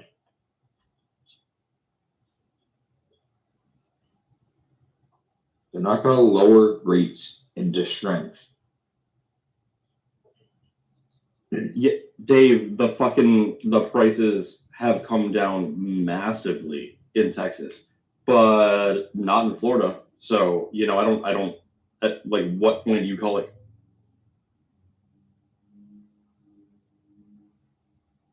Like I'm looking at fucking, like 2,200 square foot 3.2s with a 2-car garage on a 1/4 acre lot for like 250,000 in Texas, in nice neighborhoods. And those houses were things of equivalent size were like 500 a year and a half ago. There's no way your market dropped 50%. It hasn't everywhere, but also it's weird because like I was just trying to figure this out. In the last like 2 months, a lot of fucking inventory has come online. There's a lot more stuff up for sale, and I see a lot of fucking places that started, like several months ago that I've saved. That and I'm also looking at there's a lot of weird sort of niche stuff that's like smaller but on a couple acres, and that kind of stuff throws it off. When you're looking at the standard houses in like Round Rock, for example, which is the north side of Austin, like I was just looking at a house. It's a little bit smaller house. It's only like 1,400 square feet or something with a 1-car garage, but on a decent sized lot for fucking like $240,000 in Round Rock. That's wild. You literally couldn't get anything for less than like 400 like 2 years ago.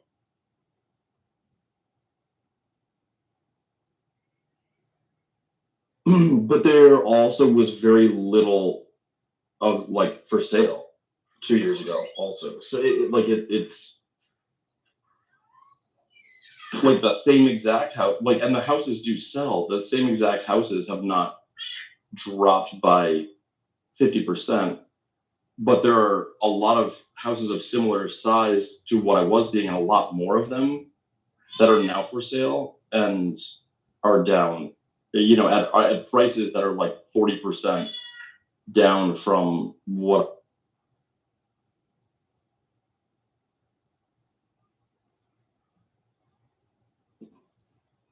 Dude, and and that's like a high demand area. Like if you go like an hour north of Austin, or you know, or like North Austin, or even if you go like an hour and 20 minutes north, kind of between like Temple and Waco, like dude, you can get like a 2,500 square foot house built in like 2004 for like 240 grand. It's fucking crazy. It's like so much cheaper. Where like my house in Florida has like plateaued off a couple times and then gone up again.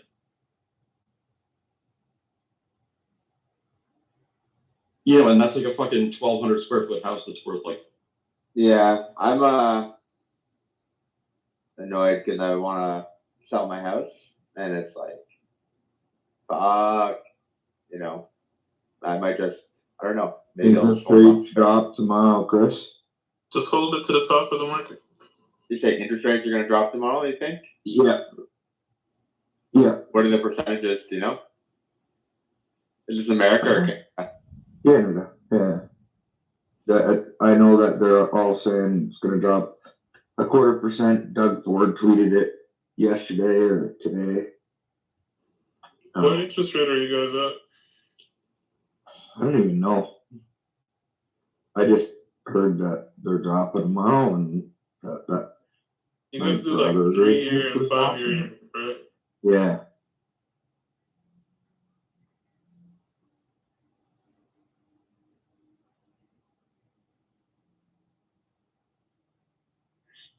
But yeah, apparently the Bank of Canada, they're predicting will drop rates 3 more times this year or something, Chris. Well, that's good. I gotta get a new mortgage end of September. You and apparently everybody else. Dude, you guys with your fucking mortgage rates, that shit so. Or your. Why do you say? Is there like a lot that financed this time in, like 5 years ago? I think something like 70% of mortgages come due within the next 8-9 months.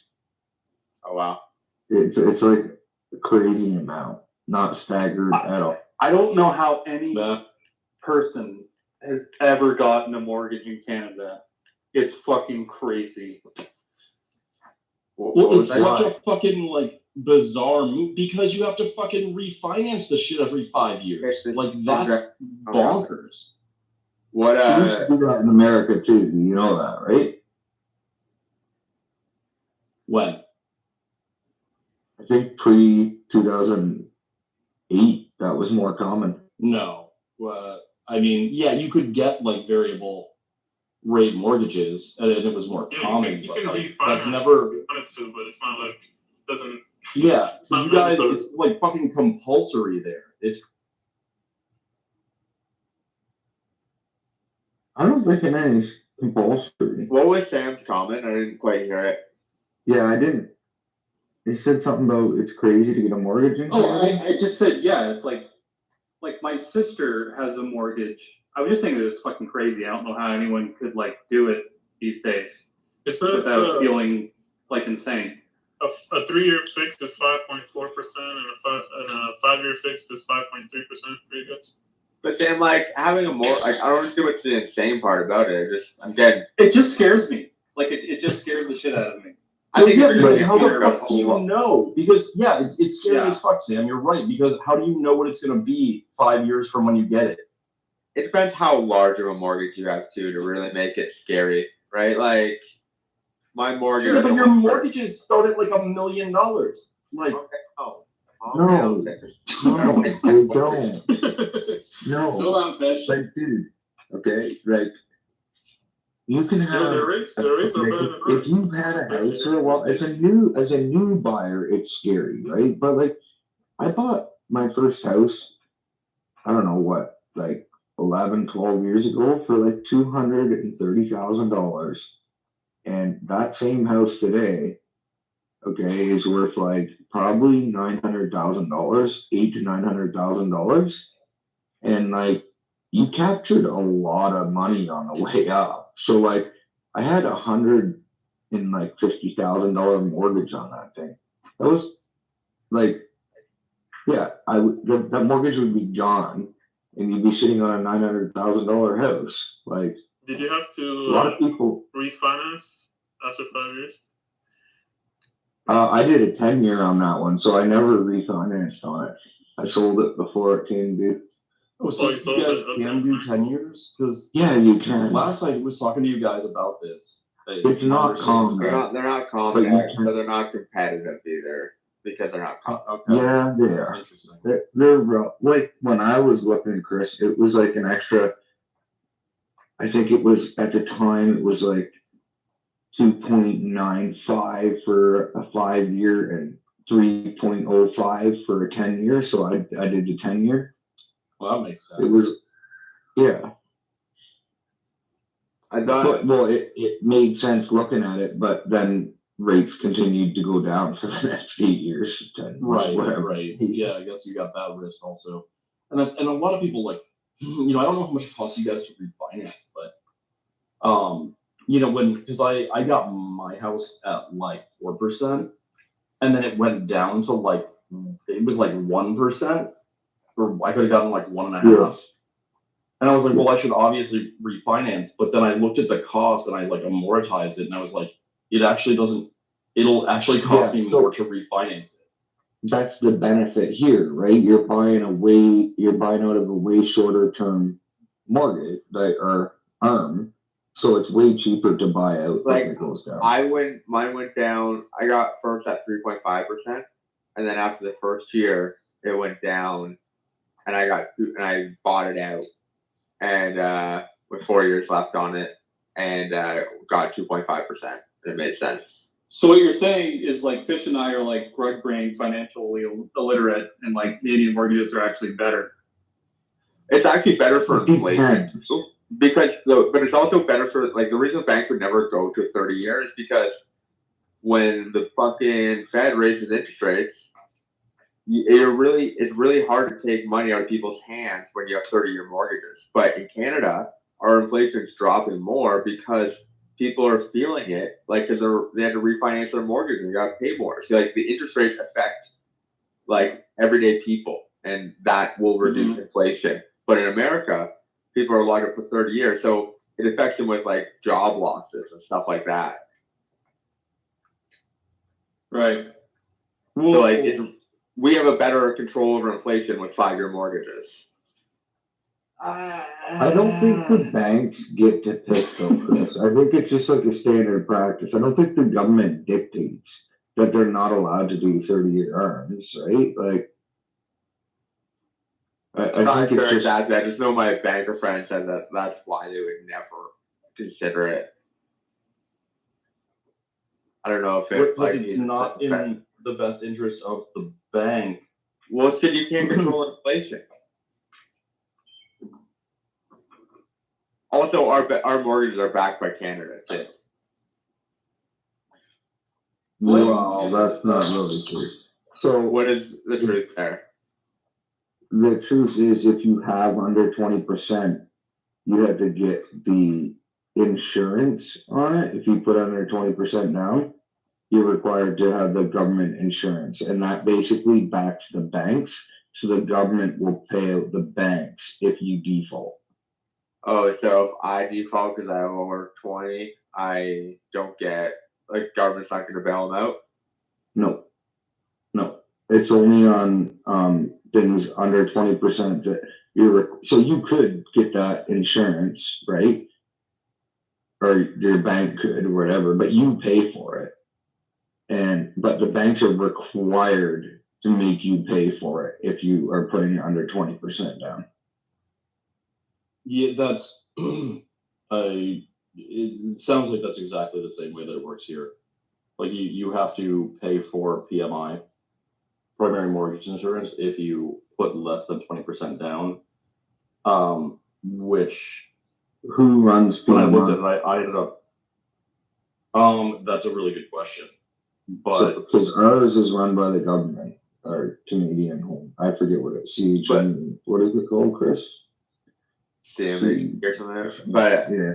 To Sam's point, yes, a Canadian mortgage right now, if you were the first time buyer, would fucking be insane to like look at. Like, okay, I have a mortgage for fucking $1 million. Like, it's just. Is it the mortgage that's crazy, or is it the house price that's crazy? Well, I'm talking about. Goddamn you, Dave, trying to be like pedantic, but no, it's just saying. Well, just don't worry. Like, it's clearly the houses, but it's the mortgage is what Sam's talking about. But if you already have a mortgage, you've already been in the market for a while, you don't really carry much of a mortgage effort.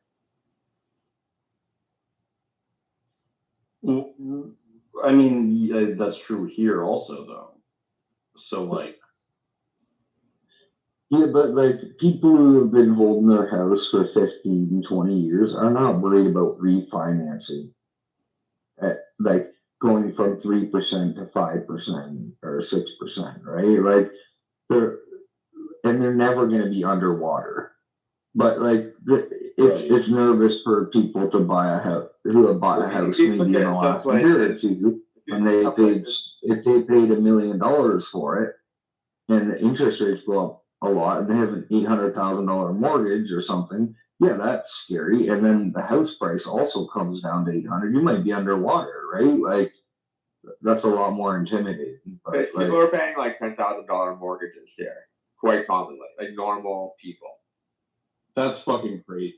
So like if you raise the interest rate a little bit, it really goes up a lot. Right, which is why it's scary when you have it adjusts every 5 years. Yep. Yeah, it's not ideal, right? But like, yeah, it's because the house prices like are insane. Yeah. So what are you guys like? What do you guys like? What could you get in like a nice-ish neighborhood, or better for like a quarter-acre lot, than like a 3-2 that's over 2,000 feet with a 2. Honestly, it would range from 400,000 to like $2 million in Ontario. Depends where you are.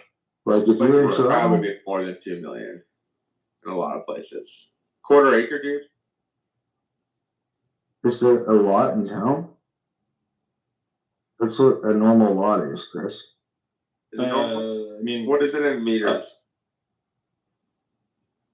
In meters? Or sorry, in feet. What, like width by depth? Yeah. Square feet. A quarter acre is like 10,500 square feet. So like 100 by 100? 10,000. Or 80 by 120 or something like that. A quarter acre is 10,890 square feet. Yeah. Thank you. So like 80 by 120 would be a quarter acre, roughly. Okay. That's pretty big lot for Ontario still, man. Yeah, that's a little big, like that's a big lot. Mean, in anywhere in like the suburbs in Texas or in South Florida, what I would say is a standard lot is 7,500 square feet.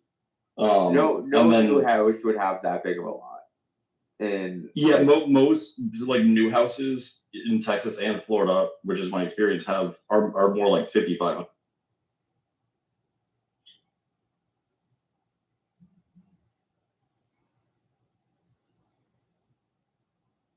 Yeah, like if you're talking like standard family home kind of subdivision stuff, most of those are probably like 60 by 80s, right? Like they're a bit smaller, but there's quite a few lots that are, quarter acre, whatever. Like you get into a lot of estate subdivisions, they're like half acre to an acre lots.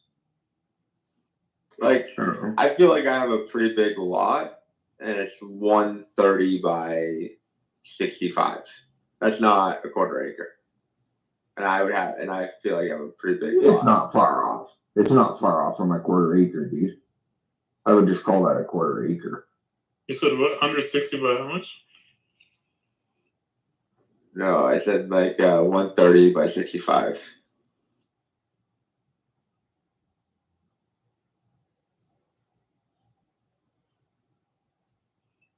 Yeah, it's like 80% of a quarter acre.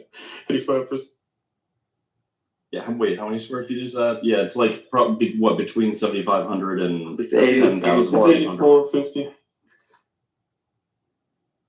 Yeah, like I personally, I find anything under 7,500 square feet to be like offensively small. And then it kind of depends on like the size of the house too. I hate that shit where you're like, your neighbor's bathroom window is like fucking 9 feet from your bathroom window. It's like weird.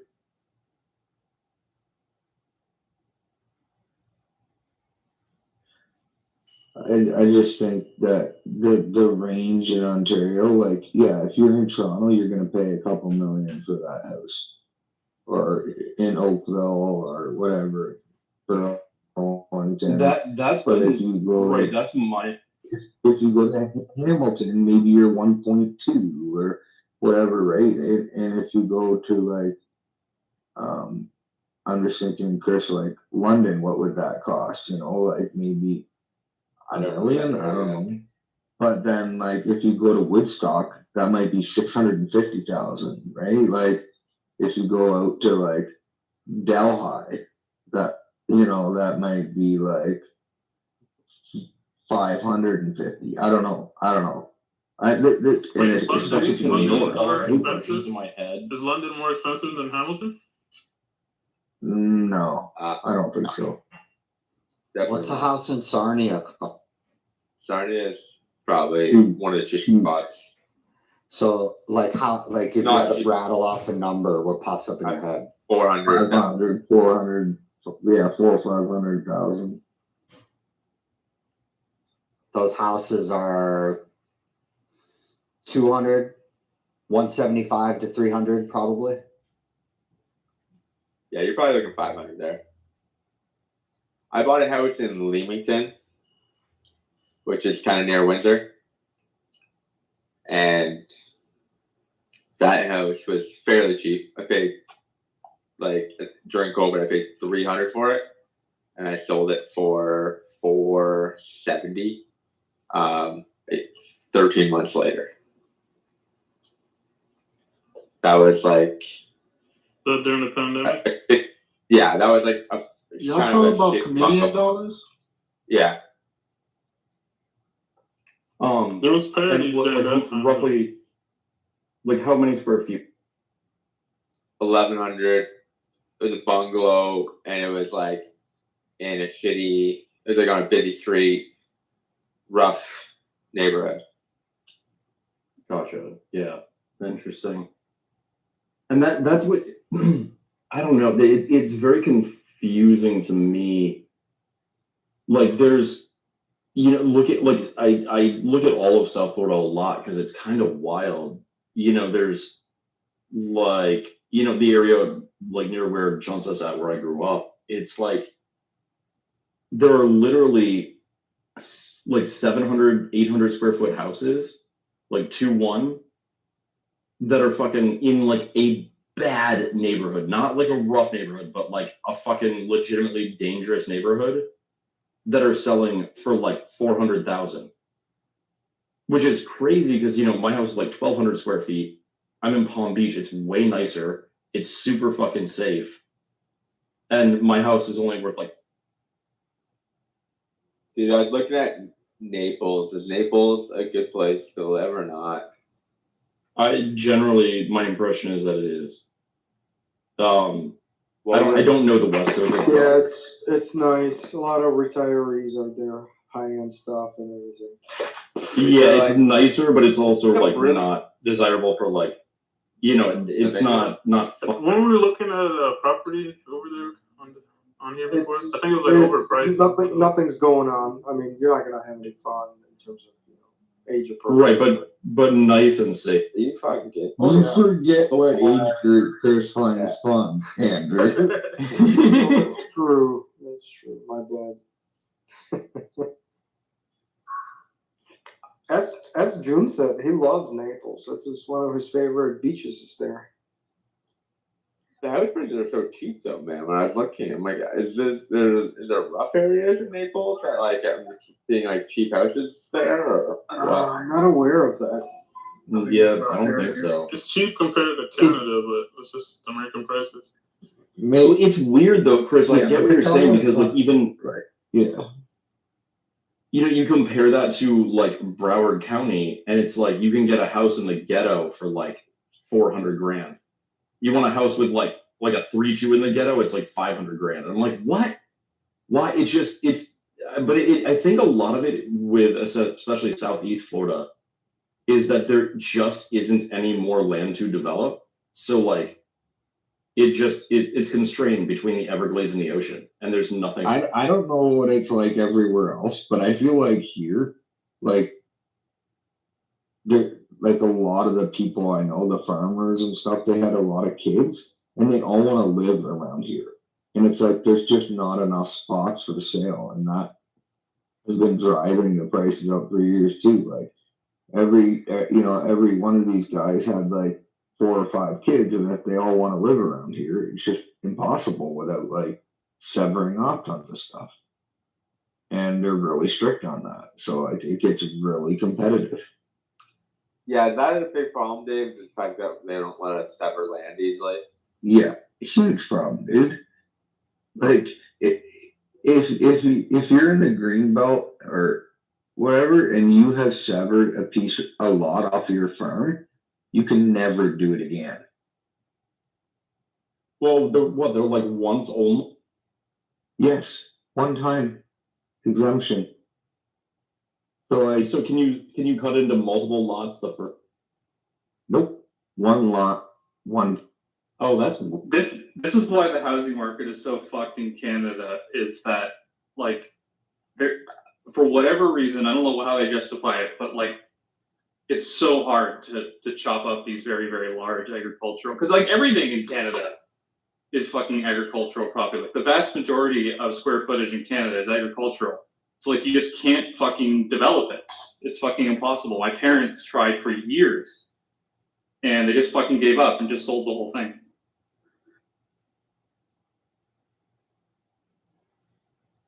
Yeah, it's wild.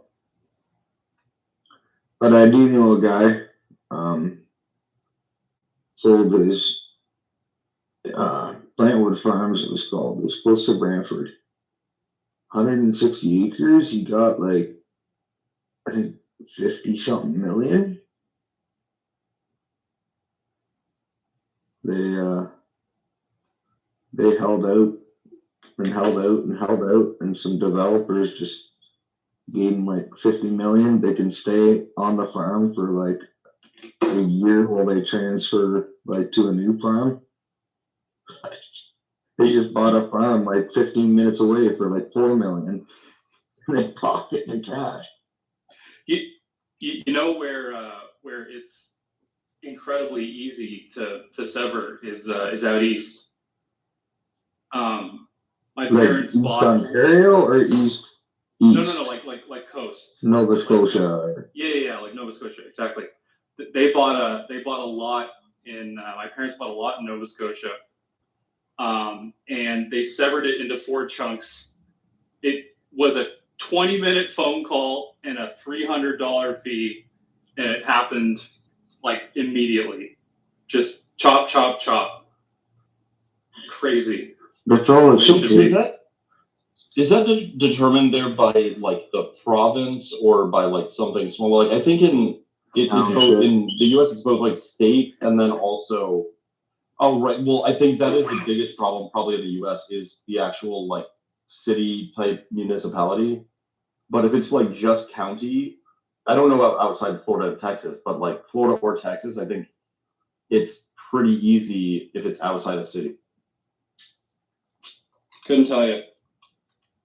And it seems, from what I've seen, to I'm just sort of guessing, but just based on how many people do it, it seems to be really easy.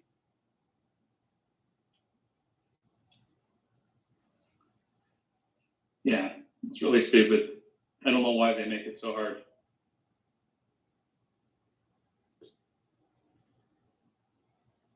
Yeah, I mean, they don't want it to become high density, I think, is the.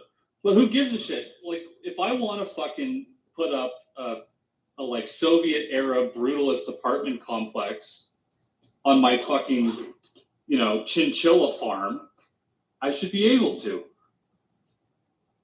I mean, yeah, but you're gonna piss off. Fuck the neighbors. I mean, that's always been my feeling on this kind of shit. Yeah. What? Fucking your neighbors? Oh, I wish that sounds.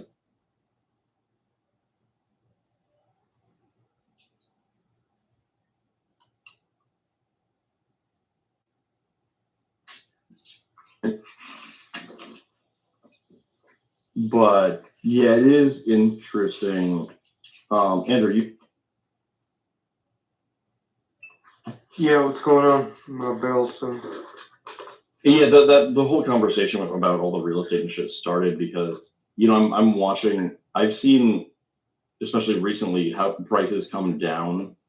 Like north of Austin and this whole area, pretty substantially. Rent has come down on a lot of places also, but I'm just concerned that, and it to me is at this point wild how cheap I can get like a nice house in a nice neighborhood, especially compared to Florida. I'm thinking what I'm feeling. Yeah, and I feel like because of stuff like that, and also like realistically, they're going to drop rates eventually, right? And if Trump gets in sooner, up north Austin. I'm mostly looking. I mean, I would be kind of happy to be closer to downtown and be like east, out toward like Elgin or whatever. But it also works well if I'm like north of Georgetown all the way up through. I think east is overlooked. I don't know for how long, but I think it's overlooked. Yeah, there's a lot more stuff for sale now, and my thinking is I probably should look at doing, if I'm gonna do it, maybe doing it sooner than later, because things have come down a lot recently. Kind of again, there's been another sort of drop off, and it just seems like when rates come down, I'm afraid it's all gonna go nuts again. And then also, like Lee said, there's more businesses moving. Yeah, when rates go down, it's gonna cause the prices to go up. But that's fine. You just refinance then, and like if you have the cash and you found a spot, you need to live somewhere. I think it's fine. I mean, having a place where you live there's nothing wrong with that. Yeah, and it's just to me it seems like the buys here right now are really fucking good. Like not really in Austin, but outside of Austin, there's stuff that's huge for really good prices. Yeah, I think Austin prices, forget to start. It was like one of the major cities that the price dropped a lot from the, 2021 high, 22 highs. Yeah, the prices came down a lot from the top. Surprises me. Yeah, Sam, it's weird because it kind of lagged for a while, and I was like, it's not coming down that much, and then it's kind of fallen off again. So because I kind of had just been like, nah, fuck it, I don't want to. Take on the risk of if Bitcoin fucking crashes and I lose my job, I don't want to have 2 fucking mortgages I'm worried about, right? Yeah. Because I've already got one in Florida. You're gonna be like a stripper from The Big Short. Don't want that. Right, yeah, right. I'm not trying to be her, but it's at the same time, prices are pretty fucking good here. At least, compared to what, it blows my mind, in fucking Florida, what I'm looking at, I'm like, what? Like a house that my mom and I used to own, until I was in college, and we sold it. They just put it up for rent, and they're asking $6,500 a month, which to me is fucking bonkers. I'm like, what? It's not even. It's like maybe it's I guess about the same size as the house I'm renting in Texas for 24.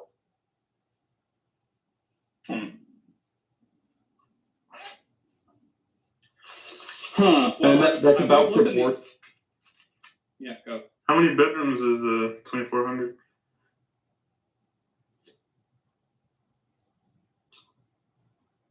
Well, I was looking there the other day, and there's a house like literally directly between Alex Jones and Joe Rogan's house that's going for 2.5 mil. So. Yeah, well, and that's the dude over there.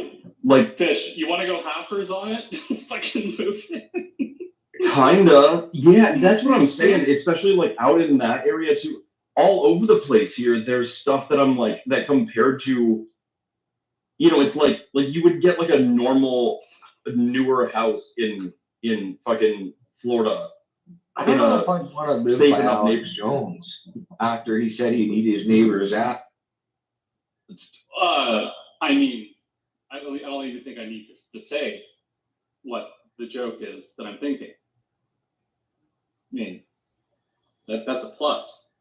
Yeah, Dude, I was gonna say that. are you telling me if Alex Jones offered to eat your ass, you would say no? Like, are you for real? He wasn't talking like that. He was talking about like roasting it on a spit. Oh, okay. I'd be really tempted if we did that to just like put a fucking donkey tied to a pole with a sign hanging over it that said Alex eat. Dude, you would, or Fish, you would become really good friends with both of them, I think. You would end up on the Rogan podcast for sure. I don't know if I should be flattered or insulted. It's episode 3000 whatever, fucking Fish. My neighbor Fish. Just all your Kramer ass stories. Yeah, I could probably do that. No, dude, it's beautiful over there too, and if you go a little further out to like Marble Falls, like you can get the most gorgeous property for what seems like dirt cheap. And it's like, depending on what you want, you can go, Waco is, I guess, it's less than 2 hours north of Austin. And like near Waco, dude, you can get like such a beautiful fucking piece of property for so cheap, with or without. Yeah. Hell yeah, brother. Hell yeah, brother. We should do it. Yeah, my brother was telling me, like if you get something south of Austin too, like in between Austin and San Antonio, he said like in the next couple of years, he thinks like prices are gonna go up in that area. I think that's true. I think to me, what it looks like is that everything along the I-35 corridor it's going to go up, or at least mostly up, no matter what, for the foreseeable future. Like everything from fucking Dallas Fort Worth down to San Antonio, like the closer you are to the highway, the better. And it's like, dude, I was looking at. You guys are openly engaged in shitcoin trades, and no one's calling anybody out. This is leveraged. 30-year leveraged shitcoin. Dude, Sam, did I hear somebody with a Kentucky accent talking about Sam, do you care to share what part of Ontario you're from? Yeah, a town called Pembroke. Oh yeah. Yeah. Yeah, that's a beauty area. It is. I might have fought you at some point. How old are you? You might have fought me. How old are you? I'm 31. Okay, I probably didn't fight you then. Yo, we used to go out to the country 105ers and steal all the girls from the local girls, from the local guys, and we'd always end up fighting everyone. fucking country night at the junk show. Oh, fuck yeah, bud. This is awesome. We used to go muskie fishing up there all the time on Rice Lake, and Yeah. No, it is like so I didn't come from like I have that's where my main like apartment is in like a suburb off of Peterborough, but I grew up in like a small little farm town. It's maybe 20 minutes away from Peterborough called Duro. Yep. You know where that is? Yep. You know Duro. Holy dog shit. All right. Well, that is really my hometown. Duro Dummer. Yeah, that's crazy. Yeah. Girls must be ugly over there for you to fly over to El Salvador. Home. I think They weren't the best, with but there was some good ones. What, in Duro? Okay, not in Duro. No. Well, you know, there was one or two in Duro. No, I'll give you that. But no, Peterborough is a university town, so it actually had some decent talent back in the day. It's kind of dead now. Me and my buddies who used to like rent a house back when we were like partying in downtown Peterborough, we got together after like fucking 7 years of not seeing one another, and we all went like just for like a little pub crawl in Peterborough, and it fucking stank. It was awful. Was the Purple Rooster a bar in Peterborough? I don't think so. That doesn't I can't ring any remember bells. what town that was in. No, I don't I think that was there Peterborough. Okay. Was it Duro Dummer? No, there were no bars in Duro Dummer. Dude, it's a hamlet. It's got a school, a church, a graveyard, and it had a general store until it burned down. And that was it. And a hockey arena, of course. How could I How many forget? people live there? Good question. I actually have no idea. Probably 500 or less. How many people graduated? What was your graduating class? Oh, there was. So from high school, you mean? Yeah. I think didn't you? If I can remember correctly, we had like a really small, like everybody knew each other type of thing. That's correct. I went to a weird little private school that was outside of Duro, but my graduating class was 3. What the fudge? Me, But, my dude, girlfriend, and this other. There were only 3 guys in my graduating class. I think there was like 8 girls. I think there was 11 of them. So it was me, my German exchange student girlfriend who got sent to this small little Catholic school literally as punishment from her like fucking rich Euro parents, the same way that like Paris Hilton's parents would send her to a monastery to say stop being such like a coke-addled whore, and this other random dude. Those are the graduates. So That's, dude, it sounds like I went to a middle school of about this. Oh, there's more people in my house than. Yeah. That school was actually like it was cool because it was K to 12 in one school. Yeah. So there was like a cool little like looking up to the older students were always like encouraged to like not even encouraged, like it was demanded of them to engage and to help the younger kids and whatever. Sam, did you go to Keene much? I mean, not much, but I've been. Why? I think they had a breakfast place there in that town that we used to go to all the time. The diner? Yeah. I don't know. I used to go to Norwood a lot. No, I have a bunch of friends in Norwood. Yeah. So Dave, I don't know about the Purple Rooster, but there is a permanently closed bar right in the middle of downtown, Peterborough or whatever, called Rooster. Maybe that's what it was. I don't know. For some reason, I thought it was called the Purple Rooster. I don't know if I've ever been there. Well, I have it saved on my as want to go on Google. Right. Our spot was the venue. That was our club, and McThirsty's was our bar of choice. I I'm trying. There was a strip club in that town too, Kitover. Yeah, what the fuck was it called? It got closed after some biker killed another biker. What was it called? It was a shithole. It was a shithole. My buddy's literally seen a rat run across the floor there. Yeah, it was an armpit. A strip club in the I middle wish I of could remember the nowhere. name. No, it's not the middle of nowhere, but it was like a really scuzzy biker kind of place. No bueno. Some real bad hombres. Real bad hombres.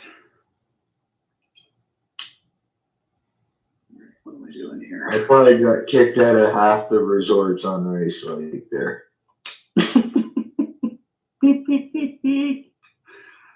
That's awesome. Yo, Dan, are you on here? Yo.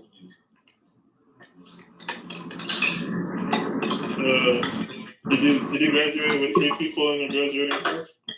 No. Like 600.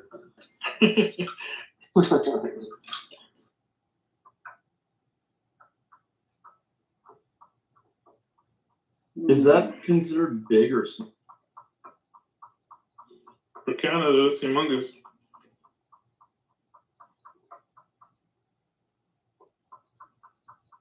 I don't even think it was 600. It was probably 300 to 400 maybe.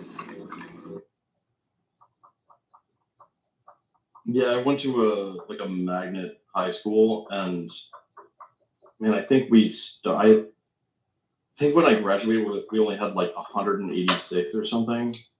But I went there because the high school, well, the 2 different high schools I could have been zoned for had graduating classes of like 2,000 and 3,000. Dude, my entire school was kindergarten to grade 12. I think it was like maybe 300 people or less. Yeah, probably 250 to 300. Yeah, that's a really healthy size, I think. The place where I went that only did like K through 8th grade, my 8th grade graduating class out of middle school was okay. Like most of the classes in my school were probably like between 20 and 30, like most grades. But my grade, most of the guys dropped out in grade 10. Sick. I think there was eight guys that dropped out. So let's fucking go. 8 out of 11. yeah, it's something like That's 8 guys dropped out and only 11 people graduated. I was one of the 3 guys. Oh, so you actually had 11. I see. That rocks. Yeah, like my middle school had a much worse booby ratio because it was 8 dudes, and it was only 8 dudes.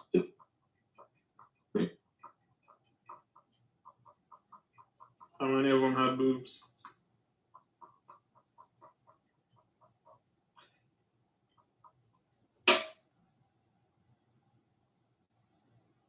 How many of them had boobs, Fish?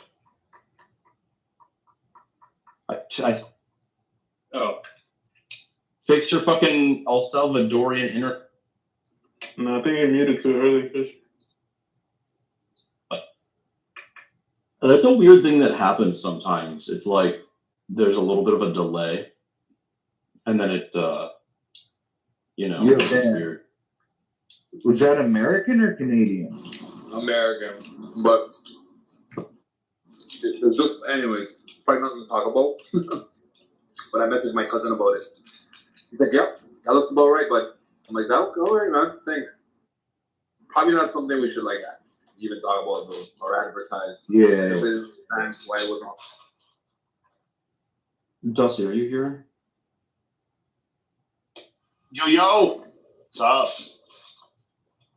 I was, and Sam, I guess, I'm also addressing. I was having some FOMO earlier on going to Nashville, and dude, I can get fucking dirt cheap flights, like like $200 round trip. Do it. But, Oh, wow. But I was like, fuck, I should do it. Fuck it, why Do not? it. Like, Do it. and but then I'm like looking at hotel rooms, and I'm like, if I fly in late on Thursday and leave on like Sunday evening, like three nights of hotel, I'm looking at like $1,000. I got a spare bed. I can't. Come sleep with me. Oh god damn! Don't make me get a fucking cheap plan hotel? things. What cheap hotel, Dusty? Like the. I have no idea. Just Dude, one that's cheap. If I go like 8 miles away and go to like the fucking Best Western 8 miles away, I'm looking at like fucking. I think I can do like $220 a night after fees, and I'm like, what? You're at 220. That seems like a good price. Yeah, but like I'm not. Fucking Best Western 8. That's true. Yeah, Best Western 8 miles away in like not a great seeming neighborhood, like. Fish. I'm in the hotel, like literally across the street from the venue. I got 2 queens. If you promise not to fuck me, you can have one. I don't know if you should make that promise. Fish, I can get you a deal on at the Town Place Suite in Midtown for $181 a night after taxes. If you want, I can send you the info. Come on, yeah, but Fish. now I just kind of want to fuck. Don't we all? Weird. Oh, you didn't know that, Sam? This is what we talk about. Oh, I know that because if you remember, like our first like real personable interaction was me also offering you a hotel room in Miami, and then for the rest of the trip, you were making jokes that verged on not being jokes about me taking advantage of you and drugging you and fucking you in the ass. Oh, it was weird. Did I really? Yes. They also got the big Sheraton downtown for $268 plus taxes. It's not too Yeah, plus that, right? That's. Or no, that's including taxes. Sorry. That's not what I saw, but. Well, no, that's. It's been like several hours. No, this is like the regular rate on that hotel is fucking probably really expensive actually because it's like right in the middle of everything. Yeah, regular rate is $434, so it's like $200 off basically. Yeah, I mean that's what I'm talking about. Like 3 nights, I'm gonna spend like $1,000 to $1,200. Like I can't just. Just let Sam away with you. No, that's literally the only stipulation. This is not to occur. It's not that bad. Sam's not a huge guy. At least it's over quickly. Yeah. Michael's gonna take you up on that for your room, Sam. You know what's Fish? You know who Super Testnet is, right? Like you've met him. So we were at Bitcoin plus. He just asked me if he could crash my room, and I was like, okay, fine, whatever. Dude sleeps on the floor. Like I had a spare bed, and he fucking took the blankets off and slept on the floor. He's a real warrior. That's interesting. That reminds me of me when I was like, which actually tracked with him. He's raw dog. He sleeps in a tent.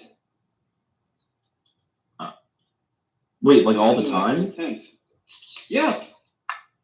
He lives in a tent. Where? Outside or inside? In Austin. Yeah, but.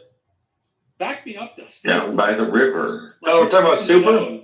Yeah. Yeah, it's Super.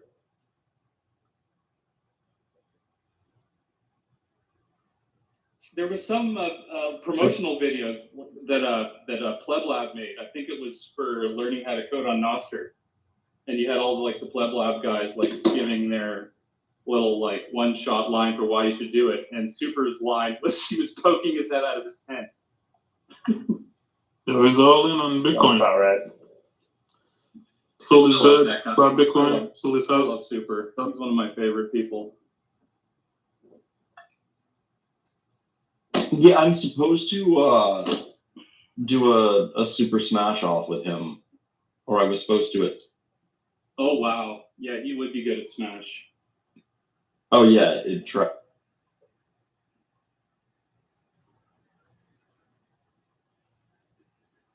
Oh show.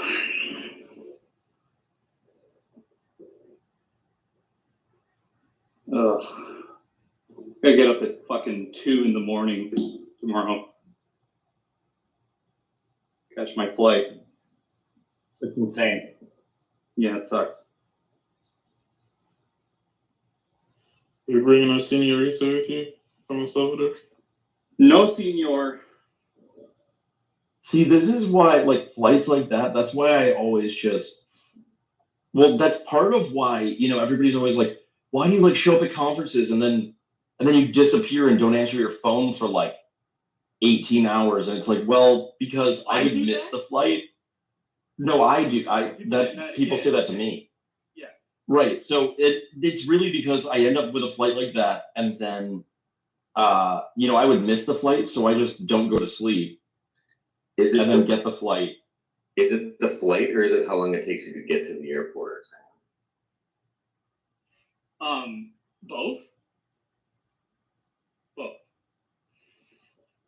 Yeah, it's a 6 a.m. I gotta be, take off at 6 a.m. Are you on East Coast time down there?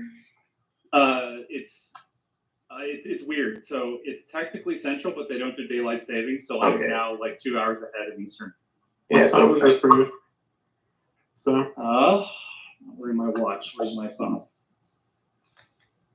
It is 7:45.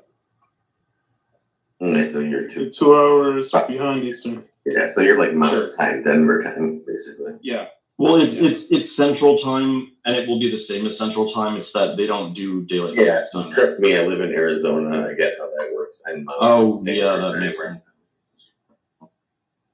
Sam, you're leaving Sunday? That is the idea. I only do Valley time personally.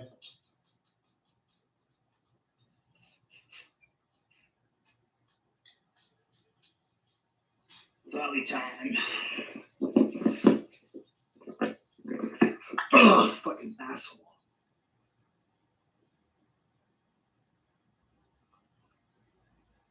It's funny when I was leaving. I left Canada last. I let my my 2 baby nieces. I let them watch me pack, and it completely blew their mind that I was able to pack so much. Like they've never seen someone pack like a lot of shit into a suitcase that shouldn't fit. It was like a fucking magic trick to them. Like their eyes were like, "How'd you do that?" So I was like, see if you can get all that shit in there. You're like Mary Poppins, just like loading stuff in the bag.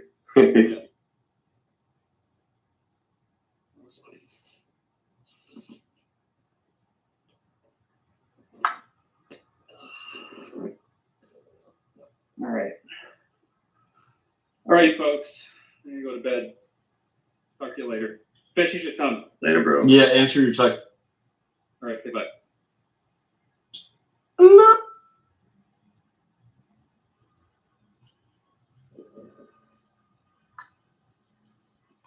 You guys see the video of the sniper on the roof that they released today? No. It's like an aftermath after they shoot him.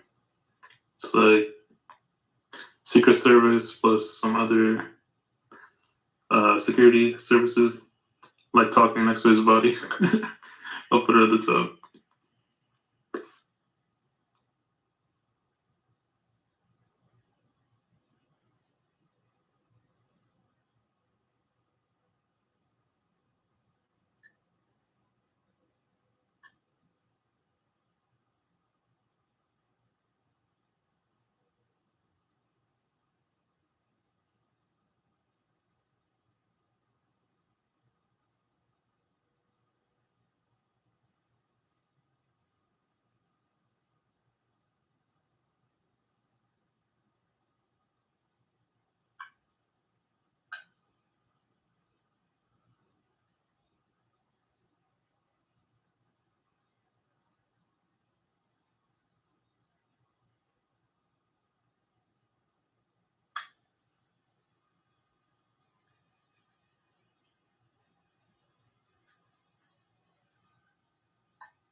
That's not.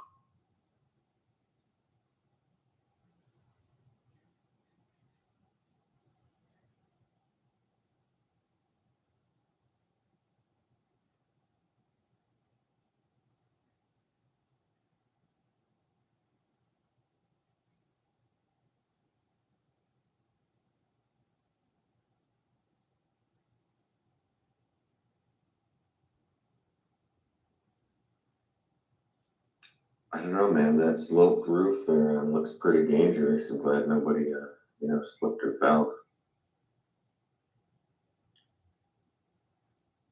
That video is kind of crazy, though. It's nuts.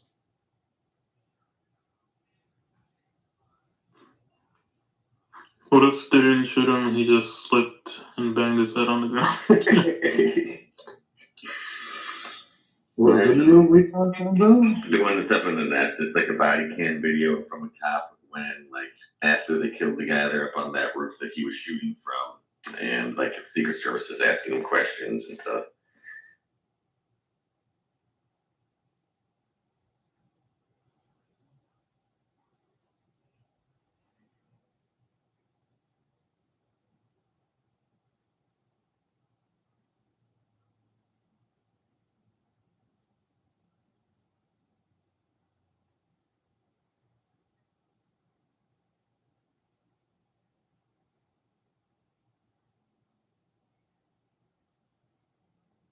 How many days has it been now? Like 10 days?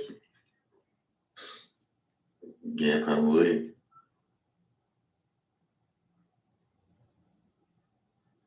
So, like, barely any information out. Yeah, it was definitely 10 days because when Congress was grilling that lady yesterday, they kept saying, it's been 9 days, this is all you have. Yeah, I remember that.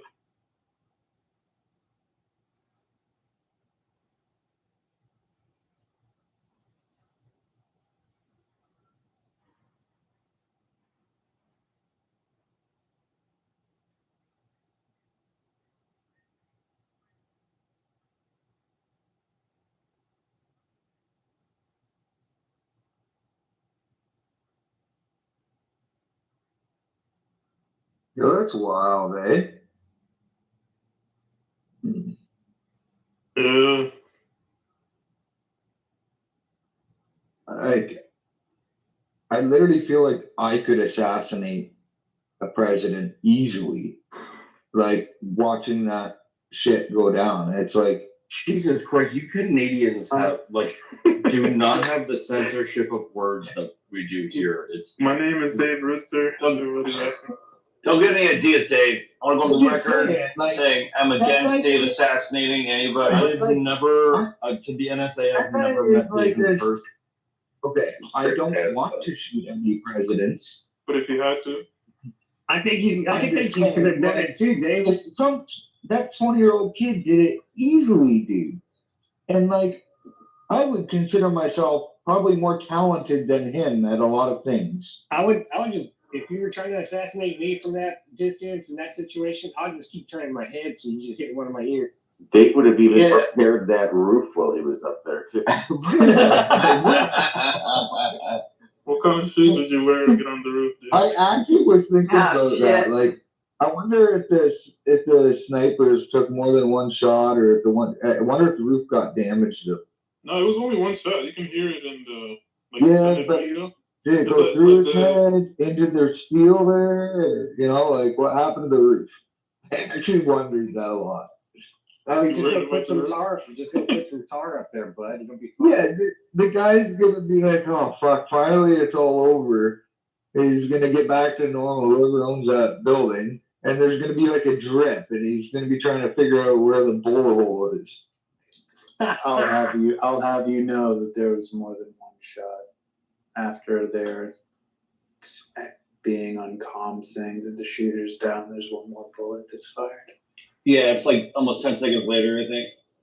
Yep. I remember with this. So they looked at it. They incapacitated and then walked up and executed. Came from the water. No, it was the third sniper team that was like 1,000 yards away. On the water tower?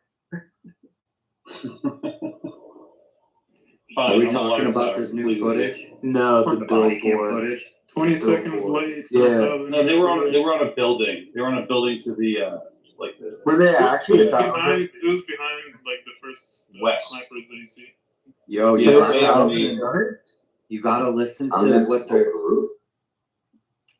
You gotta listen to the comms in the background. That's where the fucking good stuff's at. They definitely talk about breaching the water tower if you listen to the comms in the background. Oh my god. In the video, though, They also talk they about talk about the water. I was talking about real things. There actually was a third sniper team that did shoot him. The one people thought it was the closer sniper team couldn't see around the tree. And it was the one, if you're looking at Trump, it was right of Trump on that white building. There was another team. They got the first shot in. Well, luckily there was a room full of cops that got to watch the window the whole time. You also hear him say on the mic that there was a guy shot in a van. So that's interesting. I don't think they've released the. Can you put that in the show? Release that. Yeah, I'll put the video. You Give can me 1 second. You got to listen to the background, not to the com. I mean, listen to all of it, but like focusing on the comms, the mic, the walkie-talkies, and the whole thing.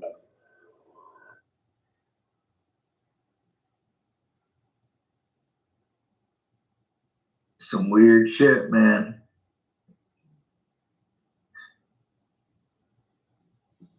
British.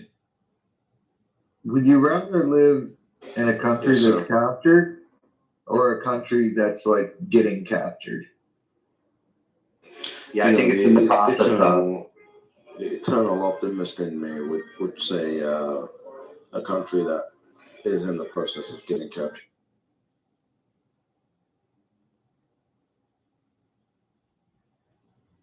So you're super jealous. Super. Yeah, Then again, actually, I would like to live in America, I think, but I don't know. Yeah, I'm telling you right now, if I could be in America without paying American taxes, I would consider it for sure. Yeah. You can live in America and pay little tax. You just got to do a lot of You act like tax you make planning money, and tax dude. strategy and all that. You can also just not pay taxes. You can only do that if you do charity work. No, it's not only. There's a bunch of ways. British, you do lots of charity work getting people to 1 Bitcoin. Tell me about it.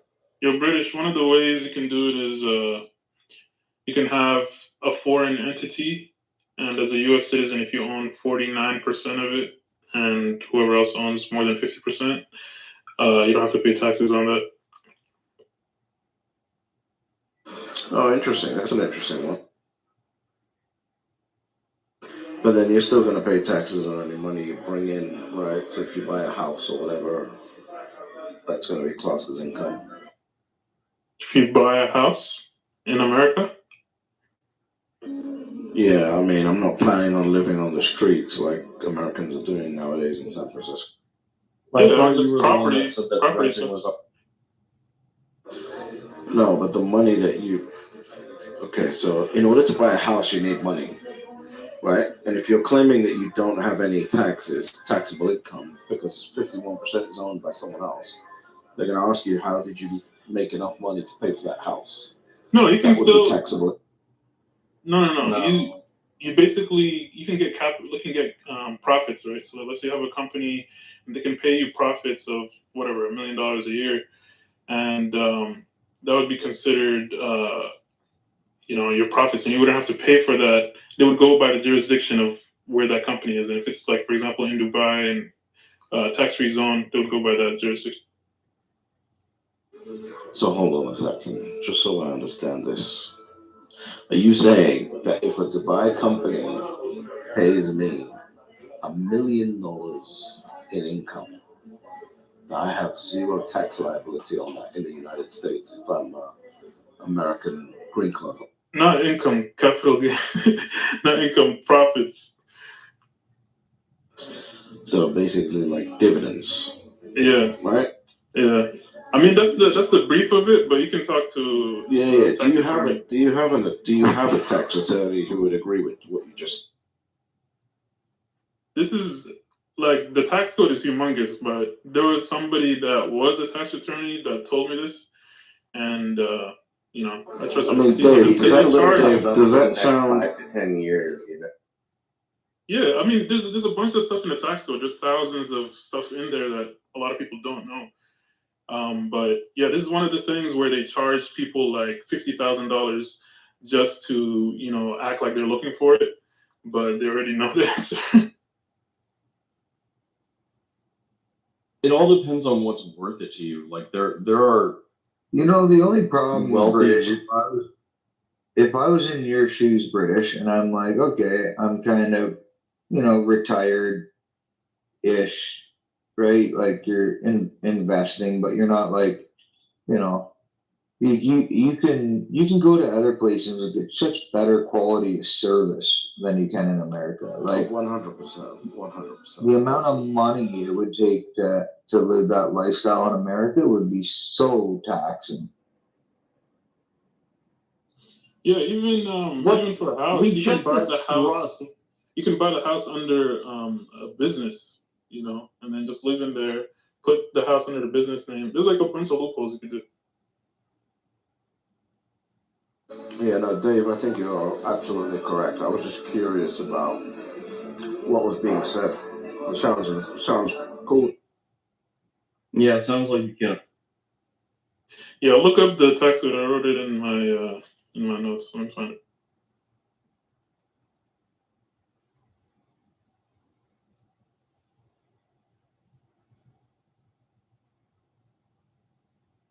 That is a crazy video. Oh, you see the video up top that the sheriff's department released or whatever? Which one is this? It's like when they go on the roof and the body's there and they're talking to Secret Service. The videos are generally footage of them discussing other news. Yeah, it's a new one, I think. I'll go watch it. Huddle, you gotta listen to it, bro. Listen to the comms in the background.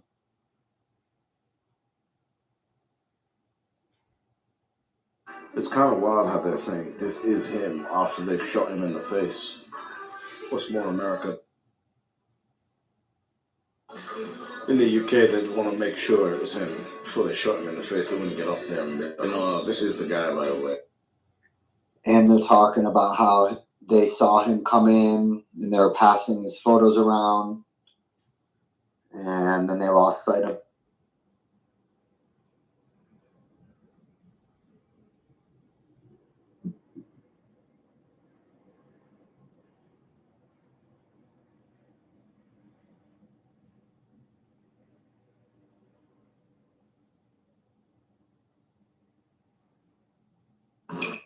Do all Secret Service guys wear sunglasses? Is that like the thing? Yes. Clearly, they have not spoken to Jack Cruz yet. Oh, speaking of winter, here's Michael with his sunglasses on.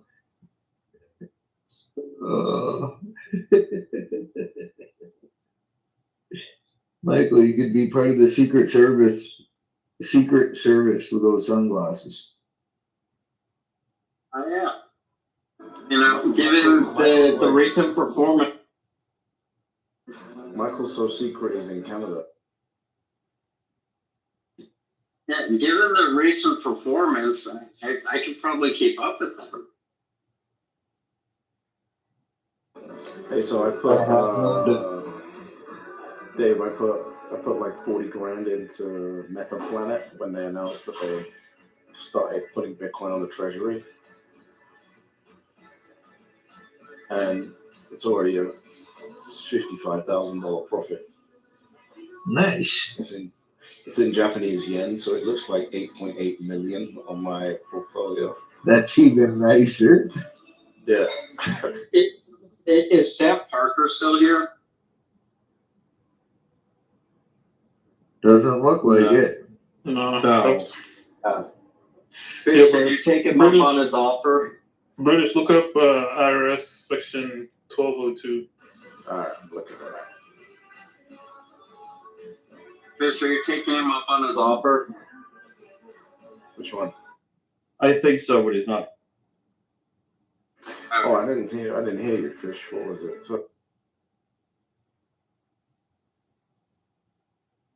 Section 1202, Lisa.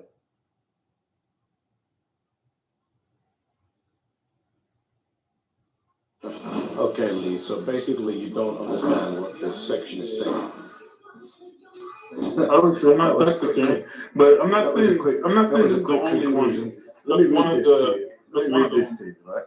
It basically says you can exclude 50% of certain gain from the sale of qualified small business stock held for more than 5 years. Not profits. This is like if you own a small business somewhere else in the world and you basically sell it, you can write, if you make $1 million in profit, 50% can be written off. So you only pay tax on the 500,000. I was wondering. I was like, it sounds too good to be true. Yeah, this might not be the exact code, but if you talk to a tax attorney, I'm just gonna live in Dubai and do the Italian flat tax, and we're good. Is that the Irish sandwich or whatever? Irish double sandwich? I don't know what that is, but Italy has a flat tax rule now. It's 100,000 euros a year, and you just make as much money as you want, and nobody bothers you anymore. Or you can live in Puerto Rico for 6 months and a day. I'm not an American, so I don't even have to live in Puerto Rico. Can you imagine? No, I'm saying if you want the U.S. citizenship. I really don't. Getting U.S. citizenship for me right now is like going, okay, so I know the U.S. is going to turn into the U.K. Let me go get citizenship there so it's useful for 15 years.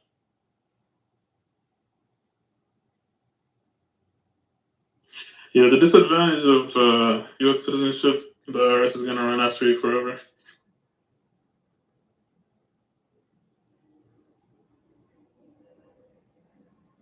Yeah.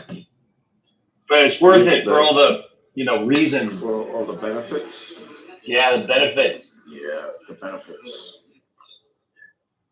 The biggest benefit is the capital markets, and we can access that. Exactly. So I can access that anywhere in the world. Yeah, did you know in America you can buy a Bitcoin ETF? But you didn't know that. Dave, you know what's... It's a great spot to start a business, though. Like I would. Yeah, but Dave, you know what's hilarious, right? I can set up a. Not saying I've done this. Okay, this is just from my knowledge base. I can set up a US LLC owned by a foreign corporation, be the manager of that US LLC, run bank accounts and everything, and it's not taxable in the US as long as there is no stock for the business held in the US. So basically, every business I have is a US LLC.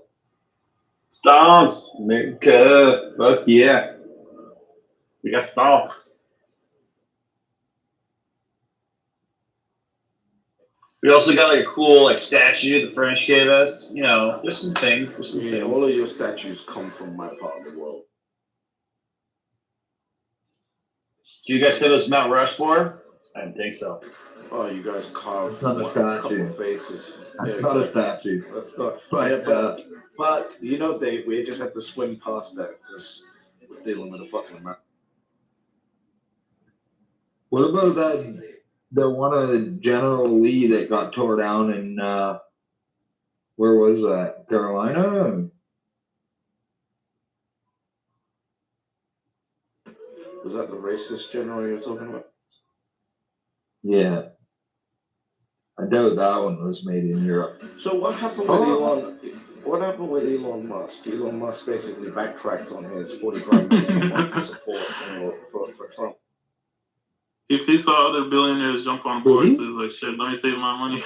Yeah, on Peterson, he basically said, he goes, the media's reported that wrong. I'm not donating 45 million a month to Trump. And then he said, I don't believe in the cult of personality. Maybe he likes Kamala. I think if Kamala went pro Bitcoin, I might like Kamala. Democrats will print more money. Do you like her because she's brown?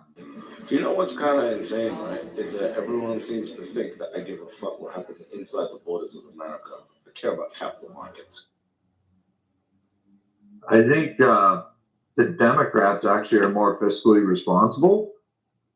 It's actually the Republicans that'll print more money. I think that was exclusively a Trump presidency situation. Yeah, well, he's running again, so.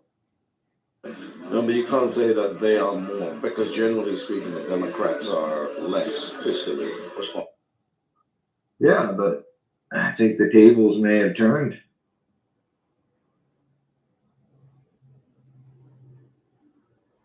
You like how none of these patriots are defending themselves. And they think they're going to defend themselves when brown people show up on the beach. I mean, it's because your digs are bad, man. It's because you're not educated enough to respond to what they say. Yeah, I was reading. What did they say? Yeah, why don't you respond to what Dave said though? I said the Democrats seem to be more fiscally conservative. The Republicans seem to be a little more aggressive with printing. Fiscal spending.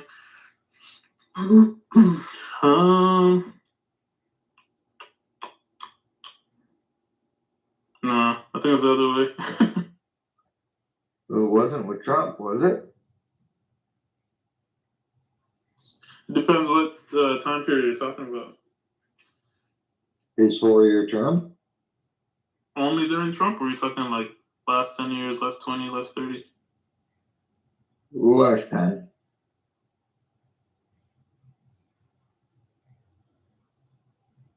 Hey, when's Biden's public address to all the slaves? Yeah, 20. So if you're doing last 10, you have two Democrats. You had Obama and Biden. And then Trump was in the middle. So I think the Dems would be more. Dave, come on, you can't let your argument fall apart this quick. No, I don't know. I don't think Trump's fiscally responsible. I don't think any of them are though. So. Dave, I don't know what you agree with, but I'm on the side of we just print as much money as possible and just go through this. I mean, I know that's what they're going to do. I don't think that's the right thing to do, but I think it also can be done. So, like, sometimes, you know how Joseph has that thing, like, if it can be done, like, if you can attack Bitcoin, you should. I think sometimes maybe that should apply to more things in life. Like, if you can fuck the fiscal system, the financial system, maybe you should. So you get the better one. It'll emerge, right? Like, Bitcoin wouldn't have emerged without, them just printing piles of money and bailing out banks and whatever, right? Like 2008, more or less, like I know people were already looking for it, but because they recognize the problems with the money, and I think that helps spur on, 2008 helps spur that on even more.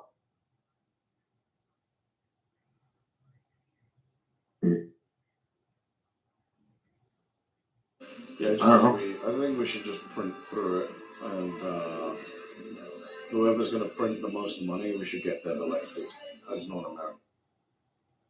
Don't worry, guys. It's not so bad on the other side. Well, everyone here holds Bitcoin, so they'll probably be all right. But The USA should print a bunch of money, buy Bitcoin with it, and then dump the US dollar. it's not that they should; they have to, and they will. Like, yeah, we didn't see this. it's not really an option. They have to buy Oh, Bitcoin sorry. with it. Yeah, like And there's a the lot US of dollar appetite. Everybody else. There's a lot of appetite for American dollars. You guys could print a ton of money. Right. The whole of Africa right now has got appetite for US. Sir, that's what we've been doing. It's not working out great. It's working out quite well actually for the gold. Yeah, The only I'd thing say that it's hasn't been messed working up- out quite well for you guys. Yeah, I guess Yeah, you're right. that's We're absolute professionals at kicking the can. No, listen, the only thing that you haven't done correctly for the last 25, 30 years is the direction of foreign policy. If your foreign policy was focused on development, which is what it was at the beginning, you would be in a much different place. But the rest of it has worked out quite nicely for now. The problem, America prints all the money, and then the military eats a huge chunk of it. No, but that's a good thing, though.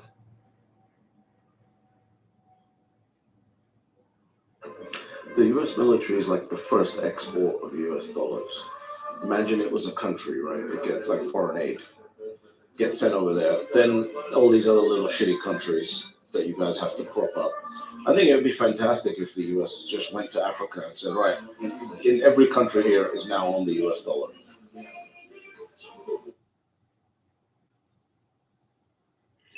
They basically do that with the SWIFT system, but indirectly. Yeah, but you guys have got terrible leaders that aren't thinking like imperialists because it is a bad thing to think like an imperialist. But you are the empire. You should be thinking like imperialist.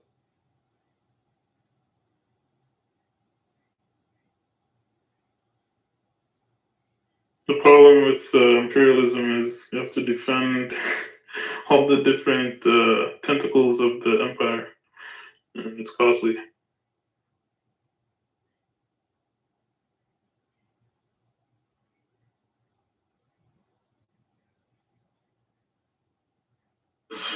But no, Dave, you're absolutely right. You would not believe the quality of life you get in other places.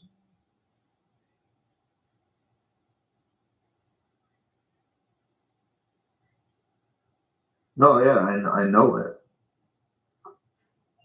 Yeah, if you want to feel like a billionaire, life hack, travel to a third world country. It's not even about feeling like a billionaire. It's not that. That's a very American thing to say. Obviously, because I'm American. It's just, yeah, it just sounds dumb. No, everybody wants to feel like a billionaire sooner or later. No, it's like, if you were, starting out a family and you just had a job, like, are you going to go buy real estate in Chicago where you have to work 7,000 hours a week in order to provide? Or are you going to go, on the outskirts where you can live a nicer lifestyle for a bit cheaper? Yeah, but it's not realistic, to expect everybody to live long term, in a whole different country. Dave didn't say everyone.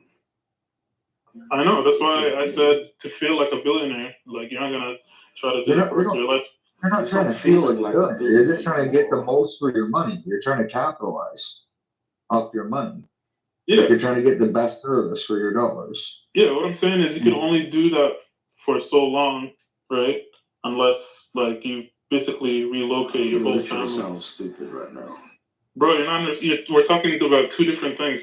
But we're talking about relocating, Lee. Like, we're talking about where it is cheap, like what kind of service you can get for, reasonable amounts of money. Like in America, I don't even know if you can get the service that you can get in other countries for any amount of money. You obviously you can if you're a billionaire, but you can, for a couple $100,000 a year, you can have a ton of services that you could just not get in America. Like, yeah, I know that. I've traveled. Do you guys think I never left America or something? Yeah, no, I know, and I know you know this. That's why I'm trying to point it out to you. Yeah, but what I'm talking about I was talking about for the people that just want to experience it short term. They could experience it short term and have a greater standard of living for that short amount of time. But the people that are doing it for family reasons, it takes longer planning. You know what I mean? You have to figure out which country, you got to figure out the taxes, figure out your job, your children's schooling. No one's arguing that. Yeah. I know that. That's what I'm trying to say. We're talking about two different things. For sure, it had is oil a much all over bigger, my hands. but it's just one of the cons. Right. You know what I'm hearing? I had oil all over my hands. I couldn't respond, but I'm hearing a bunch of not Americans telling us how America works, and I don't think they're fucking. Yeah, I know. Trump spent more time in America than you spent outside of it. So, like, yeah, I don't know. Yeah. I guess I'm going around right to America. my right now with the fucking barbell, fireworks, and beers, and I'm gonna fucking blast Hulk Hogan's theme song. Are you drunk today, John? Nah, son, I'm sober as fuck, but I'm about to be on America, son. Yeah, but the billionaire comment, the billionaire comment is actually very American, right? The American dream is basically to be a billionaire.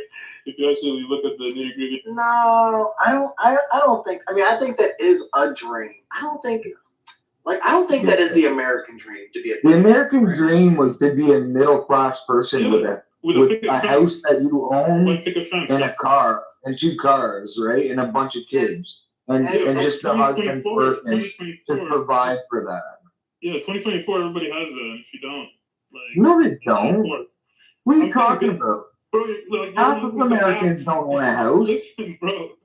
You're listening to half of what I'm saying. Yeah, if you don't, you're poor. So here's the thing, though. Here's the thing, right? I disagree. I think a lot of people would love to be a billionaire, but I don't actually think that that's what most people dream. I don't think most people wake up thinking, man, I wish I was a billionaire. What do I need to do to become a billionaire? I think most people are literally trying to do better and live better and, like, honestly retire with dignity and not be destitute when they're elderly. Like, I honestly think that's what most people dream of. Like, one of the things I realized is, like, everybody, like, I realized, like, huh? That's my goal. That's my goal. To retire with dignity, leave my kids more than, maybe be able to help them out a bunch and leave them a bunch of money when I die so they can basically do the same thing and hopefully offer that to their kids. No, I hear you. I think I agree with that, but I think that's what's true for most people. But what I think where Lee is, I think actually right is that there's like this weird sliding scale. Like once you achieve what was formerly impossible in your brain, you don't most people don't stop there, right? Like they just find new goals, they find a new form, or they find a new. And so like this feels like I've talked about this all the time. Like where I came from and where I am right now are 2 planets away, and it always feels like you can just disappear tomorrow. It always feels like that. But that's right? Like America as a whole, like more people live that dream probably 40 years ago than live it now, right? So the American dream is no. You think more people now than back then to work and they lived in a nice house and they had 2 vehicles and a bunch of kids? Listen, the problem here. What? I was gonna say, Fakori doesn't know philosophy. This guy has anxiety, fears about the future. Go to the gym and vote Trump, fatty. Oh, he switched his name to Rogers. So Rogers is down.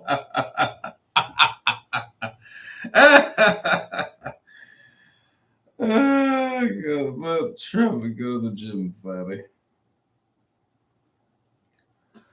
But I'm going to be the one on the lease. I can kick her out. You think somebody with bipolar gives a fuck about that? She has Can 2 you be kids. serious? Oh, she has 2 kids too. Okay. Well, They don't, but they're not moving in. They live with. oh my God, you're an idiot. I don't know what to tell you. Okay, forget it. I should have never said anything. So you're moving One into bedroom a apartment with 4 one-bedroom, people. moving into a 1-bedroom apartment with your girlfriend of less than 6 months who has bipolar and doesn't get along with her family. Sounds like a good idea. No, You guys no, sound no. like you're Her dad lives in the same building. I met him. He's cool as hell. He's an older black man. He's 62. He's like, "What's up, man? I'm at Edibles." I'm like, "How you doing, sir?" He's like, "Don't call me sir. Call me Tony." I'm like, "Yes, sir." And he So gets with she's a white women. bipolar black woman? She's half white, half black. You're begging for trouble. That's At all I least, can no, tell no, you. no, no, no, Shirky, Shirky, at least she's not Latina. At least she's not Latina. I bet the dad loves you because you're getting rid of the daughter. You're gonna. You want? talk about- I'll show you a picture of me and your dad in my PTR. You want to see? Yeah, I agree with what you You're just not said. dating the dad. You're dating the daughter. Okay, that photo of me right now is from her apartment. Yeah, isn't our friend Black Stem literally in this situation right now? Yeah. Yeah. Yeah, Jacob, take your L's advice. I know you live in Joliet. You're in Lakeview playing games with some sexy girl. Don't be a fucking Stugatz, Jacob. Don't disappoint your father and make a bad decision here. I'm not lying. If I'm lying, I'm dying, Oscar.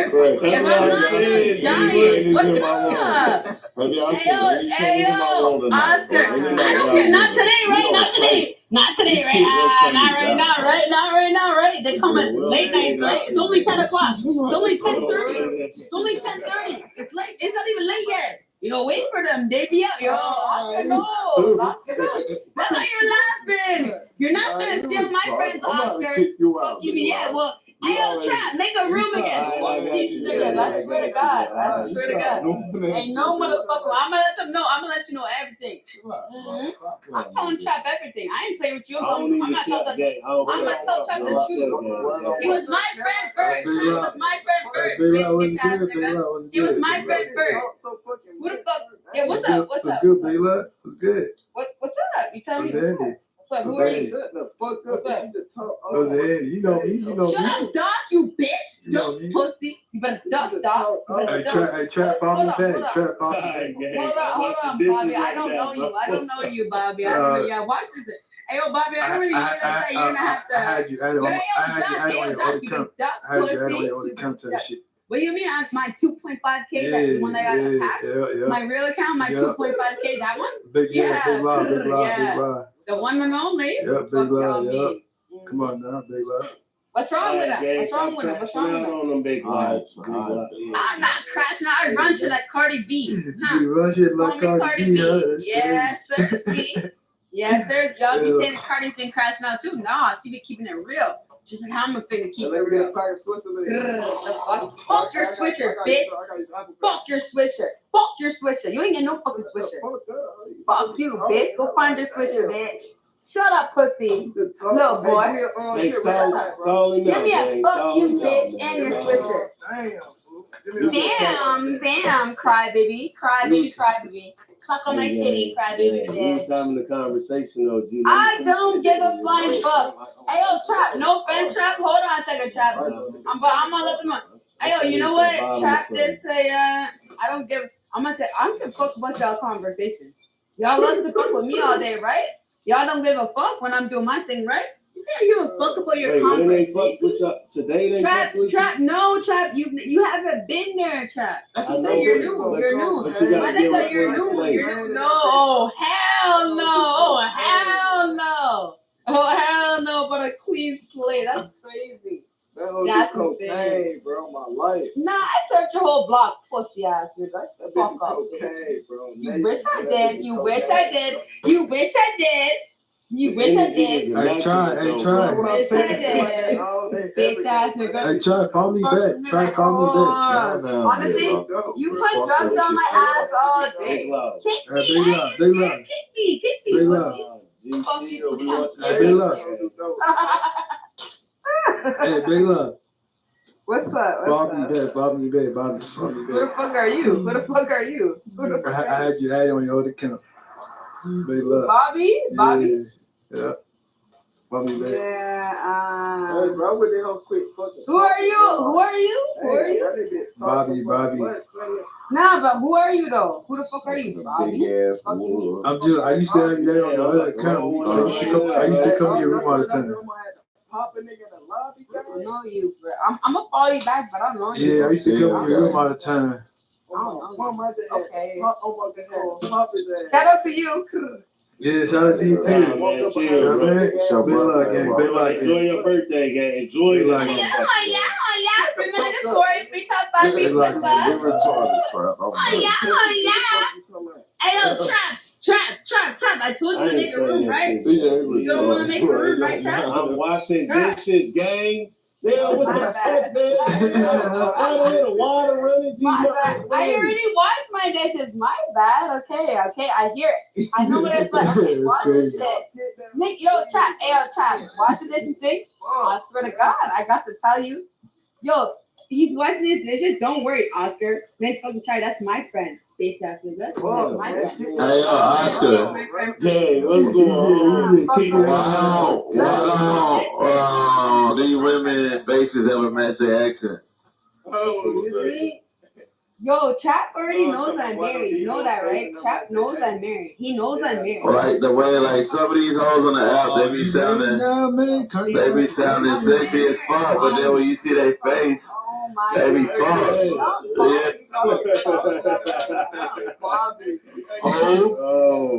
Oh my, Bobby, chill out, Bobby. You big know when I can't hear you, Taylor. Get on your mic.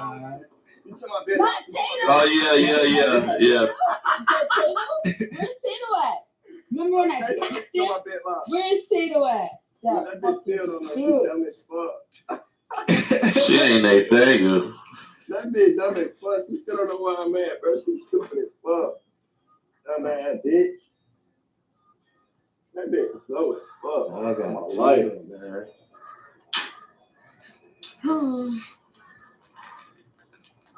I forgot what we was talking about on Me too. Like, God damn. Like, damn, man. I forgot what We talking about they live. No, we wasn't, gang. No, we was not, G. I'm talking about before that. We talking about before all the nonsense. We started here having a serious conversation. Like, I gotta get in the crib, bro. Be all type of weird ass police activity, weird things going on. You gotta watch out, man. Police be killing people now. You gotta watch A out. nigga just. Man, the police been killing niggas for a long time. Yeah. Bitch ass niggas, real shit. Hey, y'all just think they just killed a slow girl? Yeah, bro. Illinois. Yeah. But the thing is, the nigga was talking shit, bro. The cop was like, crazy bitch. He said, I just had to shoot a crazy bitch. Oh, yeah, you saw that, right? That shit crazy. Yeah, you said that, bro. He straight up killed her for no reason. Yeah. That's fucked up. Hey, but yeah, he was talking mad shit, though. I feel like she already knew she was gonna get killed by him. Yeah, that's why when she first opened the door. She sensed that demonic energy on that man, bro. She sensed that shit. Yo, if it wasn't her, it was gonna be somebody else, bro. It was gonna be the next one. I ain't gonna lie though, bro. When I saw that motherfucker, bro, he looked like he in the KKK though. I'm not bro. Yeah, because she was saying, I rebuke you.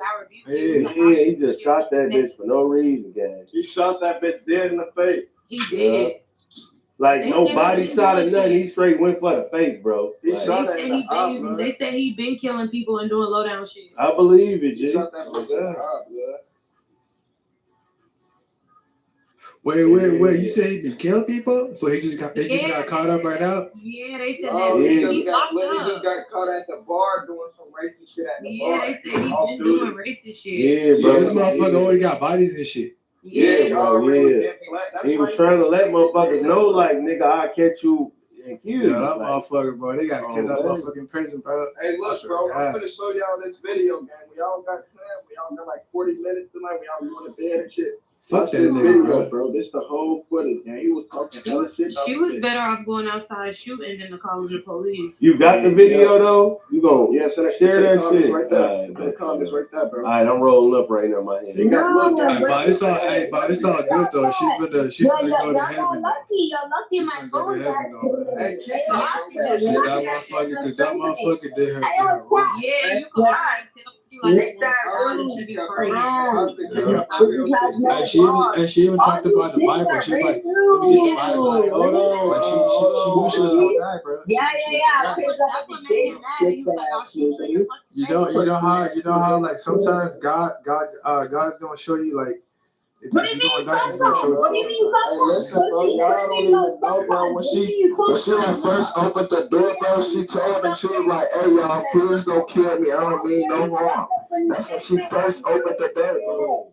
They said that she called the police officers and they came. Ain't nobody here sometime about the police. Ain't no sometime. Yeah, she was, look, in the footage that I just sent you, they got all that in the footage. But kick this bitch, man. Real shit, bro. Eat shit, bitch. Do some pussy. Bitch. I'm finna go, man. Run, pussy. Y'all gotta do some work. Run, motherfucker. Run, pussy, bitch. That bitch, look, the bitch was like, she like, please don't kill me, I don't mean no harm. And then when she was on the phone with it, when the officer was inside the crib, they was like, all right, man, the deputies there, we can hang up. Now she like, no, please don't hang up. Please don't leave me here with these guys and shit. But they hung up on anyway and shit. Hey bro, even if you look at the story, bro, the whole story don't make sense, bro. They started like, oh yeah, she was trying to like put the boiling water on me. No, she wasn't. Oh God, bro, the shit that I just said, bro, you gonna see all that shit, man. Bro, you got a gun, bro. Why you scared of boiling water, bro? Oh God, bro. Look, As soon as he saw she was black, he wanted to kill her. Look, they even got his sergeant in the footage. His sergeant came in the crib. Look, his sergeant came in the crib and shit. He like, all right, so there's the body of all the blood. He like, so where's the gun? We gotta, notice that we'll never shoot unless a gun is saw. He like, well, shit, I didn't see no gun. She came at me with boiling water. He just started shaking it. Yeah, you see, man, how the fuck that makes sense? Yeah, like boiling water. You got a big ass gun right here, bro. What the fuck? Yeah, you got a gun. Like what? Bro, that's what I'm talking about, bro. That nigga a bitch. That's why they took him straight to jail. He racist. I'm telling you that. Yeah. He just beat the case where he was being racist in the bar and shit off duty. He just beat that case. Oh, what did he do? He was basically like putting his hand, like he was off duty, like he won that work. He won undercover nutter. He was in the bar and shit. He was basically being racial, like in some folk face, calling them niggas. He had 16 shot him. That was 16 shot him though. Yeah, oh bro, he was 16 shot him on 3. He was on the news and shit. Oh bro, so he got wait, he got shot up or some shit?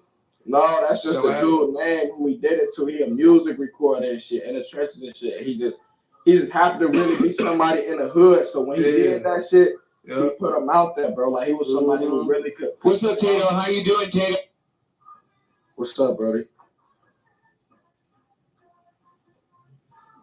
Hey, what y'all think about Trump though?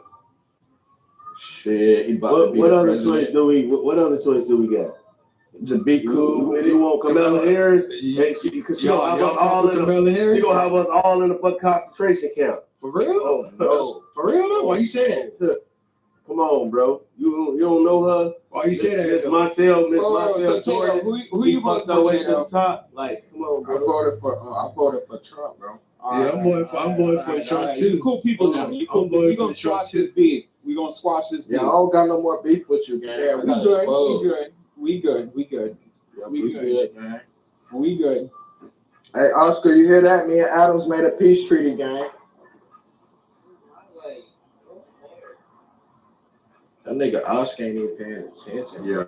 They don't care. You know, I beef is more important and a little bit more. Cause that shit pissed me off. Cause Jazzy said I even put that shit in my picture. What the fuck are you talking about, Oscar? Like, did you? Screenshot. Nah, hold on. Yo, what the fuck?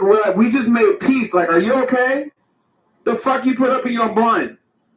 The fuck? We did just make peace though, gang. We just did this shit. Like, are you okay? We were talking about you. Yeah, he just mad because he can't get into no messy female shit and have us fighting against each other, Tato. You hear this shit? You hear this shit? Oscar's a real bitch. Right, that's what we should have been fighting against. Calm down. We having a real conversation.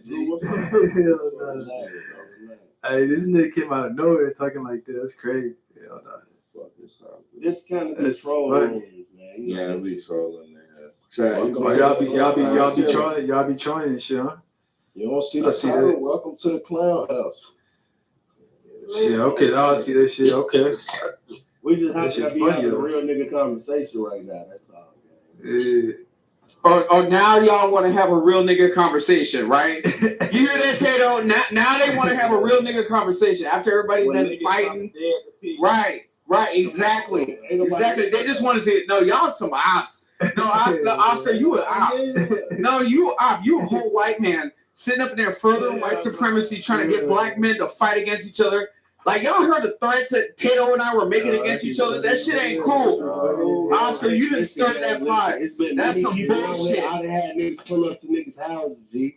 And niggas was scared to come outside. That's what I'm saying. I'm sitting here, I'm saying, Tato, yo, if you want to pull up to my house, I'm going to cook you some chicken. Niggas don't So again, and Oscar, that ain't enough for Oscar. Oscar just wanted to be seeing people fighting and shit, seeing black men divided. Like, what the fuck, Oscar? The fuck? But we'll really come get you, just then wear your chain. Okay, that's what Clubhouse is fun, man. Nothing trying to roll in. Well, not trying to roll in this blunt. Oh, what y'all be smoking on though? Like y'all be rolling up woods and shit. Yeah, we smoking. I don't know nothing about smoking blunts. The fuck? What y'all smoke? Backwood. Backwood. What the fuck? No, what? No, I'm talking about what type of weed. Y'all smoking? Like what? Backwood, nigga. What the fuck? You don't know? Wait, you smoking spliffs? Backwood, nigga. No wonder y'all coughing. Yeah.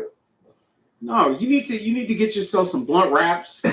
Okay, no tobacco in it. Okay, roll it up. Put a nice OG in it. Okay, don't be smoking them indicas. Don't be them sativas. Don't be smoking them sativas. Smoke them indicas. OG. Black people, we only smoke OGs. The sativas, that's for the white people. Is that what you be doing there?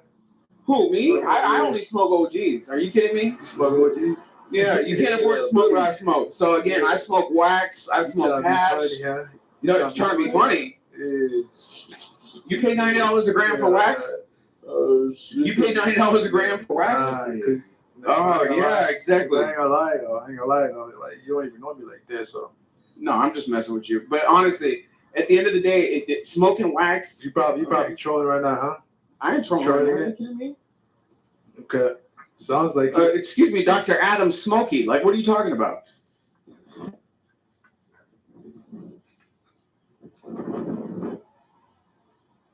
That's crazy. I've been smoking for 19 years, longer than Tato's been alive. Are y'all okay?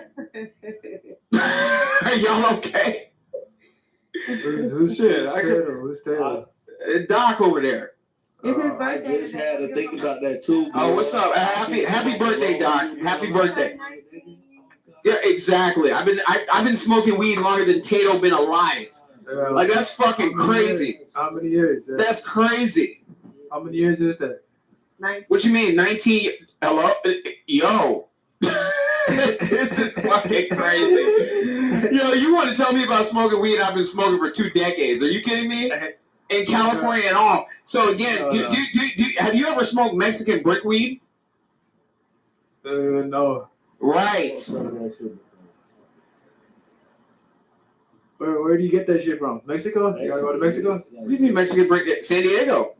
Can you get it from like California or some shit? No. Why the fuck is anybody smoking Mexican brickweed with a bunch of seeds? It's dry as hell. Like, why the fuck would anybody be smoking that? Yeah, exactly. That's what I'm saying. Right. Come on. Right. Right. You used to get that shit for $5 a gram. That shit was so fucking dusty. I was selling dimes for $2, G. $2 all day. You can get $2 fat ass dimes for $5. For $5? That's crazy. $5, boy. I used to be hitting shit back in the day.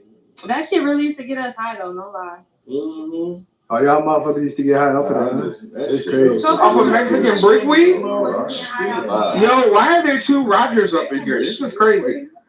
Who's the other Roger? What the hell? Hold on, that's my homeboy, Roger down there. And then there's one up here. No, I am Roger Mayhem Incorporated. No, you're not. This is crazy. No, you're not. Tell me who I am and who I am. Like this is crazy. Like, are you trans Roger now? Like, what's happening? Are you really marrying a Like, woman? what is going on? Is her gaydar off? Wait, what happened? What? Hello? I mean, Edmund, you'd be marrying a woman too if you What's actually get off going of on? a clubhouse. What's going on? What did he just say? Bitch nigga faggot, you on Clubhouse longer than I am. I record you. Really? Wait, you? I don't know. My screen time. Do you want to compare screen time? When you get married, Where are the receipts? Where are the receipts? Let's compare screen time. Where are the receipts? Where Oscar? Oscar, have you seen me on Clubhouse all day? I came in this morning to say hello to Hakima and a bunch of other people over there in Healthy Debates, and then I came. Hold on. Then I went over to Jazzy's room that she made with Chai. I talked to them for maybe about the 5 minutes that it took for me to go from one property to another. Then after that, now I'm sitting here with you people. So again, when have I been there all day? When have I been on Clubhouse all day? Please provide the receipts. Please. Right, because you can't. Because you can't. Relax. God damn. How are you gonna get married? Do you not do your naked yoga today? Like, what is happening? No. Like, did you not do your naked yoga? Like, you didn't put them balls up on the camera for everybody to see over there on Instagram. Like, what's happening? Put it in my mouth. No, Edmund, no, kick him. Like, this is this is. Adam's The fuck is he slurping on? Like, this is weird. Oscar, what's happening? Hastatui.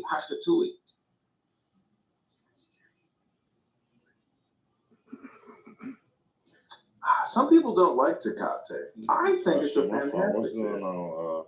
What's up? Trap? Why you guys not doing your PTR? Now that I'm sitting here harassing Adams, pretty soon he's going to charge me with a federal hate. No, you look like you're harassing Roger. Roger isn't even this motherfucker's name. It's my character. It's my brand. I created it. I'm Roger, bitch. Go to RogerMayhem.com for more. And you be letting her off his. No, that's Tato. Tato let her eat. Tato. Oh, Tato. Adams, I thought you were marrying Tato at first. The fuck are you talking about, bro? Tato is straight. I'm a heterosexual. What is wrong? Is her name Sarah? Are you married to some fat Jewish girl for the money? If you worry, that's smart. Why the fuck would I be marrying a fat Jewish girl for money? Like, are you okay? What's going on? No. Yo, my girlfriend's black and Italian. Like, are you okay? No, she's Italian. Are you okay? Are you okay? You good? You good? Yuck. How'd you mean Roger, it? get in. Hinge or Bumble? That's my boy Roger. He got a Hey, what? He didn't come back on another page. Trap. What's up? What happened? Where did he go? Y'all can move him? Somebody said, Hey, Tato. Yo, these people are fucking weird. Like, everybody wants to make it seem like I met somebody on fucking Clubhouse or on fucking Instagram or some shit. Like, Oscar, are you hearing this shit? What's the word, gang? What's good? Hey, why don't you just ignore them? Why do you care so much? The word is Jesus Christ. Yo, because he's annoying. Like, it's every fucking room. That's crazy. Every fucking room. From 2024. Tato. 2024. I'm going into work tonight. That make the rest of them nasty ass porn. Yo, the strip clubs are open. Every night, bro. You know what else is open? But I'm not working from the strip club tonight. I gotta go do counting tonight. I gotta go pick up one of their vehicles. Trap, what you do? I work security, armed security. He shake his ass in a strip. Nah, I work at the strip club Friday, Saturday, and Sunday. But I make $300 to like $450 a night though, and that's cash. Oh, that's not And I get paid $30 an hour. and I'm only there for 6 Yeah, hours. you get paid $10 an hour. Yeah. So I get to That's clock money. in. That's money right there. That's what I'm saying. That's money right there, nigga. That's why I'm like, them just 3 days, my nigga. Where you do armed security? Armed security? Yeah, I do armed security, bro. Oh, and you got the gun too. So that's oh, bro, that's nice, bro.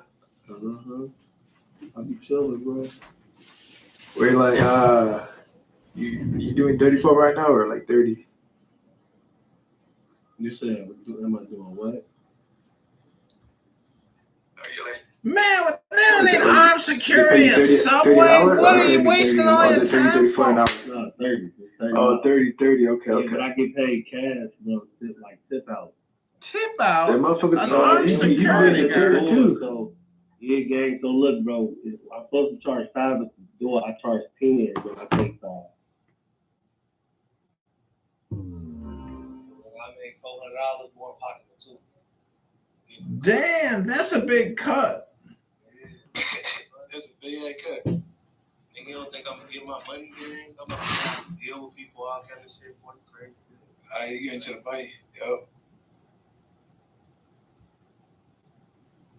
Well, hey, Kay, how about you though? What do you do? I do a lot of stuff.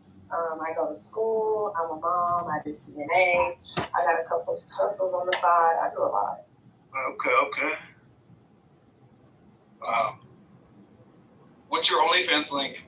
No, I'm kidding. I'm totally kidding. I'm kidding, Kay. I'm joking. I'm joking. Like, I'm honestly. Offended, but I don't have one. I'm not offended though, but I don't have one. No, honestly, like, why would you ask her that, man? Because he's projecting. Him and his fiance, they have one. If I had one, I would have offended, but I don't have one. Really? That's not what I heard. If I had one, She got kids on her OnlyFans. How many kids you got? How many kids you got though? I have two. Oh, you got 2 kids? Yeah. Oh, okay. It's a lot of work. Look what Adams is getting himself into. What do you mean? Kids are $200,000 a pop. I don't need nobody to take care of me. So you trying to say she taking child support right now? I don't need no help with my kids. And these are one of my baby daddies is on child support. You sure you're not on child support? I have 2 of them. They're not on child support.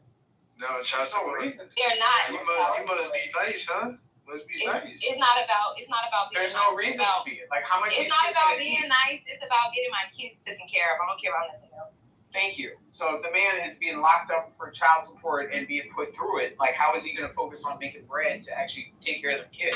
Okay, right. You see what I'm saying? Like, hey, is that the whole? I ain't gonna lie. That does make sense too. That's what I'm saying. Like, these women just. But I'm not bitter though. Like, I'm not bitter. But some women though, they prefer So I don't to ban on need the child money. support. I don't need the money. I need Majority of women prefer that. right. So I'm surprised you don't prefer that. I will say that you know. I don't know how to communicate, bro. I will say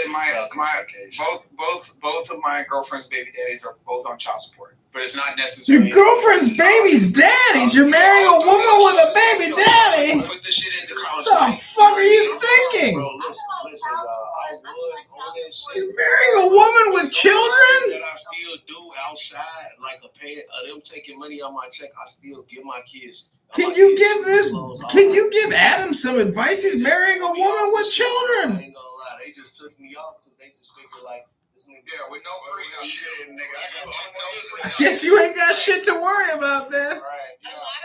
Yes, I ain't got shit to worry about. Hey, let's take turns. It's gonna be smooth sailing from here. Bro, you're annoying. Like, honestly, can you do something with this? Their kid's father on child support for other reasons and being They're greedy. and being bitter or they broke.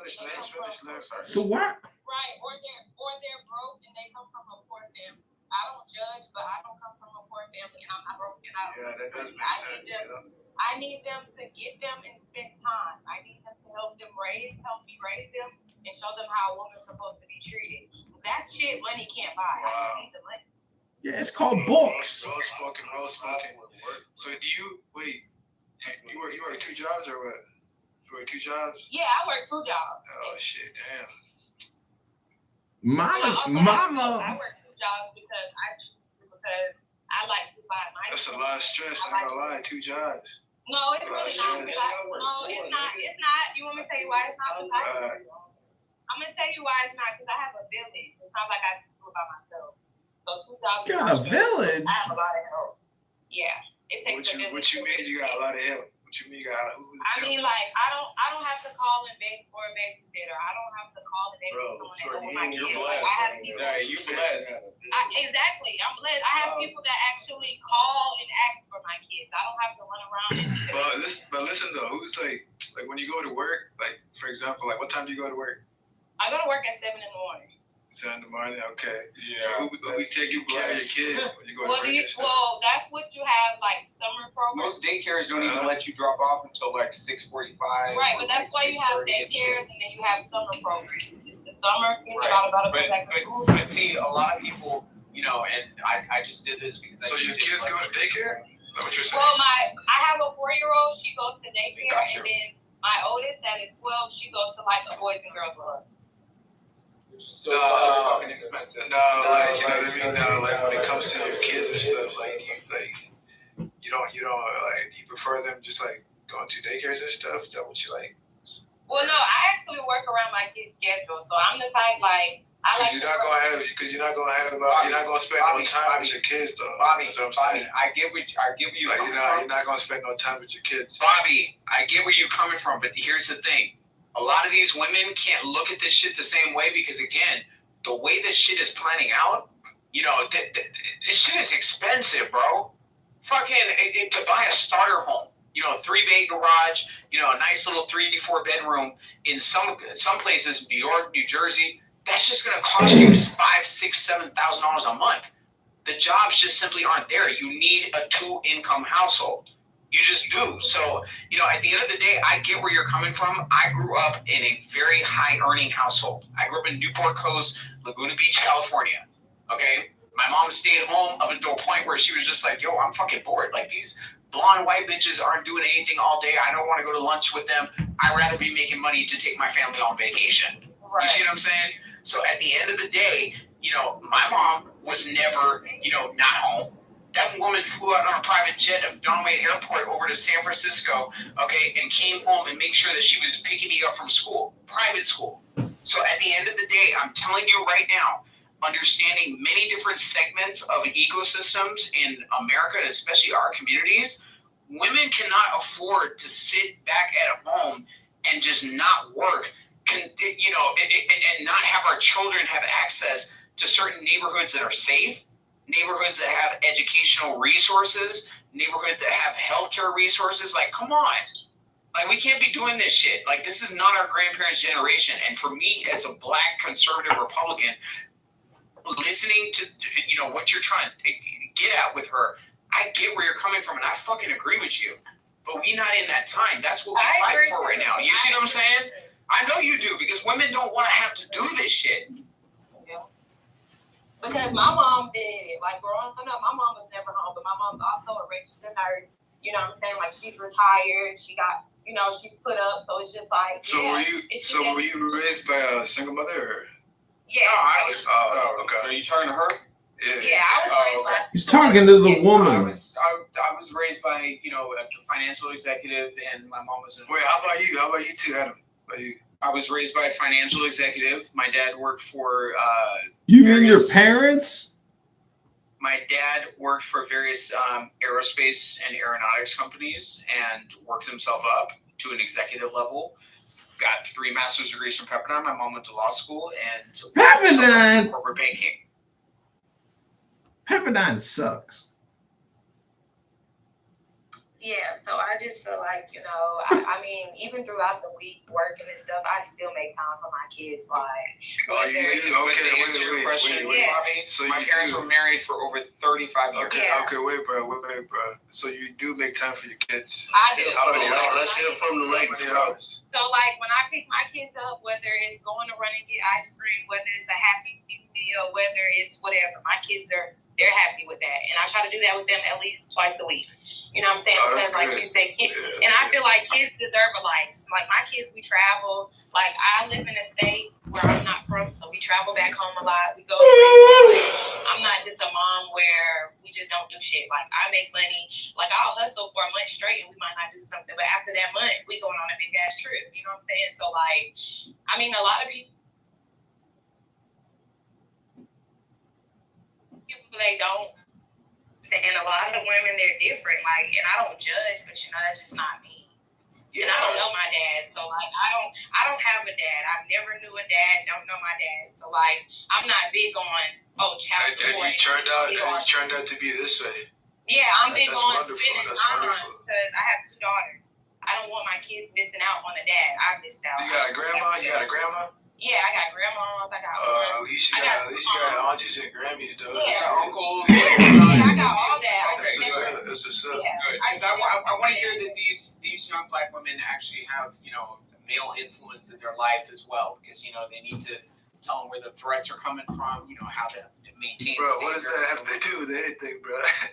Well, I mean, Man, he's pontificating, man. He's trying to help this young lady. He's a coach. He's a real estate coach. She's talking about the women in her support system. So again, even raising daughters. Are you a woman in her support system? Let the woman talk. Yeah, let me ask you this. No, I feel like right. Even in my support system, you still need that male like figure to, you know, because like a woman cannot teach a woman about men. We just can't. Like it's just not possible for us. So I feel like by me not having my dad, it fucked me up as far as relationship wise. No, dog. Oh, wait. You said as far as relationship wise, okay. Wow. You see what I'm saying, Bobby? Like, come on. I'll say as far as me like feeling like, you know, I missed out on having a dad figure in my life, so I want a man. Like I grew out of that because I'm older now, but I feel like I struggled with that at a young age. And it's a big effect on women who don't have men in their life. I don't care what no woman say, it is. You see what I'm saying, Kate? Yeah, but a lot of girls have daddy issues, even if daddy was there. Sometimes people have falling apart. My dad and my sister, they barely talk, and it's over the pettiest, dumbest, childish shit. Right, but I mean, you know, they be fighting and shit. They don't even talk. They don't want to talk to each other. They hate each other. Yo, S-Fac, come on, this ain't that room. Like, come on. Thank you. Is that a basketball? Oh my god, those 2 asymptotic curves. Come on. Yo, S-Fac, do me a solid. S-Fac, do me a solid. Do the solid. Come on, don't do that. Don't do that. Damn. We having a conversation. I ain't never known you to back down, S-Fac. On God, boy, you look like a bitch right now. On God. Trap, like, what is your problem, bro? What? Is this like a street squabble? Is this a street squabble? No, what is your problem? Is this a street squabble?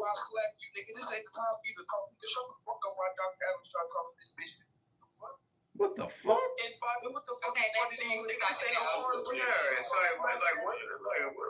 Man, where are we on the basketball court? Let this nigga what?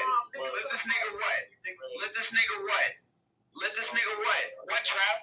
Let this nigga what? No. Speak with your chest, bro. No. Adams has got 10 toes deep, solid in the earth. Take that cock out your mouth. All right, put your hoop earrings down. Have a conversation as a man. You want to get up to some messy shit. All right, he done gone and left. Right, until you said something like a sassy little queen. No. You a whole time homosexual, bro. You a whole time homosexual again. No, you having an inner fight with your booty hole. Your booty hole is tired of being run through by a bunch of men. Right. So again, no. It's a booty hole. It's the rainbow side of you coming out. Right, since you're coming out party, right, I'm trying to have a conversation with these other men as far as how the fuck to lead their families. So you sitting up in here talking shit. When was the last time you got some pussy? When? You don't even know. When? Yeah. Keep smoking your blunt. I don't have to. Yeah, keep smoking your blunt. Yeah, I don't have to tell you shit. Yeah, right. Yo, Trap, dog, I just subscribed, man. Add me back, man. I just added you as a friend, dog. Yo, Trap, I added you as a friend, dog. You top G, dog.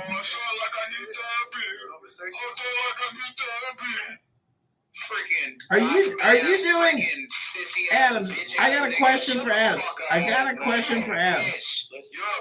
Adams, are you doing pre-marriage counseling? Are you doing premarital counseling, Adams? No. It sounds like it's arguing with your female. You're looking across your lap and seeing that pussy. Sitting where that blunt is dropping freaking roaches, right? So again, right? Yeah, everyone pay attention exactly. Mumble rapping ass. Adams, you sound like Jazzy, Adams. Can you give it a rest, Adams? Man, the fuck? You can't even speak. Adams, you're getting married. How are you going to get married if this is how you run at the mouth? You're a chatterbox.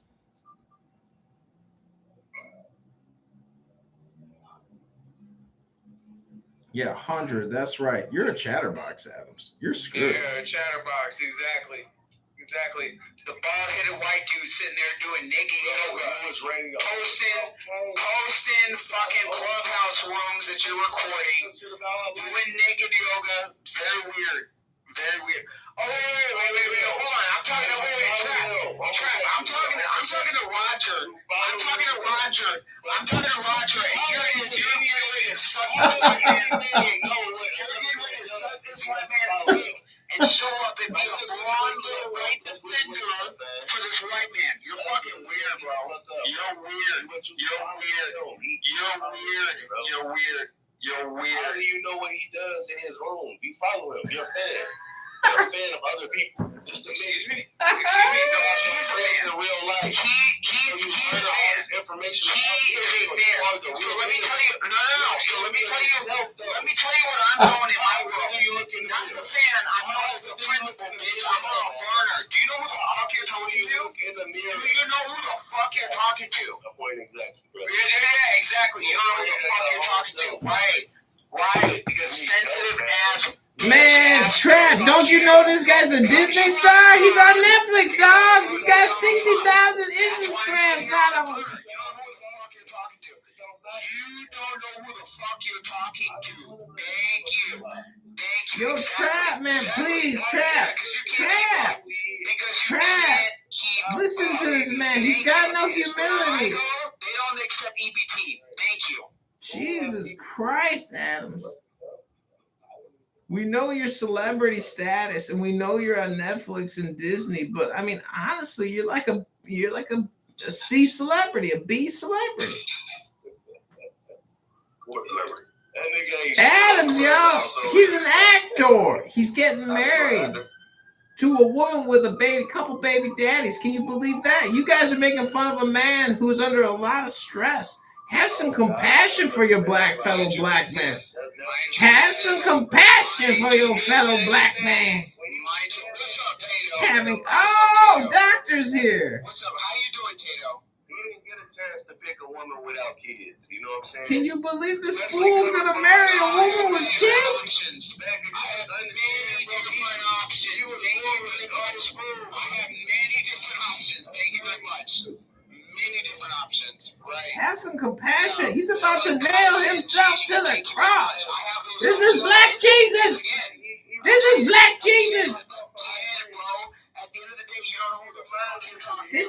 Jesus. He's marrying a woman with 2 children.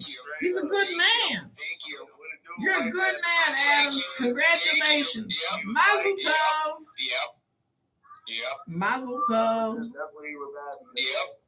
Could you imagine he's taking on a debt of 2 other men? What a fucking... What a loser. I mean, Jesus Christ. Did you get kicked in the head by a horse? What debt? You're going to have to raise these children, dummy. What debt? You're going to take on the responsibility of another man and assume his debts. Y'all are fucking mad. Stuck on Clubhouse. Whatever, Adams. We all expect wedding invitations. Mad. Thank you. Mad. The shit that you're actually sitting here bitching out and hashing out on Clubhouse, I'm actually going to be invited to. Thank you very much. If not already. So at the end of the day, keep being fucking mad. Oh, we ain't mad. We laughing at you. We're laughing at you. We're not mad. We feel bad for you. You're gay and you're marrying a woman with 2 children. I mean, Jesus Christ, the double entendres here are amazing. You're the most unlucky gay black man I've ever met.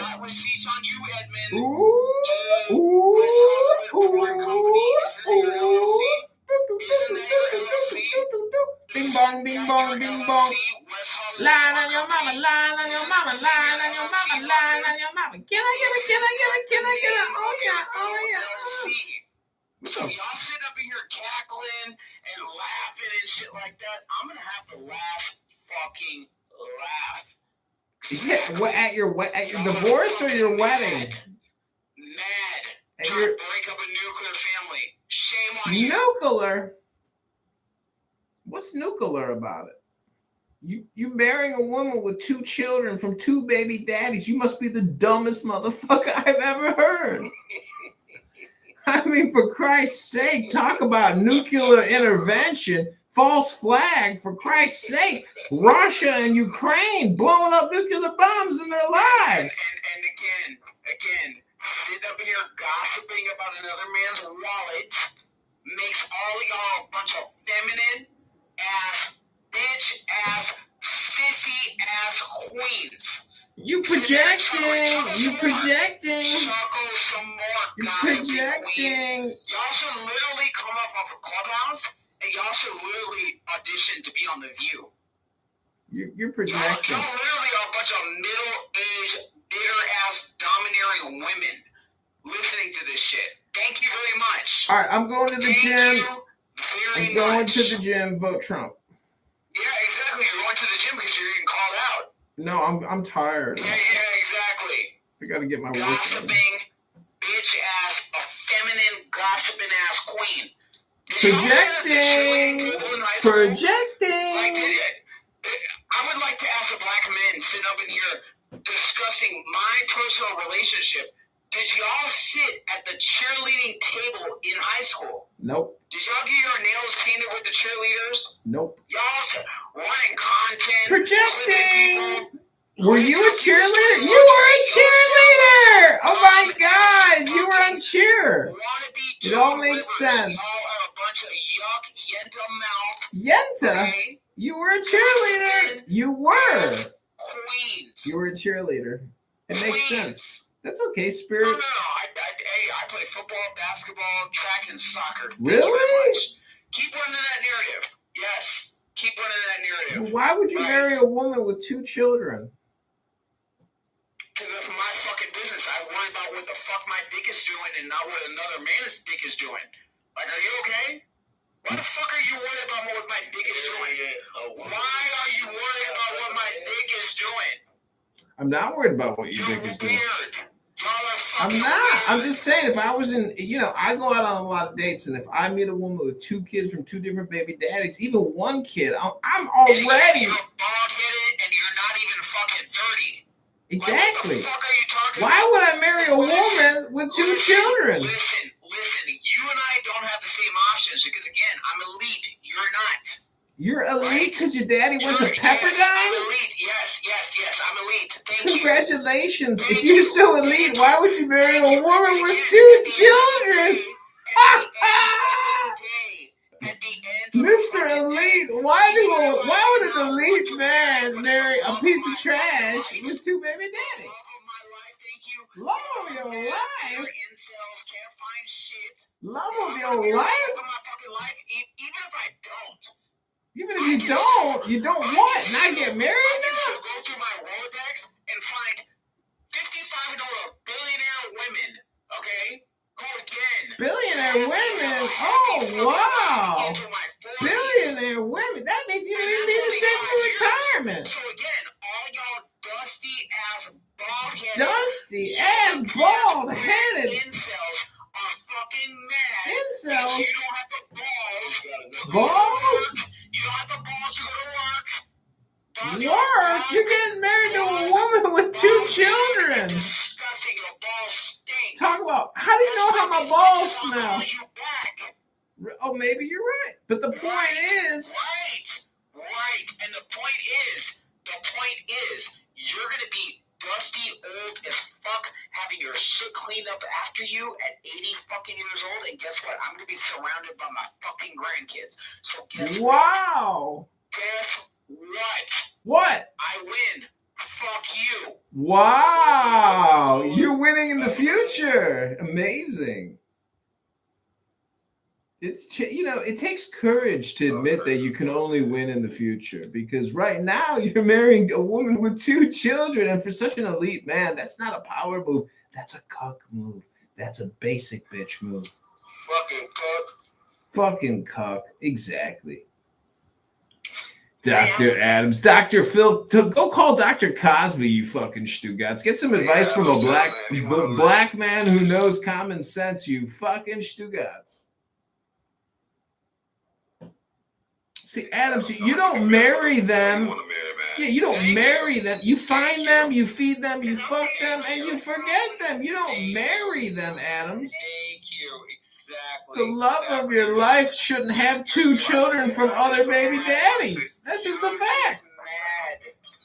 That's what you. Hey, at the end of the day, fuck y'all. Okay. Chill out, man. That's what I want. You keep being a baby mama savior, bro. How many engagement parties does this woman need? How many marriages does this woman need? So at the end of the day, before she was a baby mama, guess what? At the end of the day, when she was walking on Vogue and walking fucking runways, she was still fucking me and living in my house. So again, this is a reconnection. So at the end of the day, I can still pull that bitch that y'all can't. So again, This sounds abusive, not like based in love. You sound angry. You sound mad. 2 kids later, and my bitch still look like fucking Kylie Jenner. Your bitch. This is 2 other guys' bitch, you idiot. Stay mad. Nobody mad. You angry dummy. Most importantly, stay out of my girl's back channels. Oh, is this an illusion? Is this just a dream? He's an actor. This is a television show. This is not real, ladies and gentlemen. This young man is an actor, and it's hilarious. Okay?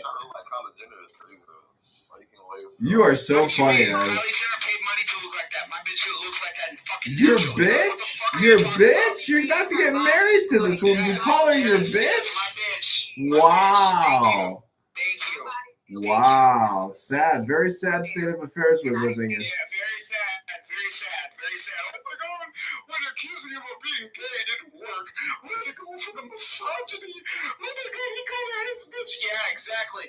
You should hear what the fuck I call her when I'm pulling that fucking weed, when I'm plowing her into a fucking pussy. So again, fuck y'all. Y'all are mad. Be mad. You pull her weave while you pound her pussy. Incel. And this woman, you know, Adams, when I come.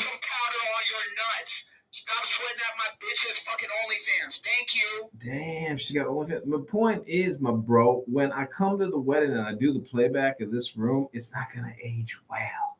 Good. Do it. Do it. Please. Do it. Do it.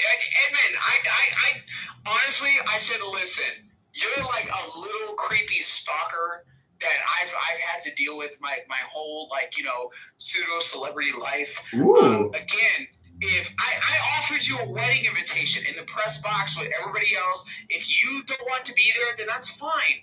At the end of the day, you're not going to hack into those cameras. You're not going to, you know, try to harass my guests. And at the end of the day, you're not going to put a camera in the wedding night. So again, I know that's what you're really after. Camera in the wedding? You're a weirdo. You're a weirdo. If you want to see what's going to go down on the wedding night, go onto my girlfriend's OnlyFans. Oh no! Last fucking person I would ever share that with. No! By the way, even when my girlfriend was posting on fucking OnlyFans, she was making a fucking money than Coco. Shout out to her. This might be the gayest thing I've ever heard you say. So, Mazel Tov and L'chaim.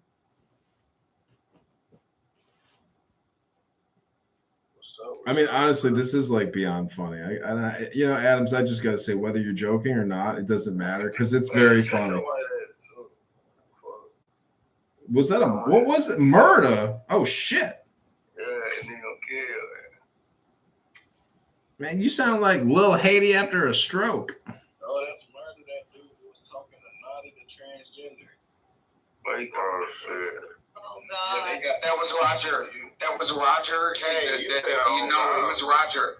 The one right next to No, he was the one that was talking to. No, I'm telling y'all. No. Hold on, brother. Don't let them blame that on you. Blame Roger. The one right there. Yeah, it was Roger. I don't even know what you guys are mumbling about. That's right. What are you guys mumbling about? What are you even talking about at this point? You gay, nigga. You sound gay. Who sounds gay? Roger. Oh, Roger sounds gay? I thought you were talking about Dr. Adams. Because he's marrying a woman with 2 baby daddies, and he used to fuck this bitch while she was getting fucked by other guys while she had kids with some other guys. And he pulls her weed while he slams her pussy. Have you ever talked about your lovely fiance this way? It must be a match made in heaven. Yeah. Ooh, ouch. Thank you. Use Rolls Royce. Calling in. Wonderful woman. Thank you. Y'all are mad.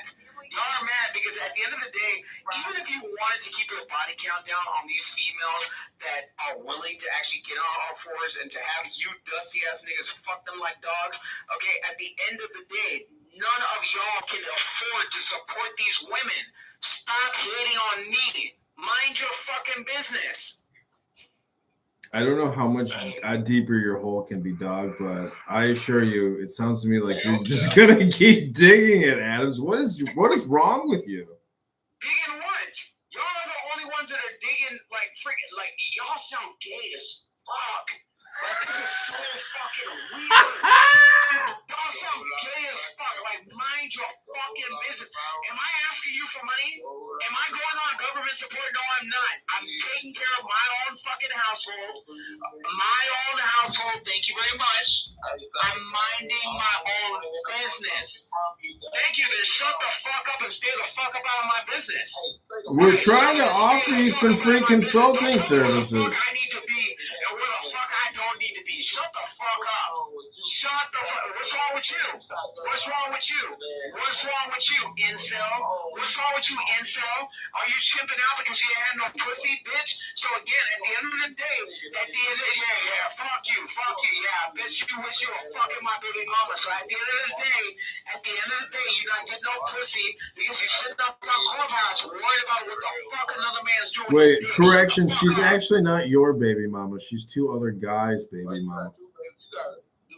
He's about to take on the debt. He's gonna take on the responsibility. Business. I don't need to give you a play-by-play of what the fuck is going on in my life. Mind your fucking business. See, this is the problem. You see all the black women on the stage minding their own fucking business. Can you ask me a question? I answer. You're not a black woman. You're not a black woman. Ass bitches want to sit up in here and be having a question.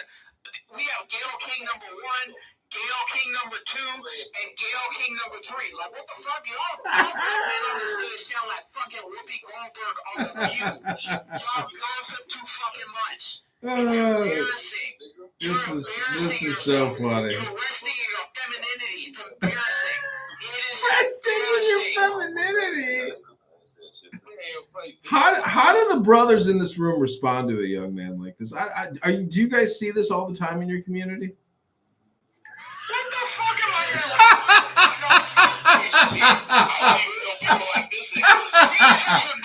The low value fucking bottom of the freaking pyramid. Like, this is the worst of fucking Clubhouse. Like, this is the roast of Adams. I hope you take it with a grain of salt. This is a great roast. This is crazy. I can't even believe this shit. We're not disrespecting you. We're roasting you. You can't even speak fucking English. Yeah, did you English as a second language?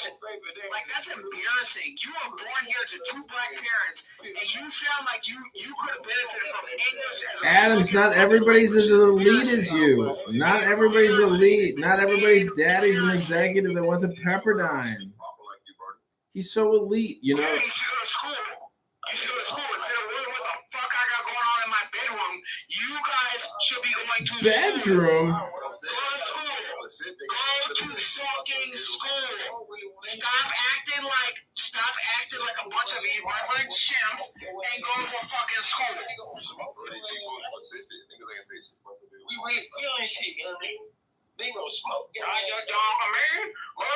Like, what the fuck are you even talking about? Look up the last 10 words that this dusty fucking idiot just said in the English dictionary. Like, what the fuck is this? This is embarrassing. You're an embarrassment. Embarrassing. No. Your mama should have stayed with your daddy and actually raised you how to be a man. That's exactly what the fuck your mother should have done. That's exactly what the fuck your mother should have done. Exactly. Yo, Adams, you got a potty mouth, Adams. Does your fiance know that you have such a potty mouth? They got scrumptious. Yo, I'm gonna move myself down to the audience because I feel like if I stay up here, I'm gonna catch fleas. Like, this is No, you're gonna have a nervous breakdown. You're gonna have a mental health attack. Yes, thank you. Move yourself down. Go ahead. Oh, thank God he moved himself down. Oh, thank God. Such a drama queen. My God, he had to be on the cheerlead squad. Such energy. Jesus Christ. Motherfucker could have won the football game just with the energy. I hate when that